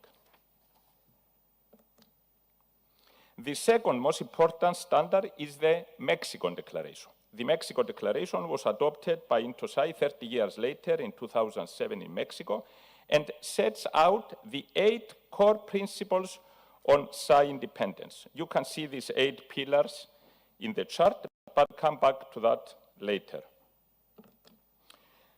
It is important that the importance of these 2 declarations is manifested by the fact that they have been recognized by 2 resolutions of the United Nations General Assembly in 2011 and 2014. I underline the fact that they constitute part of acquis communautaire. Let's focus again on the principles we set out in Mexico Declaration. This is the gist of the proper functioning of SAI. Please have a look at pillars 2, 4, 5, and 6. The head of the SAI shall not be threatened in the normal discharge of his duties. Also, the SAI shall have unrestricted access to information, the right to prepare reports, and the right to decide when the report will be published. Well, let's see what happened when we decided in July 2019 to carry out an audit regarding the implementation of the so-called Cyprus investment program. That was mentioned by Franz Wald 2 minutes ago. That is mostly known as the Golden Passport program or scheme. There was a delayed response of several months by the executive following our request for data and information regarding the foreign nationals who had acquired golden passports and the list of law and accounting firms that had acted as intermediated providers. Then, in November 2019, an investigative committee was appointed by the Council of Ministers. We waited for some more months for them to complete their job, but as time was passing, we decided that we could not wait any longer, and so at the end of August 2020, that is 13 months later, after we had asked for the data information, we expressed our intention to initiate an audit in the premises of the Ministry of Interior. We managed to gather the files of only 5 applicants, and then, all of a sudden, the Council of Ministers decided to appoint another investigative committee, and the Attorney General, at that time, it was not Mr. Klerides that is here with us today, but his successor, decided that our audit should not take place while the committee was performing their investigation. So the government refused to provide us with access to any information. Nevertheless, we managed to complete the audit regarding the 5 applications that we had in hand. We issued the first report on 24th September 2020. The findings were very negative. We highlighted the abuse of power by the Council of Ministers.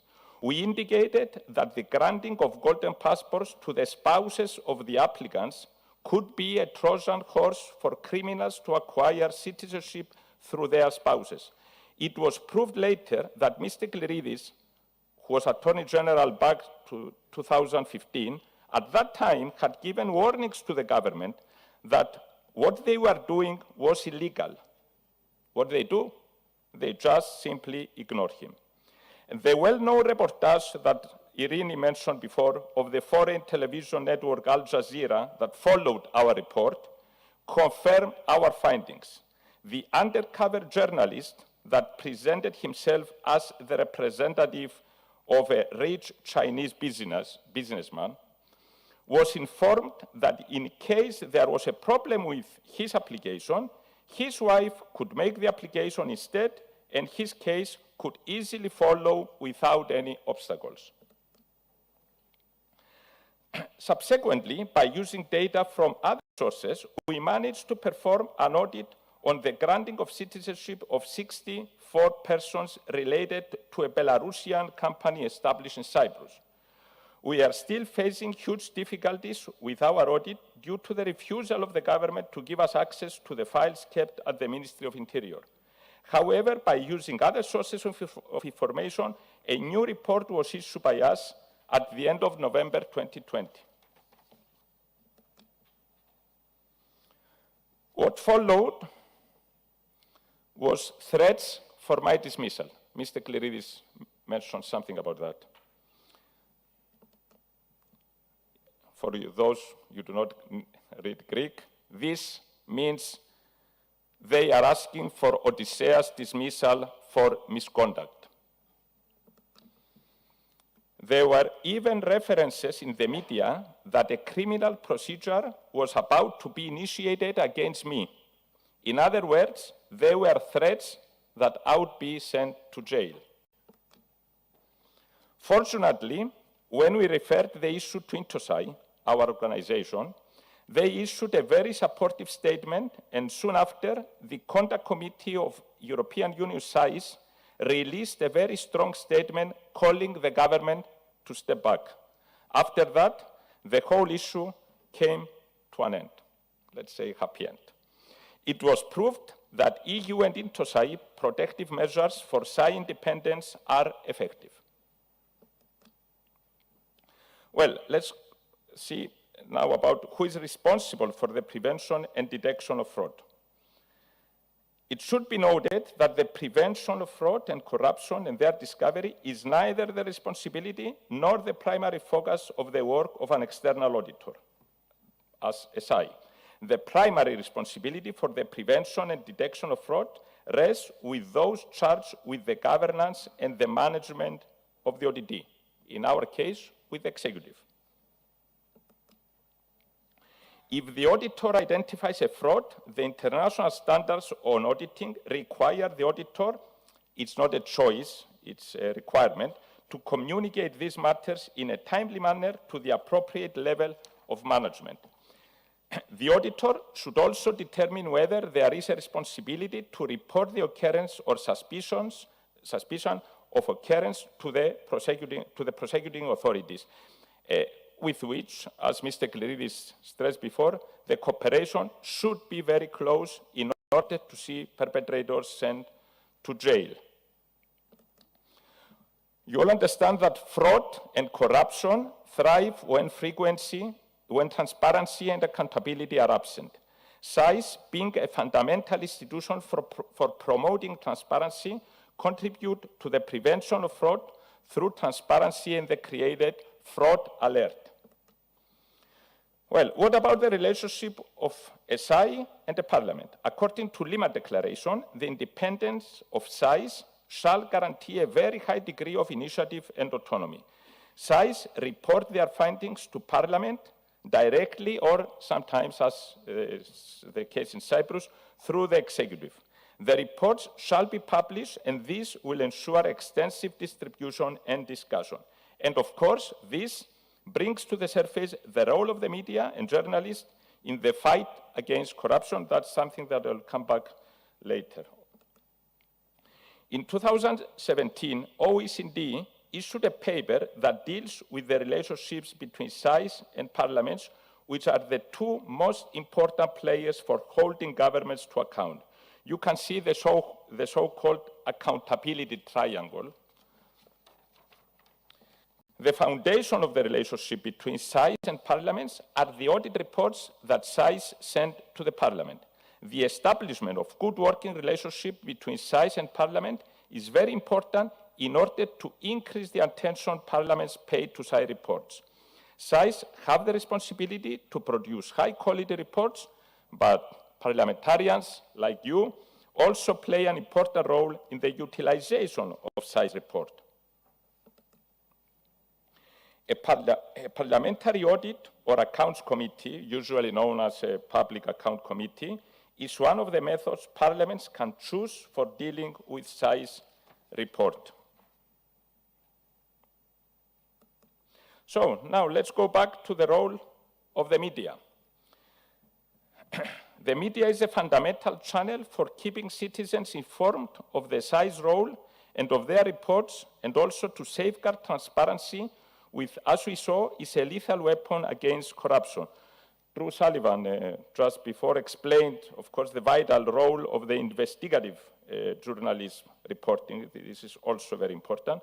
So it is important that the audit message is well and effectively communicated, and the burden lies on the shoulders of journalists.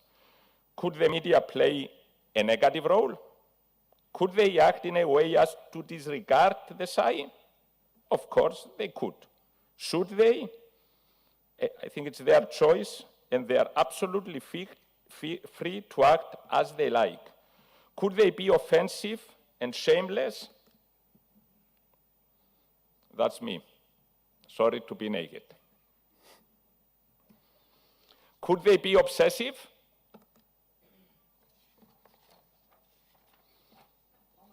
In some cartoons, you may have noticed also the Honorable Mr. Cleridis, the ex-Attorney General, who was also very often satirized, like I was, and was systemically the victim of obsessive criticism.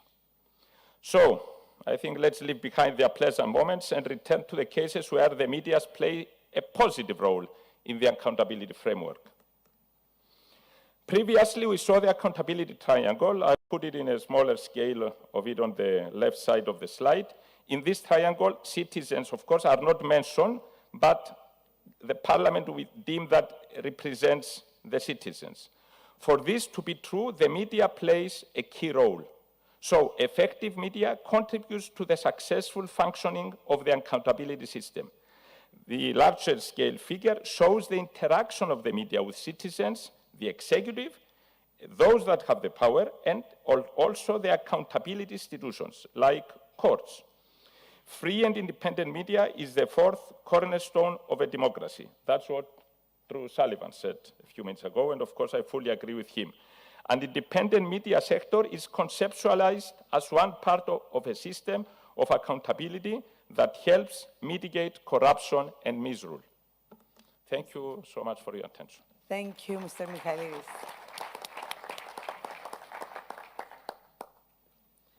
Well, you should pay a lot of money for those sketches if you did it yourself, so they did you a favor. Now, we have 7 speakers on this. First speaker is Mr. Edward Akajanian from Armenia. The floor is yours. Thank you, Irini. Dear colleagues, the title of current debate is the contribution of independent institutions and media in preventing and fighting corruption. And indeed, the proper institutions, and more specifically the media, have an irreplaceable role in fighting corruption. But with your permission, I would like to talk about the contribution of independent institutions and media in fostering corruption. As strange as it may sound, this is the topic that is most often discussed by the citizens of Armenia as of late, and I will elaborate on this shortly. My colleagues from Armenian delegation have mentioned about the institutional reforms that have taken place in post-revolution Armenia and the practical implications they have had on both the international image of the country as well as on the internal matters. However, the bigger part of the Armenian society is not satisfied with the pace of the anti-corruption reforms, to say the least. And coming to the initial question, which was about the way those same institutions, and namely the media, foster corruption, it so happens that in Armenia, approximately 80% of the media is controlled by oligarchs, who in turn happen to be representatives of former political elite, also known as the current opposition parties. And this situation creates objective dissatisfaction from society, which is well informed on the actual proprietors of those media, as well as about all the wealth that has been accumulated by the same elite throughout the past 25 years. And when a country finds itself in a transitional period from autocracy to democracy, the very independent institutions which are there to guarantee the rights and freedoms of all individuals and entities within a country are being exploited to the maximum by the agents who have long been in the positions of disregarding those very rights and freedoms. And when the democratic institutions are not holistically established yet, the government faces a challenge and a dilemma, having to choose between the short-term satisfaction of public expectations and the long-term formation of appropriate institutions. So far, our government has chosen the second path because we believe that democracy and democratic institutions prove their worth and resilience in the long run, and we do have enough political will to withstand the tides that will be coming and going till then. Here, once again, I would like to stress the crucial role of the support that Armenia has been receiving from several OSCE member states in its democratic reforms and anti-corruption agenda in the form of both financial and technical support. And we intend to further this cooperation with our international partners because the people of Armenia stand firm on their will to be a free and democratic society where the page of autocracy and corruption are far behind. Having said this, I believe that exchange of experience is of utmost importance for the OSCE member states. And dear colleagues, I openly invite you to look into the Armenian case as a very peculiar and interesting example of a country where often democracy is used to destroy democracy, and the role that political will and other factors play in preserving democracy in such a delicate situation. Thank you for your attention. Thank you for the time. It was only 3 minutes. Thank you. Second speaker is Mrs. Ruba Hook from the United Kingdom, and she will be followed by Mrs. Anastasia Gara from Greece. Please, Mrs. Hook, the floor is yours. When we come to the role of independent institutions and media in fighting and preventing corruption, I have to say yesterday we heard some people very uncritical of their nation states. Our friend from the Likud party in Israel, for example. I am not going to be the same today, particularly when we know that, gosh, only the other day a journalist was shot in the head in Israel. We do need an independent investigation to find out what happened there. So as I say, I won't be saying my country is perfect. The UK was responsible for so much colonialism and empire that I'm not going to be the kind of person who flies around the world causing emissions when we have a crisis, lecturing everyone else. Indeed, the Anglo-Saxon world witnessed Trump, and I fear that my own country is going down a very Trumpian slippery slope. Just overnight, I noticed that the Ministerial Code of Conduct for Standards in Public Service has been rewritten by Prime Minister Johnson. So the words honesty, integrity, and transparency have vanished, just at the moment when he is in a very tight spot with his own law-breaking, at the time when the most severe restrictions on people's liberties were placed throughout the coronavirus pandemic. So what's the role of the media in all this? Well, today, if you look at the newspapers, we claim to have a free media, but it's only free if you're able to have the millions to buy the means for promoting your message. So some of our newspapers are reporting the Queen's 70th anniversary on the throne. I mean, that's something we knew already, whereas the attempts to rewrite codes of conduct are far more serious. Apparently, now the Prime Minister will be judge and jury of any future law-breaking, which I find very worrying. We also know, look, other countries, I'm of origin of Bangladesh, that country there has not had contested elections for, gosh, I can't remember how long. And I know that a photojournalist, friend of my family, Shahidul Alam, was only freed from jail when he took photos of student protests because of international pressure. So we, all of us in this room, can apply international pressure when needed. I could go on and on with examples from the UK. Our public broadcaster, Channel 4, which has been critical of the government and indeed replaced Boris Johnson with an ice sculpture when he failed to appear at a televised prime ministerial debate. As punishment for that, they are being privatised, so their critical news service won't operate anymore. The broadcast regulator in the UK has been hand-chosen by the government against independent advice. As I say, this could be a really long speech if I gave you lots of examples. So what I wanted to say in my last remaining seconds is that social media and citizen journalism did provide possibly a counterbalance to these big millionaire press barons. But even then, we see they are replicating the structures of the traditional media. When you have Elon Musk trying to buy Twitter, when you have Facebook that is controlled by Mark Zuckerberg, these millionaires, you know, they're becoming what they wanted to critique. And TikTok, who knows who owns that? I think the Russians or the Chinese or someone like that. So look, as I say, this could be a long speech.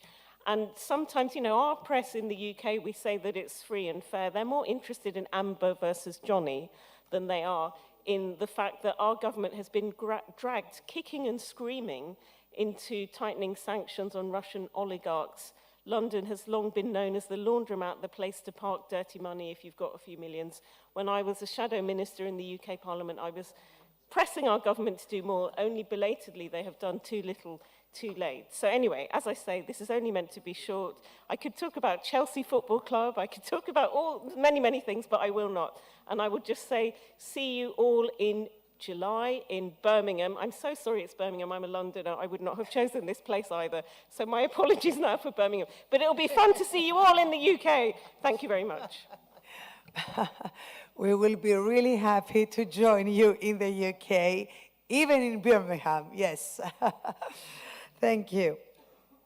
Now, Mrs. Anastasia Gara from Greece, and she will be followed by Mr. Dragan Bojovic from Montenegro.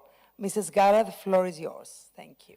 Thank you, Irene. Dear ladies and gentlemen, I would like to recite a quote by Jeremy Bentham, who said, "Publicity is the very soul of justice." In that sense, the role of the press is crucial in a system of checks and balances. A strong, independent press can be a vigilant guard against schemes of corruption and can also help to bring justice to those harmed by corruption. There is great concern lately in Greece, in my country, about the freedom of press and pluralism.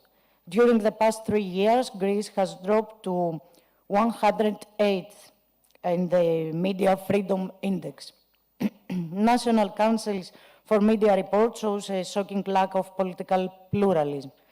Government handouts given to specific media, cancelling the license fee to broadcast paid by the TV owners are only some of factors that lead to the demise of press freedom. These kinds of initiatives are considered as efforts by the government to gain media immunity and buy out a stance of acute favoritism. The dire situation was recognized and raised in high concern by the Vice President of the European Commission, who leads the work on values and transparency. She said about disinformation, dependence of media, state advertising, the murder of an investigative reporter, etc. As I said, the situation is really dire. Action must be taken immediately to restore media freedom. We must create a just, fair, and transparent framework. In our media are stripped of their capability to question, check, and even oppose authority. Then corruption will be paired with authoritarian system, and that can lead us to a point of no return. Thank you for your attention. Thank you, Mrs. Gara. And the floor now, the next speaker is Mr. Dragan Bojovic from Montenegro, and he will be followed by Mrs. Monica Zalkova from Northern Macedonia. Please, the floor is yours. First of all, many thanks once again for our dear and so kind host, Kyria Karalambadis, Eucharistume Parapolia Ola. I will try to be short, and I will ask one concrete question, which I will formulate in this way. Who supervises those who controls or who should lead our fight against corruption, except media, of course? I will try to explain. We try to build independent institutions, agencies, prosecutors, police teams, etc., for prevention and for fight against corruption. In that sense, we try to build strong legislative and institutional framework to protect independency of this institution. But what in the case when that institutions are led by the persons which are by themselves corrupted, or let's say which are politically colored, for example, indirectly controlled by the ruling party, or which work in selective, unprofessional way? On the one side, we protect that institution and their independency, and that is good. But on the other hand, when we have problem in practice, we can't or we don't have direct operative mechanisms to make personal changes on the top of that institution, if those institutions, as I said, have been leading in wrong, unprofessional manner. It seems that in this way, we don't have any more three branches of government: legislative, executive, and judicial, which in democratic systems should control each other. But we have one more, fourth branch of power, which is out of any control. If we have unprofessional person, or in worst case, corrupted person, or person which does not show a willingness to fight corruption, or person which in some way cover up the corrupt actions of others, and if that kind of person is in charge in so-called independent anti-corruption institutions, then all society will have a big problem. If we, as parliamentarians, try to change something in that case, if we try to change legislation, if we try to remove that corrupted or unprofessional persons from that position before ending of their statutory mandates, and elect someone who would do the job really professionally, then we are usually attacked or condemned by some NGOs or some parts of public that we are jeopardizing the independence of this institution and that we are trying to exert political influence there. So we have some kind of circulus vitiosus, bad circle here. I think this is also one of the interesting problems for discussion. Thank you very much. Thank you, Mr. Bojovic. Now, next speaker is Mrs. Monica Zalkova from Northern Macedonia, and she will be followed by Mrs. Ripsim Grigorian from Armenia. Thank you. Thank you. Dear Mrs. Karalambades, dear keynote speakers, ladies and gentlemen, someone says that the biggest disease is corruption and the vaccine is the transparency. Corruption undermines democracy and human rights by infiltrating all layers of the society. So we know that the fight against this greatest social evil is neither rapid nor easy. Combating corruption requires collective actions by several institutions, civil society sector, and of course the media, and also by each individual. I will turn to my country. In the Republic of North Macedonia, several institutions are involved in the prevention and fight against corruption, such as the State Commission for Prevention and Fight Against Corruption, Public Prosecutor Office, Ministry of Internal Affairs, and other several institutions. Also, I would like to mention that the Republic of North Macedonia has jumped 24 places on the list of Transparency International for the fight against corruption, and the country progress report of the European Commission notes progress in this area for 2 years in a row. What is more proudly is that with the new law for prevention of corruption, we have strengthened the criteria for election of the composition of the State Commission, which is fighting with the corruption. And also in the election process of the members of this commission is not only the parliament included, but also the representative of the ombudsman, academic community, civil society sector, and journalists. In April last year, the Assembly adopted the National Strategy for Fight Against Corruption 2021-2025 and the Action Plan. Regarding the role of the media in preventing and combating corruption, I would like to emphasize the contribution of the media with their objective public information, investigative journalism, and the impact of the public opinion. As a part of our legislative oversight and representative function as a parliamentarians, we are expected to adopt enforceable anti-corruption legislations, to effectively scrutinize the work of the governments, to empower independent institutions, and as well to promote the media freedom, and to encourage the journalists to conduct independent and responsible investigative reporting. Thank you for the attention. Thank you for your intervention. And the next speaker is Mrs. Grigorian from Armenia, and she will be followed by Mr. Christian Vikinin from Bulgaria, who is our last speaker. The floor is yours. Thank you, dearest Irene Charalambidis. Honorable Madam President, colleagues, around a week ago, Armenia hosted an event co-organized by the Freedom House titled Armenian Democratic Forum. In his opening speech, Prime Minister Pashinyan stated that democracies around the world share similar challenges, one of them being the following phenomenon: when democratic tools and principles are used to destroy democracy. And I'm here continuing what my colleague Eduardo Gajanian was telling about.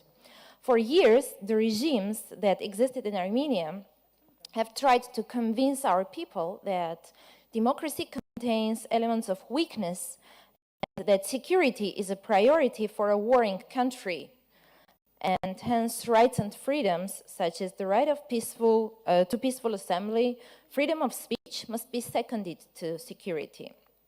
After the 2018 democratic, non-violent Velvet Revolution in Armenia, security was constantly opposed to democracy by the same forces, ex-regimes. And especially this was sharpened after the 2020 war launched by Azerbaijan against the people of Nagorno-Karabakh. After the war, these same ex-regimes tried to reinforce a false thesis of the need to choose between democracy and security, saying that there was no democracy during their rule, but there was no war, and that in a democracy, the country's defense capacity has weakened. For months, the opposition political forces were calling for violence, staging political assassinations in the streets. There was an assassination attempt of the Speaker of the Parliament, and promoting the narrative of justifying violence in general. During those months, the police did not resort to use of force even once. Later, snap elections, parliamentary elections were held, which were assessed as free, fair, and transparent by virtually all the observers, and later on this was reflected in the respective reports.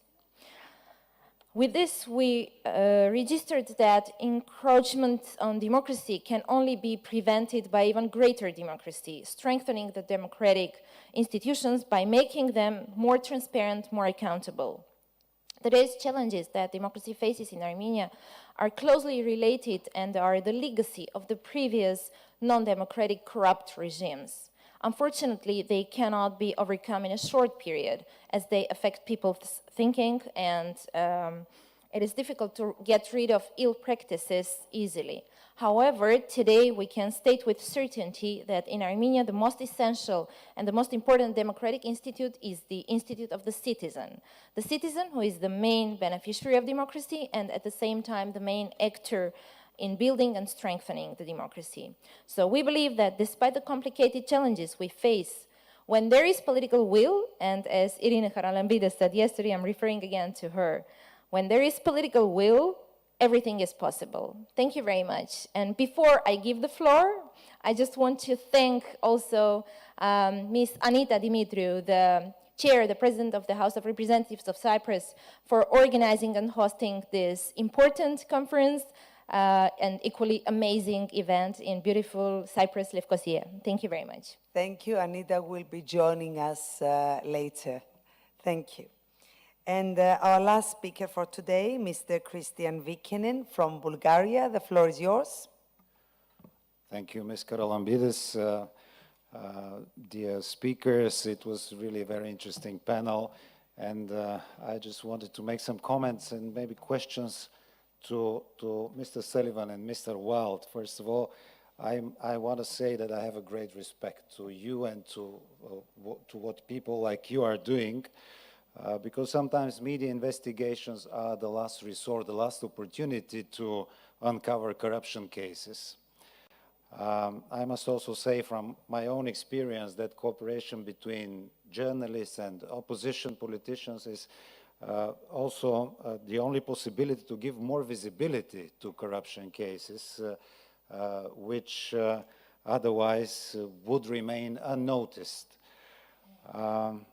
Third element, you mentioned that the globalization and internet created challenges with regard to financial and economic globalization, but also created opportunities for the international investigations. You mentioned that, and I think that is a possibility, and it is actually a very strong tool, because the access for information is much easier now. The challenge now is how to select the information, but it's much easier to get it now. There are results, I think, from what you're doing, only if there is a follow-up by the respective institutions. You mentioned some of these cases, but quite often is not the case. I just would want to focus on that, because without proper investigation and prosecution by the institutions, without an effective justice system, there is no follow-up. And by the way, from our own experience in my country, we see sometimes cases of official investigation, which is started on the basis of publications, but investigation that starts only to find no crime, just to kill the investigation, and then case is solved. And I think this is the most efficient way, actually, to kill such kind of a media investigation. The problem I see also is that truly independent investigative media are small and not so influential and cannot produce real consequences in the public opinion if they are not supported by big media. And the problem is that often big media remain dependent on their owners. And concentration of ownership distorts overall the content of the media environment. So this is an issue that we need to somehow find a solution to. And I have just two questions. First, maybe more important, is what actually parliaments can do, because we discussed the role here. Are there maybe somewhere good practices? How can we help investigative journalists? And the second question is more philosophical, but how do you see, or how you solve some ethical issues, like the need to maintain links to criminal circles, for example, how the rights of those who are accused publicly are defended, especially when they have no chance to explain their story sometimes.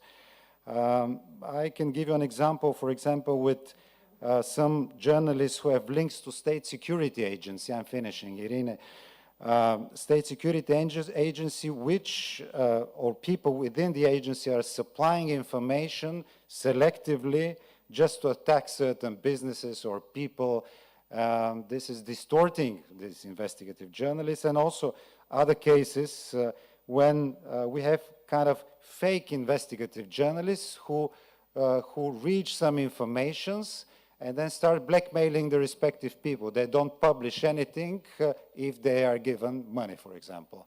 So, I mean, these are ethical issues that sometimes put a blame on all of you, and maybe there is some way to make a distinction between the real and honest people dealing with these issues and others who make profit out of this. Thank you very much. Okay, Frank, would you like to respond to Mr. Vikinin's remark?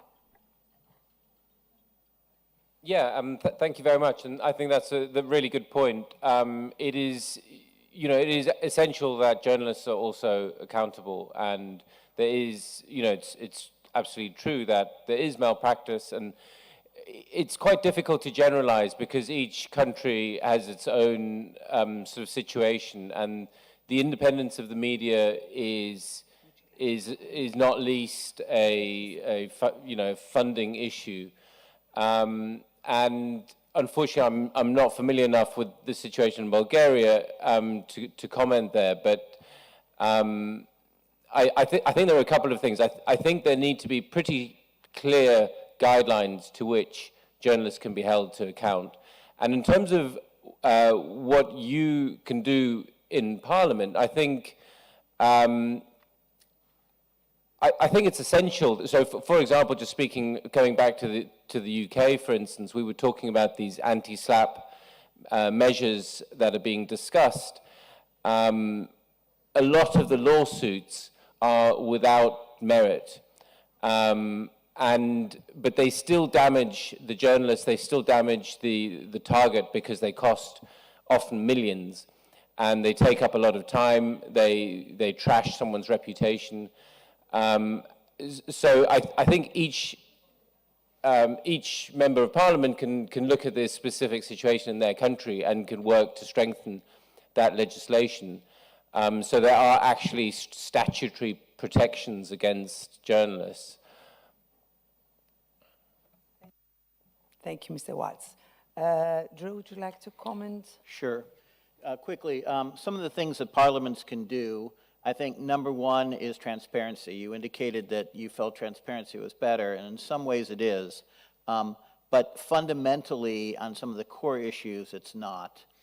It's good that we're doing some work with UBO, Ultimate Beneficial Owner, but unless those laws have enough teeth, they can be circumvented by using proxies and other things. So, the criminal services industry is there in the lawmaking rooms with you all, promoting, weakness in the law at all times. And so these laws really, transparency laws really must be strong. Corruption, sunlight is the best disinfectant. The greater you shine a light, if we had access to everybody's bank accounts, we wouldn't have any corruption. So I'm a believer in extreme transparency, and I really think that we need to look at everything we're not making public and why is it not being made public. Secondly, I think we need to promote greater sophistication amongst both the investigative capacity in your law enforcement and in the prosecutorial offices and in the auditor's office. Organized crime is innovative. Think of Bill Gates who can kill. These are audacious people who are into cryptocurrencies and things that are way beyond your ability to regulate. You're 5 years behind regulation, maybe 10 years behind regulating organized crime and corruption. This has to move quickly, and that starts with having stronger investigative capacity. As Franz pointed out, I don't know how law enforcement does it sometimes. They have so little resources against such a serious problem, and they're really losing the battle in many ways. Most people who work in this industry will say that most crime that happens, we capture about less than 1% of it. Most crime works. The other thing you need to support is SLAPP lawsuits, as we pointed out. And then it's not up to you, but we need to find a way to jail people. If you look at banks around the world, they have done horrendous things. They have literally, paid billions of dollars out in settlements, and nobody has ever gone to prison at a bank, ever. This is just wrong. So there needs to be better corporate accountability laws in place to make sure that people pay the price for what they're doing. And then if you can investigate things as a body, you should investigate more. You should call some of these things in front of, call testimony and get people in front and tackle some of these issues, because it's the same problems over and over and over again, and that's a real problem. And as far as media being bad, I agree. There's propagandist media, there's oligarch media, there's corporate media, there's political party media. But restricting media doesn't solve the problem. What you need to do is enlarge the media sphere. There are plenty of good journalists out there, but most of the problem is that they can't operate. They can't keep, you know, if you have a job that pays you almost nothing and you're threatened all the time, and if you do your work, you could get killed, there's not a lot of people who want that job.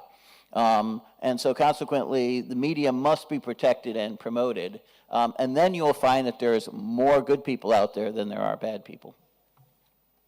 Thank you. Mr. Michailidis, I think you want to comment on something. On something that has been said. Of course, yes, all anti-corruption independent institutions should, in fact, be independent. You are right about that. And it's very important that they should be politically neutral. That's something that should be for all, in the audit office, the law office, the prosecuting authorities, the police. I think that it's encouraging that, I think 2 years ago, the European Union, the Commission has initiated a procedure through which it evaluates the rule of law in member states. And I think there was until now one report concerning this issue. I anticipate that these deficiencies in these institutions should be reflected in this report if there are any such deficiencies. Thank you.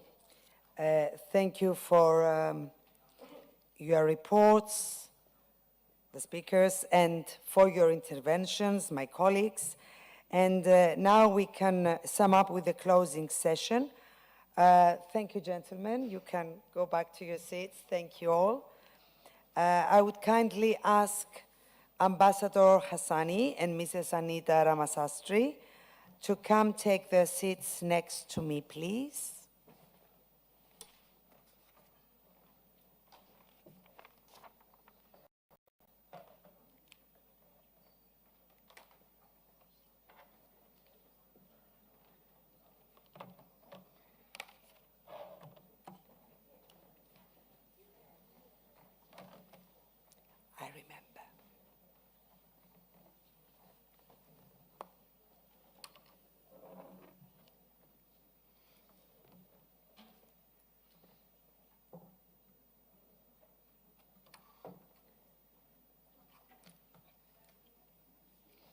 Dear colleagues, this is our final session. We will now proceed right away to listen to Mr. Hassani's closing remarks. Ingli, I cannot thank you enough for your very effective coordination of the first session and overall for your valuable contribution and cooperation. Your long experience and your commitment are important assets for the OSCE and for us, and you have the floor. Dear Irini, let me also thank you for your commitment to organize such an event. As I said yesterday, when we met for the first time more than 3 years ago, you were continuously talking about this event, continuously willing to put parliamentarians, governments, civil society, but also other OSCE mechanisms into one table and to discuss. Unfortunately, COVID came in between us, but your dedication continued. I would like to thank you, thank the House of Representatives of the Republic of Cyprus, and definitely the OSCE Parliamentary Assembly and Madam President, thank you for all this engagement. The last 2 days' debates have confirmed once again how important it is not only to combat corruption. In all my work, I've never found a government that doesn't want to fight corruption.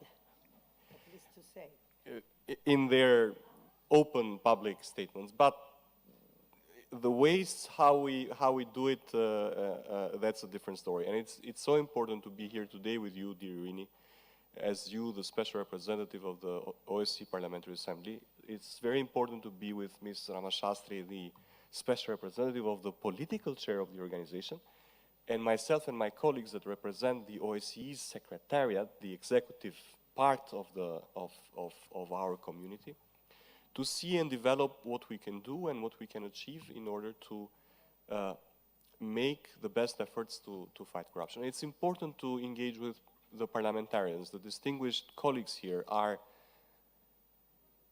those that draft legislation back home and make our work in a way or another better.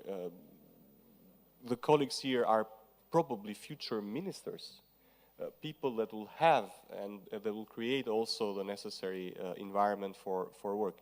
And even that the OSCE Secretariat deals with decisions that are taken by full consensus, I'm happy to see and happy to engage with the OSCE Parliamentary Assembly, because you have the niche of managing by several sets of majority to make resolutions that can make the difference and can also help the work of the OSCE Secretariat to develop thoughts and ideas in the future. We in the OSCE Secretariat base our work on consensual decisions that are legally binding for the 57 governments of the participating states of our organization. But if we engage better with you, the OSCE Parliamentary Assembly, we can create a good background that can help us in the future arrive in certain levels of cooperation. And the fight against corruption, as I said, is a very important pillar on this. I would like to emphasize something that has been repeatedly stated during the conference, the importance of cooperation between parliament, civil society, media, and also other institutions. I really I enjoyed very much the last session. Colleagues from the so-called other side are the ones that, honestly, whatever governments do, whatever parliaments do, whatever secretariats do, the fight against corruption has its best champions on media, on whistleblowers, on people that are outside of the system, and they see what is going on. And these kind of partnerships can consistently let us advance in our efforts in combating corruption and increase transparency. Let me also point out the crucial role of digital technologies and innovations in improving governance and in preventing and in combating corruption. Digitalization, open government platforms, and open data can serve as excellent tools to deal with the corruption risks and increase transparency. I've been traveling a little bit in the recent weeks. I've been, at least in the last 2 weeks, I was in Moldova and in Bosnia and Herzegovina. Both countries remind my own country 20 years ago. As civil servants, we suffer a lot to understand where our income is coming and how do we spend. And as soon as systems of digitalization come into place, as soon as we try to remove the human aspects of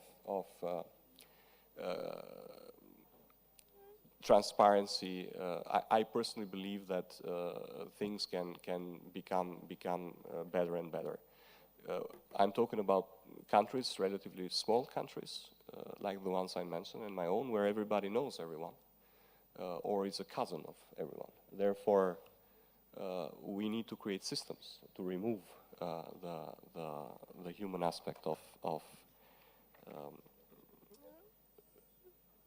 backgrounds and checks that can create even problems. We've heard from a number of speakers about the importance of having effective international mechanisms in place aimed at promoting good governance principles and addressing challenges associated with corrupt practices. International cooperation, including between parliaments, is a cornerstone to preserve democracy and integrity of public institutions. But multilateralism lately is suffering, and you know better than me what we're facing.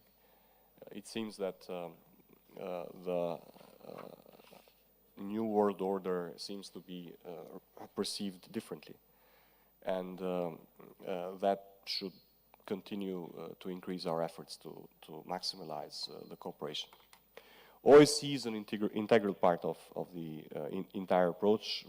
the organization we work is dealing a lot with promoting international cooperation on economic issues, to strengthening good governance and assisting the OSCE participating states in combating corruption, money laundering, and the financing of terrorism. And I would like to use this opportunity to mention some of our projects and activities. We are assisting Ukraine in its anti-corruption efforts. We have currently a project on digital standardization of good municipal governance services in Ukraine that was launched last year and promotes data-driven and value-based approach in municipal governance with the aim to increase transparency and improve efficiency of local administration. This project is based mostly in municipalities in Western Ukraine, and I'm happy to have the opportunity to continue working on this project, even taking into consideration the current situation there. But we're also tailoring a project in Ukraine on cryptocurrencies and their use to avoid sanctions. This is one of the things that I think it's not only for the current situation in Ukraine, but also in other countries, can be something that we can work together. We provide technical support to Armenia. We offer technical and capacity building support to the newly established Anti-Corruption Committee of Armenia, which I think it's a story of success, including targeted support to enhance the capacities and effectiveness of this Anti-Corruption Committee to implement its essential operational functions. And I really hope we can look at the structure and develop in a much broader way. Engaging youth in dialogue and efforts to combat organized crime and promote the rule of law and good governance is more relevant than ever, as socio-economic implications of the COVID-19 pandemic have made a substantial percentage of youth vulnerable to join criminal groups. Therefore, together with UN organizations, we work to enhance education and raise awareness of next generations on the fundamental role of rule of law in societies and how to fight organized crime, drug abuse, corruption, and their interlinkages. We have a project, the OSCE has a project on strengthening the fight against transnational organized crime in Southeastern Europe through improved regional cooperation in asset seizure, confiscation, management and reuse of these assets. And this project aims to improve the effectiveness of the fight against transnational organized crime and corruption in the OSCE region by building capacities and improving regional cooperation among 5 participating states of our organization: Albania, Bosnia and Herzegovina, the Republic of North Macedonia, Montenegro, and Serbia. I was in Bosnia and Herzegovina. I was in Sarajevo a couple of weeks ago, 10 days ago, maybe.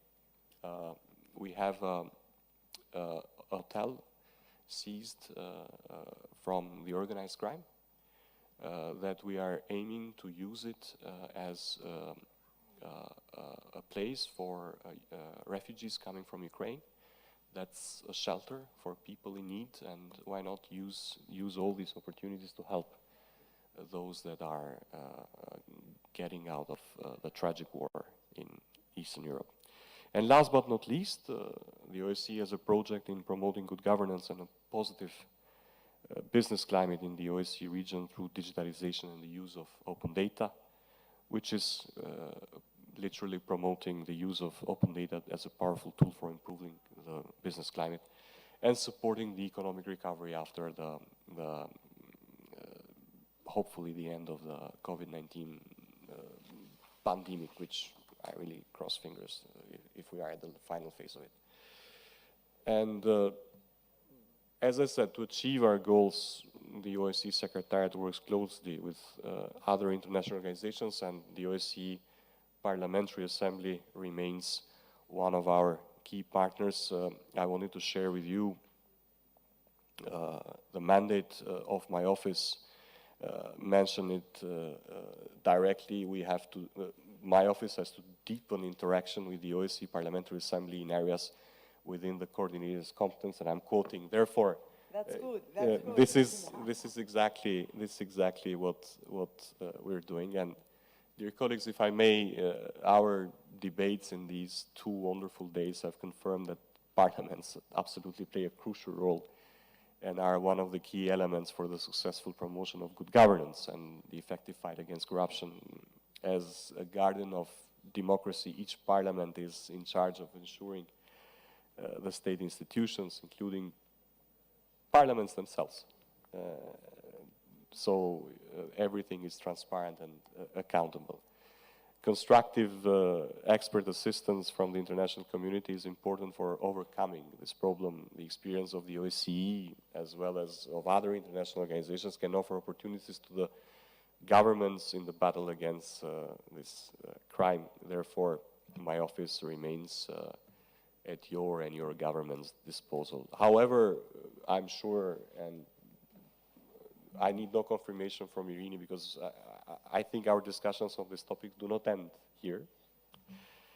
And I would like to encourage all the colleagues here to reflect on ideas, recommendations stemming from this meeting, while trying to shape follow-up engagements and activities. I would also like to invite national parliaments to take the discussions and elaborations further, translating the conference's recommendations into political engagements aiming at reinforcing your commitments in the area of anti-corruption. And I was telling to Irini yesterday, this year is the 25th anniversary of the creation of the Office of the Coordinator for Economic and Environmental Activities in the OSCE. It's also the 25th anniversary of the creation of the representative on the freedom of the media. We were thinking and planning to organize a joint event with the representative on the freedom of the media. The anti-corruption is the natural, logical link of our two offices. Happy to do this all together. And whatever, as I said at the beginning, whatever we do, governmental agencies and intergovernmental agencies do, I think the real fighters of corruption are the ones that are brave enough to denounce it, and a chapeau to all journalists for their dedicated work into making our societies better.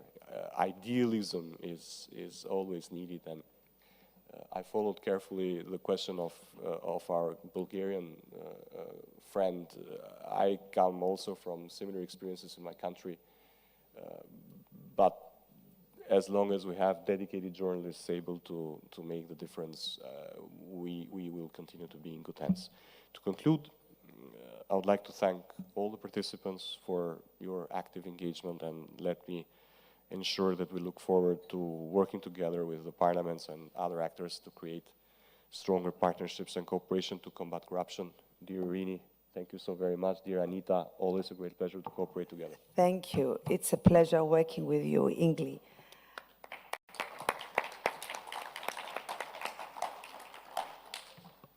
Anita, I would like to thank you again for traveling all the way to Cyprus to be with us.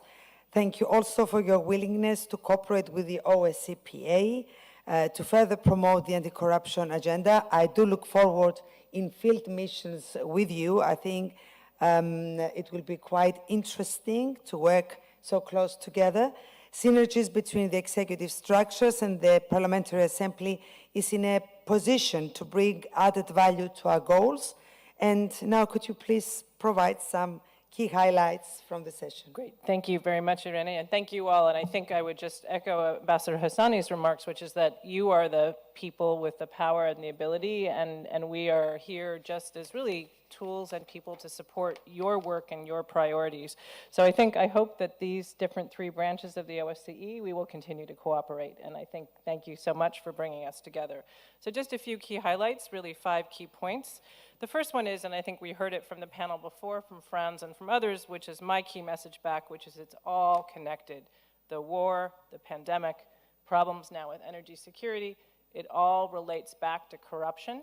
And now as we try to fix some of the problems, we have to reflect. And so my plea to all of you is, in any of your other agendas, either as a big issue to deal with, as a prevention, is all of these commitments to corruption, or as you tackle these challenges, you address corruption in them. So that's my first message. The second one is, we heard from many people today. I began my remarks, but we heard from many about the enablers. These are the lawyers, the accountants, the bankers, others. There is a policy agenda for all of us in each of your countries around this, and you have expertise here and elsewhere, Transparency International, all of these groups, willing to help you craft a policy agenda with these professional groups. It happens, and parliaments can at least convene the conversations to begin this discussion, because if you don't deal with those individuals, we're going to have a global problem that will persist. Third point, civil society is not only important, but you heard from Drew that they are the source of most of the evidence that law enforcement needs today because, to actually begin to investigate. So the OSCE can build a bridge between civil society and media and prosecutors and law enforcement and build bridges of trust. It's been done in a variety of places. In the US, there is a kleptocracy initiative where civil society has a seat at the table. It's really important. Fourth, SLAPP reform. Really, lawsuits that silence journalists and civil society organizations is a problem in all of our jurisdictions. It requires policy reform. It's in your hands, and it's very, very important.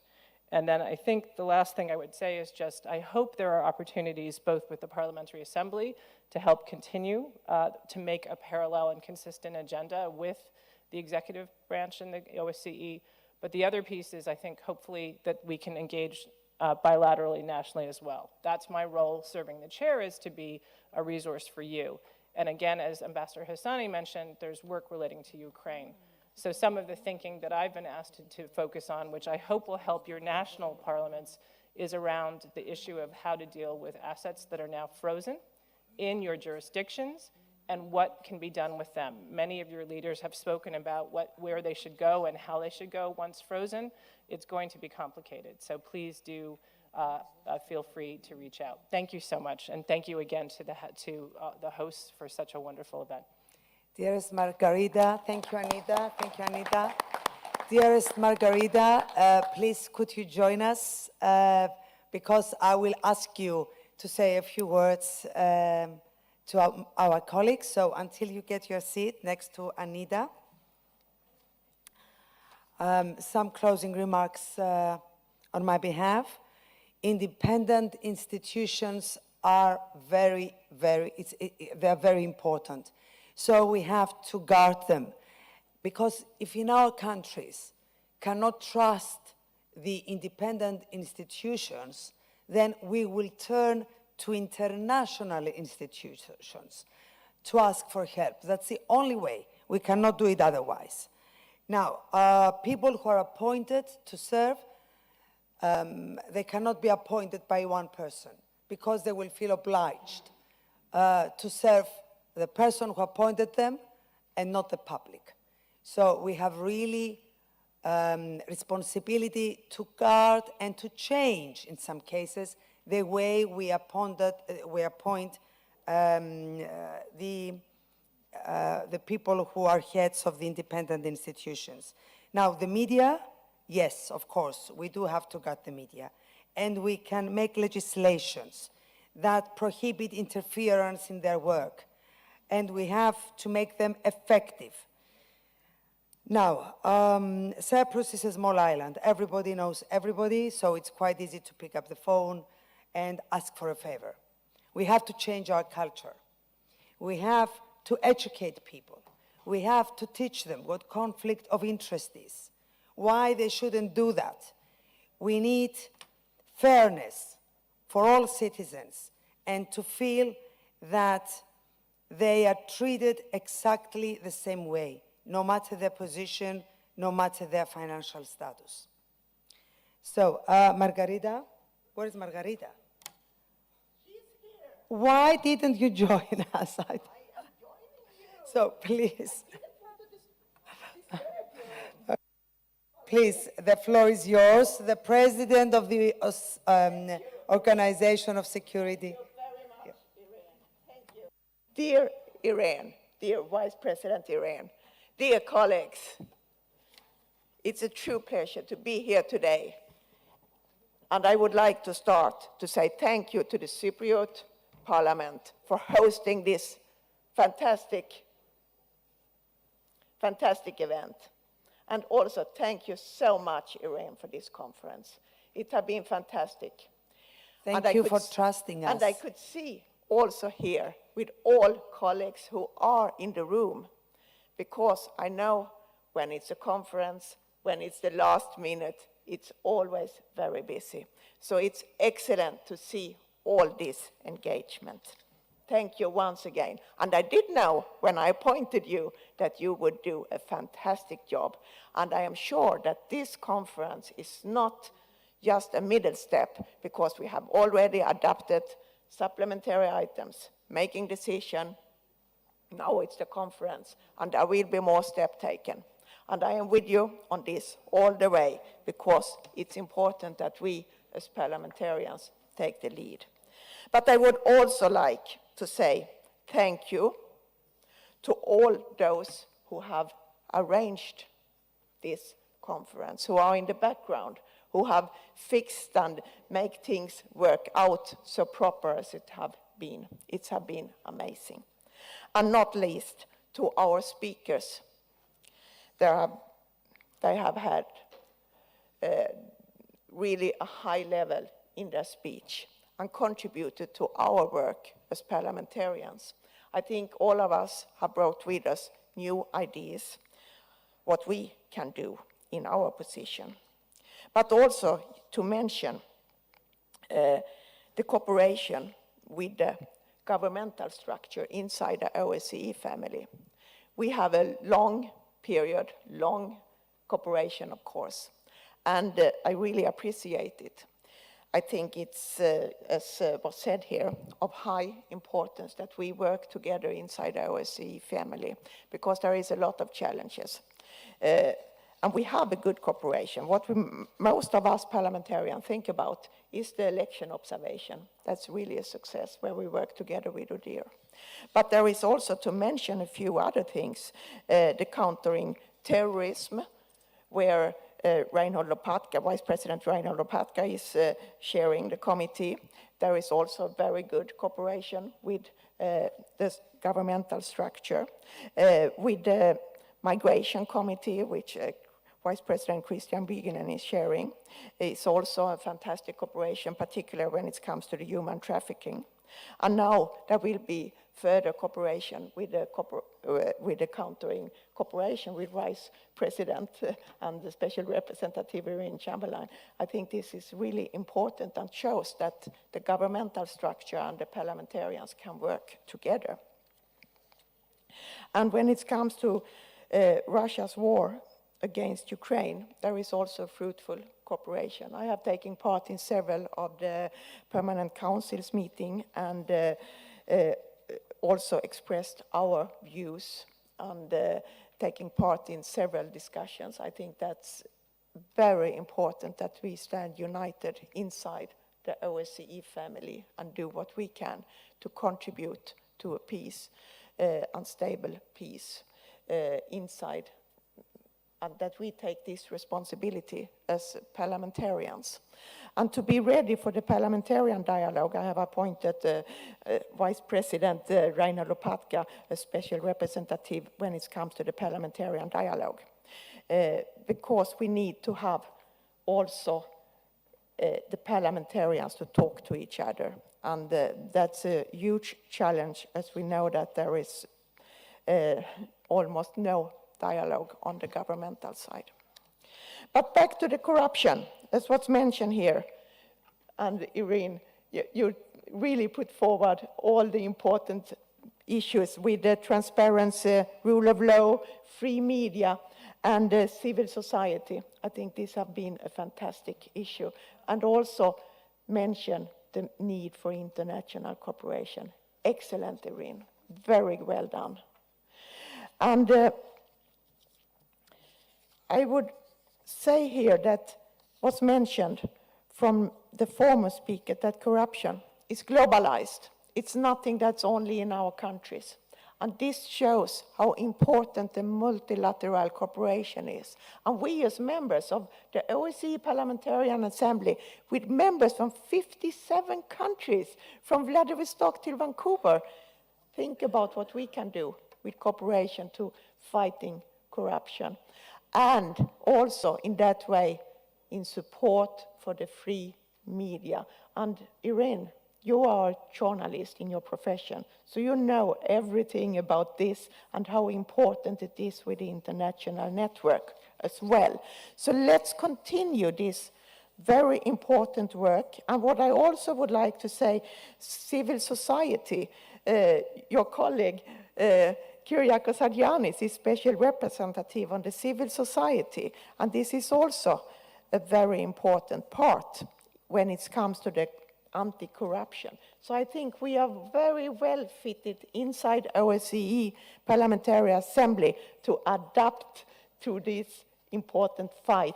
And also thanks to you, Irene, with the code of conduct which you are taking forward and will continue to do. I think that's a way for us to show not only that we are saying corruption should stop, we are also acting. And by this, dear colleagues, I say thank you so much for this conference, and I say also thank you to UK, because we will soon meet again for the annual session. It will be fantastic, and my last word is, as always, thank you to the OSCE PA Secretariat, because you are the ones who is doing the hard work inside the OSCE Parliamentary Assembly. Thank you. Have a nice day.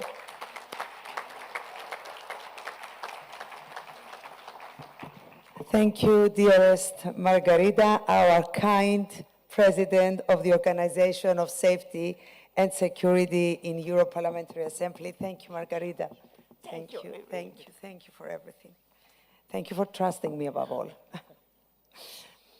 Now, dearest colleagues, it's been a pleasure to have you here in Cyprus these 2 days. I really wish we had more time together. I'm looking forward to see you all in Birmingham. Of course, the Cyprus journey is not over yet. We have a long day today, and I hope you will love every single minute of it.